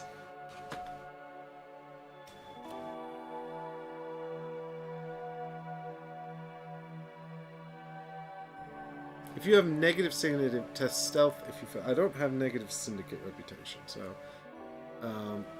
you may test tech. If you pass, gain the crew. I mean, the only reason to gain this crew would be to get the fame points from. I mean, he does give us +2 health. Let's do it. Let's just do it to get the fame and complete the little mission. It's nice. So we're testing tech. We currently just have standard and tech, so... yeah, I mean, I like K2SO's ability... Well, no, if we replace K2SO, then... Oh, we can't really replace him, though. Because then we won't have 2 droid crew. We'll have to place Garandan, and then we'll lose the knowledge, which we need. We'd have to replace Ketsuonyu, and then we lose the strength. So yeah, we can't really actually replace anyone, really, without losing the skills we already need. So yeah, I don't think we can do our own personal objective at this stage without setting ourselves back too much.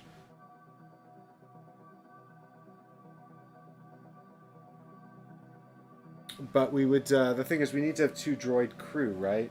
So we can't replace K2, which means we'd have to replace one of the other 2, but they're the ones with the skills we need to complete the story card.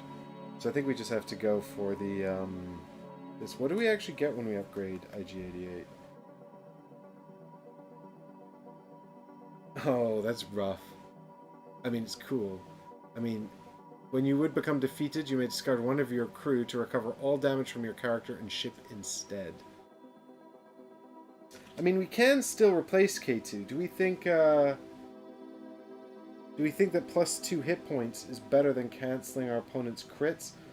I'm not sure. Like, it's a dice mitigation thing. The 2 health is good, but obviously if we cancel their crits, we may be more likely to win. We need 2 droids for IG-88's personal quest. Why are your robots so dumb? I don't know why. They're not dumb. How dare you, MF4s? The robots are smart. They're smart and clever and... But also, why don't they have piloting? We need an astromech is what we really need. We needed that astromech that... I mean, even the astromech doesn't have piloting.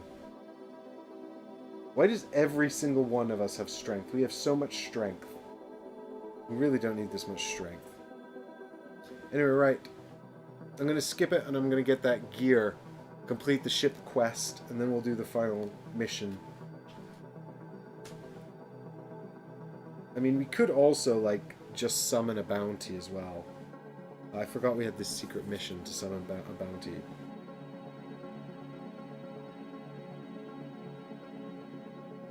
Well, no, another player has to encounter them, though, so that's fine. We can't do that. I mean, actually, we could, technically, if, well, no, Cad Bane can't fail a contact, unfortunately. It'd be really funny. If he could fail a contact, we could use this secret mission to pull Jyn Erso all the way from Ryloth to Cantonica.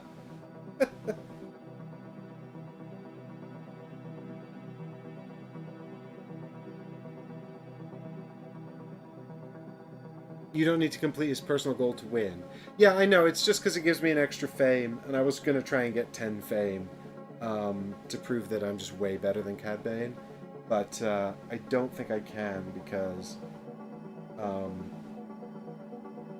I think I'd have to go and do like a whole nother bounty.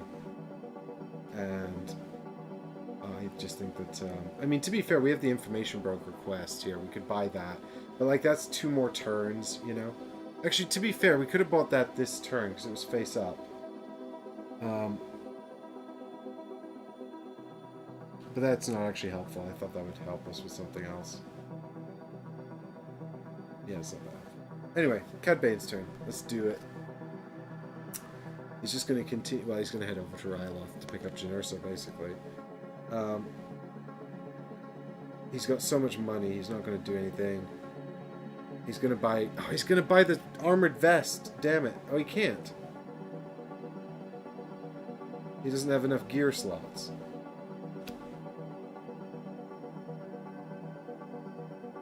So, he's got full gear. In fact, what he's going to do is he's just going to beat Jyn Erso. He's going to do 6 damage to him, which still defeats him, even though he's got all of this armor and everything.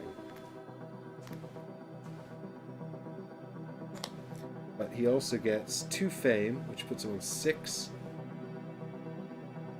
And 9,000 credits.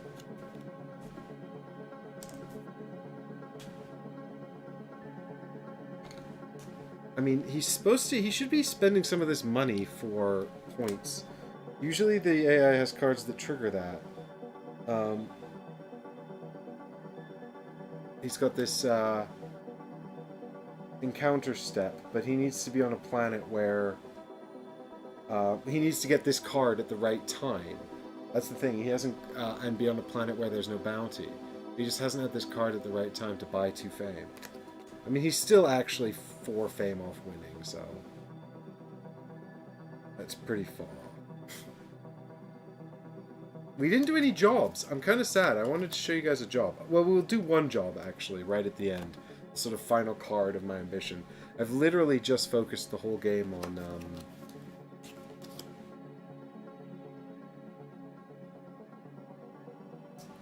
a gift for Jabba. I wonder what that could be. 20,000 credit cargo. Gain 2 fame and a hot reputation. That's cool. Yeah, the jobs are actually really fun. I really like the job cards, but they're really tough to do because they're so expensive. Not expensive. There's so many dice and skills you need. This, yeah, he's a lot less effective than Boba Fett was, that's for sure. Not yet Ultravioletta. It will be in a minute, though, I think. We're pretty much down to the sort of the final sets of it. Like, it's my turn now. I guess I'm just going to heal my robot, because I know I'm going to have to do, or heal IG-88, because I know I'm going to have to do a combat in a minute. I'm going to move next turn to do the final encounter. So I'll spend 3 grand to buy that armored vest.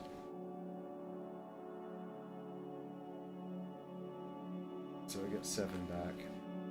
And this completes the ship goal for the Edgehawk class swoop carrier, which upgrades it.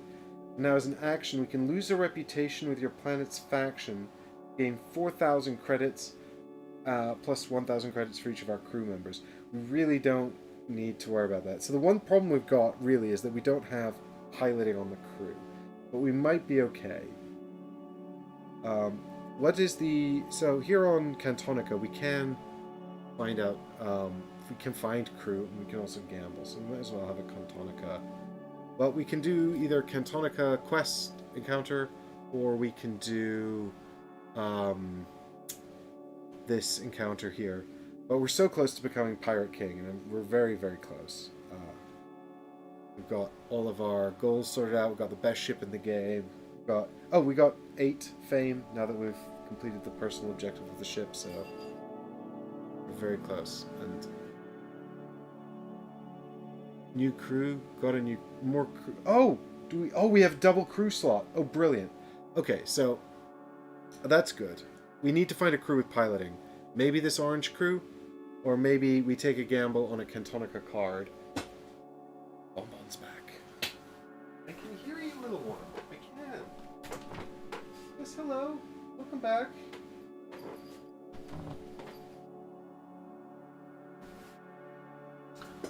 Okay. Darth Mew! Hello, Darth Mew.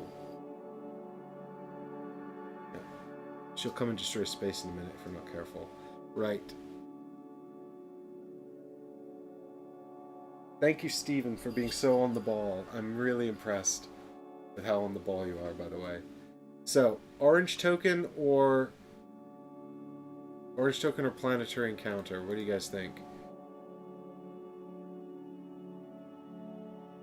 This is our final crew slot. We really need to find a pilot. It'd just be great to have a good pilot. I mean, our crew really is pretty vicious, actually. Ketsu Onyo, K2SO, and Garandan, and IG-88 pilot. Like, it's a pretty badass ship. And a modified B-Wing as well. That's all guns. And bulk. This is actually a super cool ship. I really like it. The Airy. I don't think we ever saw this token. Obviously, it's face down, and I don't think we spied it.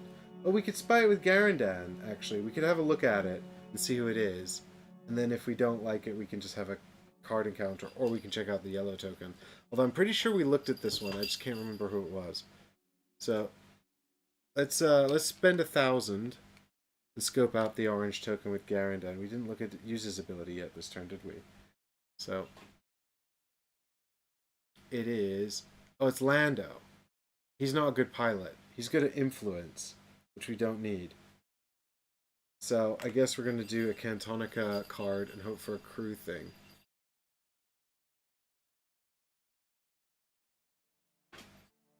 Alright, come on, good crew. Oh, it's a secret mission. Damn, it's not going to be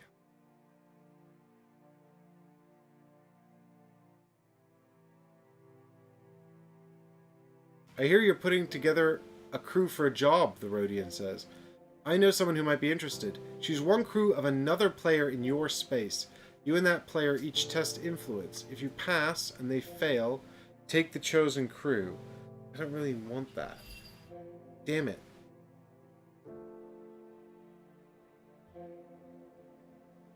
I got so many secret missions now.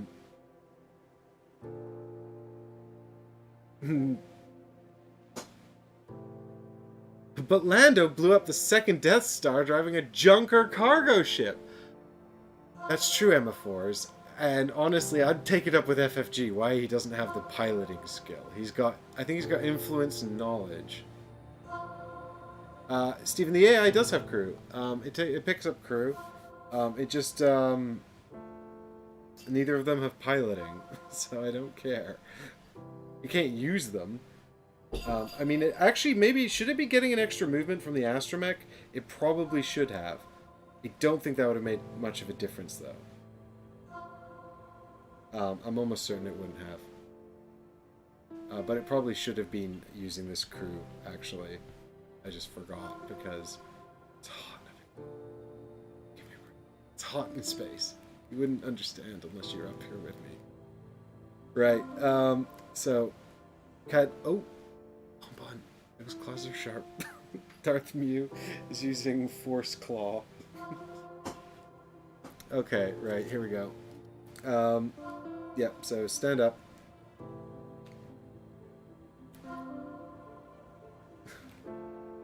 No, let me out.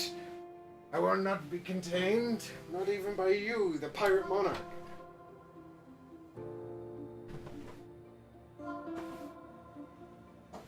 Okay. Buy a ship? No, thank you.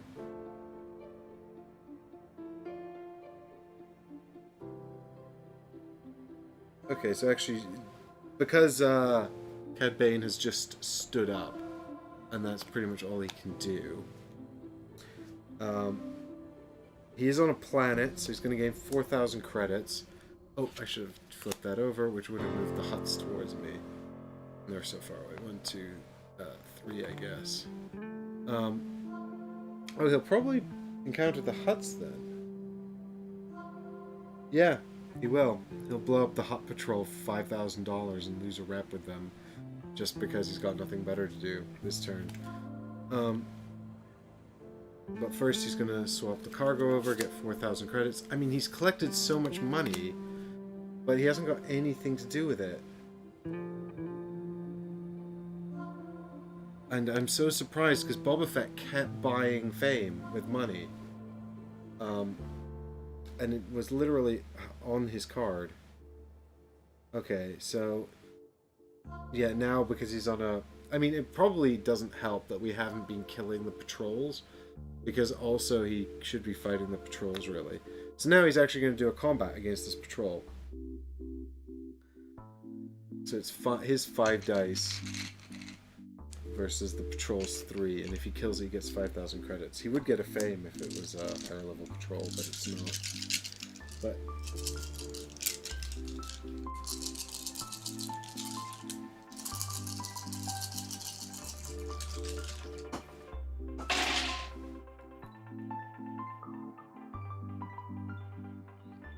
okay, what do we got here? Oh my god, he got 1. And the patrol rolled a crit. The patrol does 3 damage, and Cad Bane loses. That's hilarious. He's really not very good at this. The patrol's crit is the one above my wrist there. That's 1, 2 for the patrol, 1 there for Cad Bane, and then he's got 3 focus symbols and a blank. Such bad luck. Jerk. I mean, you could have at least tried, Cad. Could have at least tried and given them a bit of a... he's not defeated, I don't know why I let him down. So he actually moves this. I guess he'd move it here or here. I don't think he really cares. So we'll say it hits, moves it west. That's a blank, so it moves east. And then he takes 3 damage on his ship. And actually loses a rep with the huts for no reason.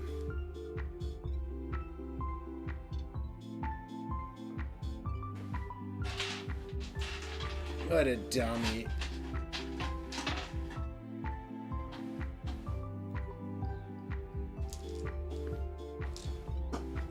That was a waste of your time, Cad. And now it's back to my turn because that was his encounter.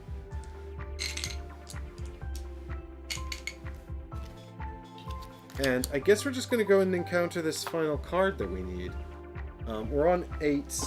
But we don't have piloting, so at some point we're basically going to have to roll a crit. Probably. We might just take damage, though. It might not be like end the mission. So we'll move out here. And then, because we are on the nav point, adjacent to both Cantonica and Ord Mantell, we can found our space base, which is card 62.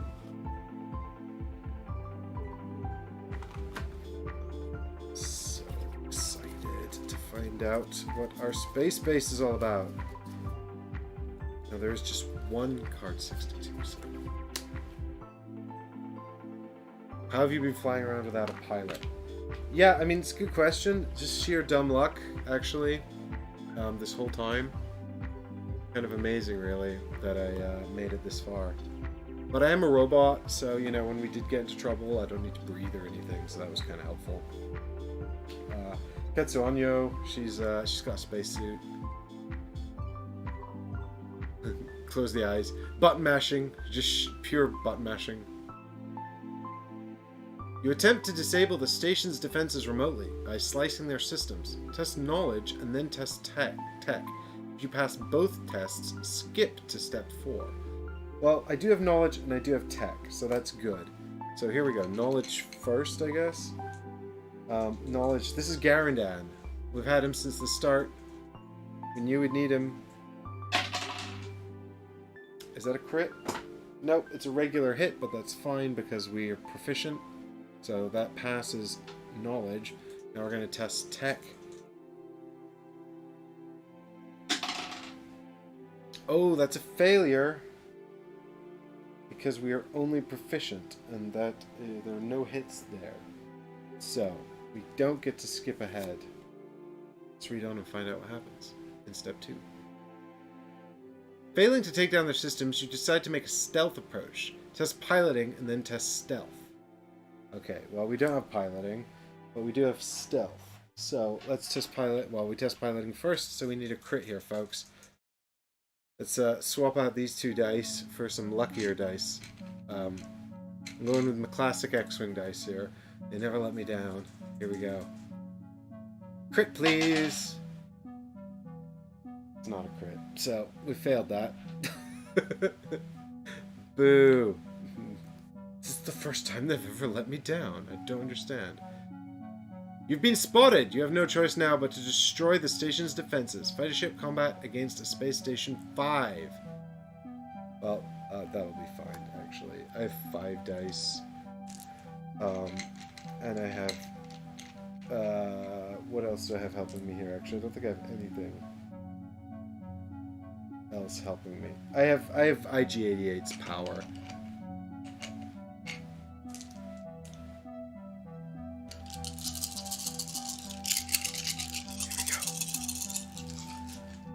Here we go. Yeah!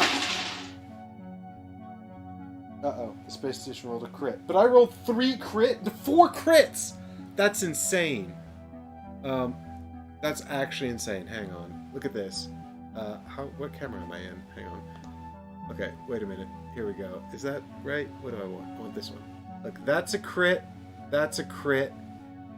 There's a crit here. And this is actually also a crit. You just can't really see. That's crazy. 4 crits? That's nuts. Oh my god, if this was X-Wing, I would be accused of cheating and walked out of the room. What are the odds of that? There's only 1 crit on these dice. Well, where were these when I was taking tests just moments ago where I needed crits? Come on, that's such horseshit. I mean, I'm glad, but also, come on. Did I roll too many dice? I rolled too many dice. No, I must have had one left over from before. I don't know. It doesn't matter. Cancel one of the crits. It doesn't matter. I've won anyway. Like, even if you take away one of my crits, like, I've still totally decimated the space base. I must have maybe... Oh, I've rolled a die for them instead.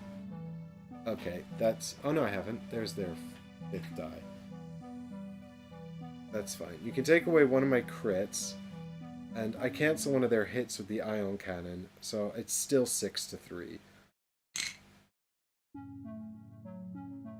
Like, unreal. I can also reroll these 2, actually, so I might as well. I don't know why, though. So... Darth Mew demands destruction. It's true. There's another hit for me. So that's a total of 7, because I canceled one of my crits because I seem to have rolled too many dice, to their 3. So I take 3 damage on the ship, which is fine because it's got 7 hull.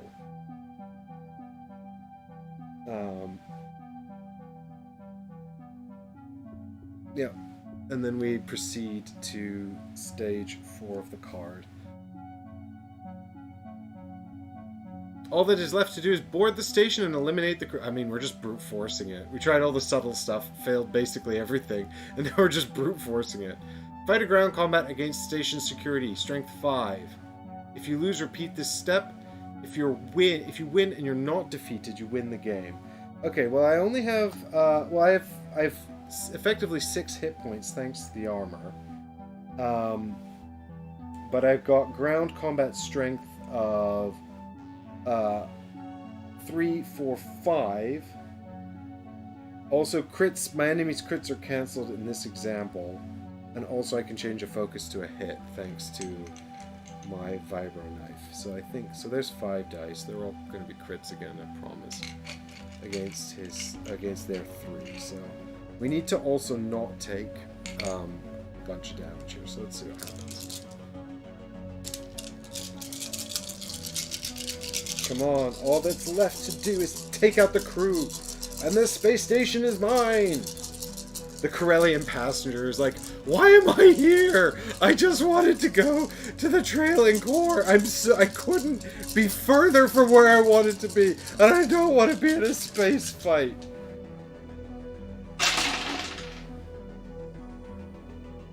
Alright, well they rolled 2 crits, which is kind of amazing.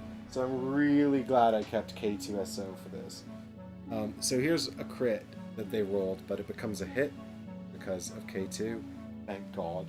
Here's their other crit up here. Another crit that they rolled. That's just going to become a hit. They've got 2 more hits, which is kind of amazing.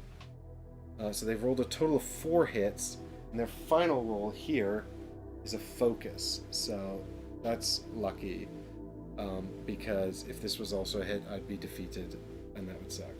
Oh no, I wouldn't. I have 6 health, so I'm okay. But I would have been.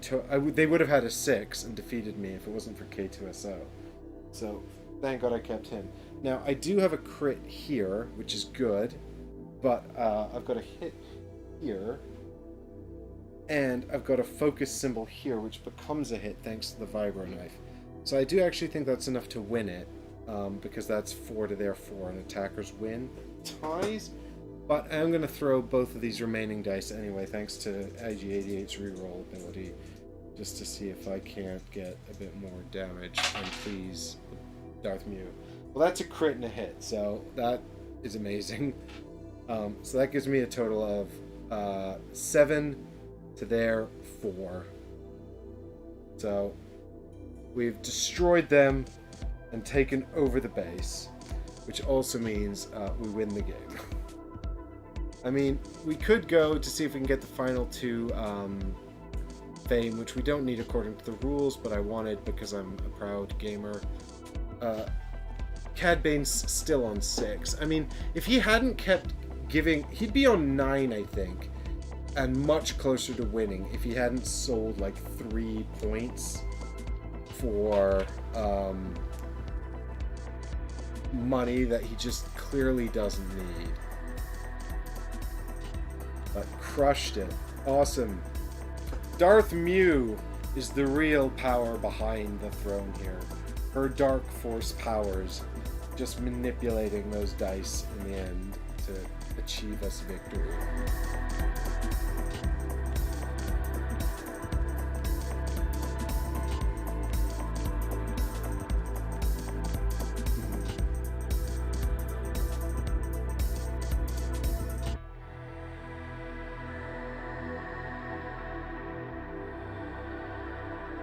Awesome. That was excellent. So this was actually the Patreon's vote for this month, and I'm really glad they voted for this, because I would not have thought to play it solo, actually, if they hadn't asked for it. And actually, I've really enjoyed both of my solo plays of this. I think it's excellent, an excellent little solo adventure. Surprising fun. It's rare for me to actually really get a kick out of playing these things solo.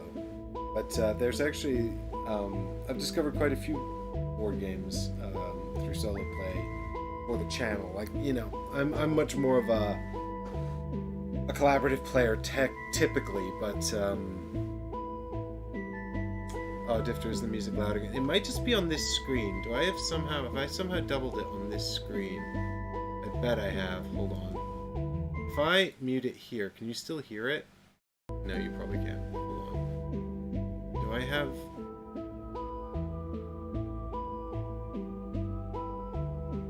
Hang on. Let me just check the,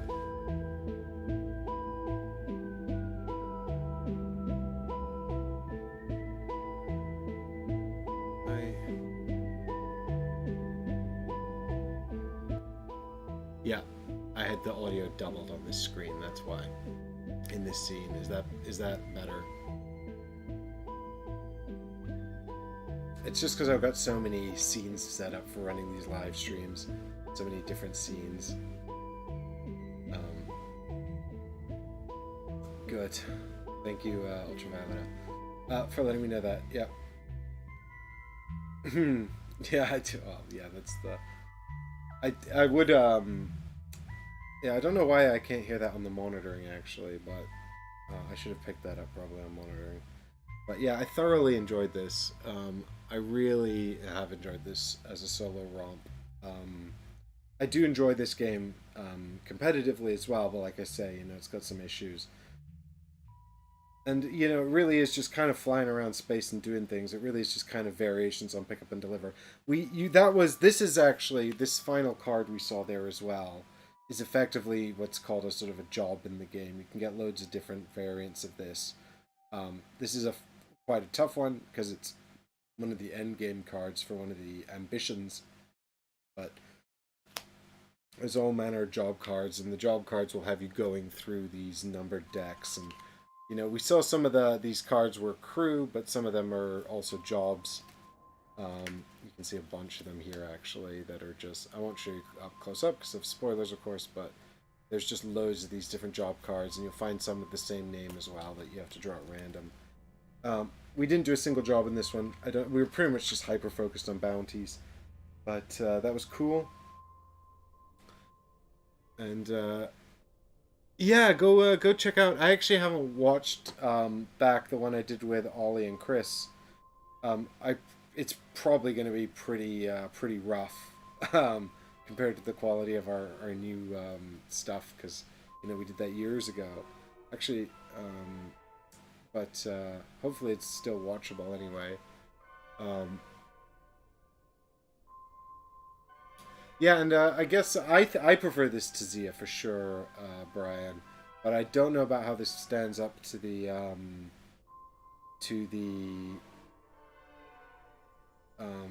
and Difter posting a link there in chat. Looks like the link looks fine, probably because it's a YouTube link, so we're good. That's the playlist for the old Outer Rim videos.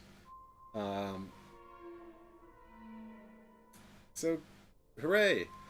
And yeah, so I guess all I want to say is thoroughly continue to enjoy this game despite some of its flaws, and it's not too dear to pick up, so I think I'm quite happy to continue to recommend this. I do think Star Wars does a lot of heavy lifting for it, so if you're not particularly into Star Wars, maybe the Firefly game would be a better choice. I haven't had a chance to play it. If you're into Firefly. If you're not into either, then maybe Zia, but I think this is better than Zia. Partly also because it's shorter. Although it's also way cheaper. And if Star Wars isn't your thing, you'll probably find this easier to get to the table with someone who is into Star Wars. Theme aside, Firefly, which I dig, is a drag.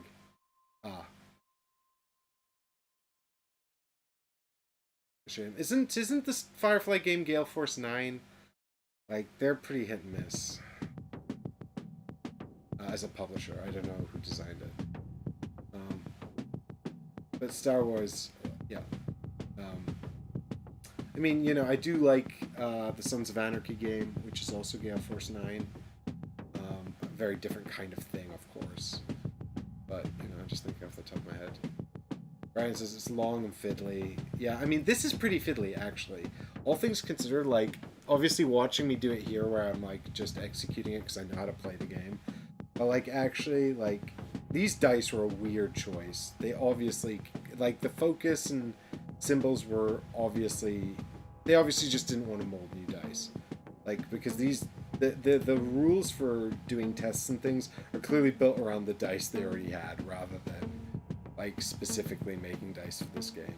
But that's fine. Like, what do you They made it work, and that's fine. Outer Rim feels too easy to run, thinking the solo mode here. Feels easy to run. Yeah, oh yeah, the solo mode, yeah, like this deck, excellent execution. This is the kind of deck I want. I do think that, I do think, like, Cad Bane felt way easier to fight than Boba Fett, which is, I don't know if that's actually true to,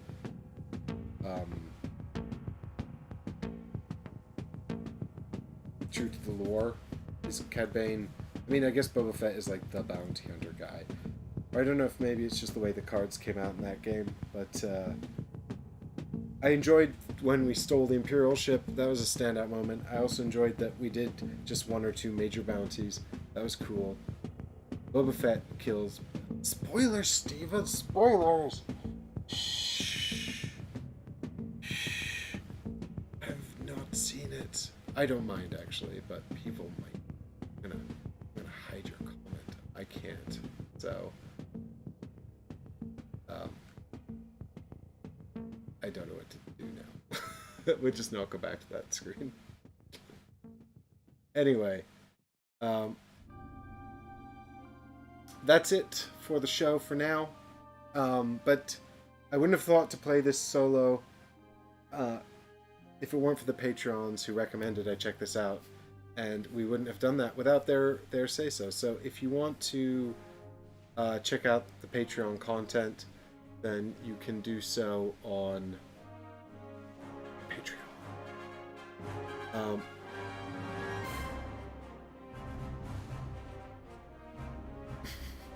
This is true, Emma Fours. This is true. Anyway, thank you everyone so much for watching, and I'll be back for another stream in the near future. So make sure you do all the good things, like subscribe, turn on notifications and all that stuff to find out about it, and follow the social medias as well, because I was posted up on there as well. And thank you, Stephen, for following and for paying so much attention, and Difter and Emma Fours and Brian and Ultravioletta as well. Thank you so much for hanging out, and to everyone who joined the stream. I know we had quite a lot of viewers actually on this one, surprising number. So thanks everyone for checking it out, and we'll be back in the future for more stuff. So do keep an eye on it. And that's it from me for now. So roll credits. Cheers. And also, yeah, come check us out I'm sure Michael and I will do something for Halloween, Brian, as well. So for everyone who loves when I scare Michael, there'll be more of that soon, I'm sure. Bye for now.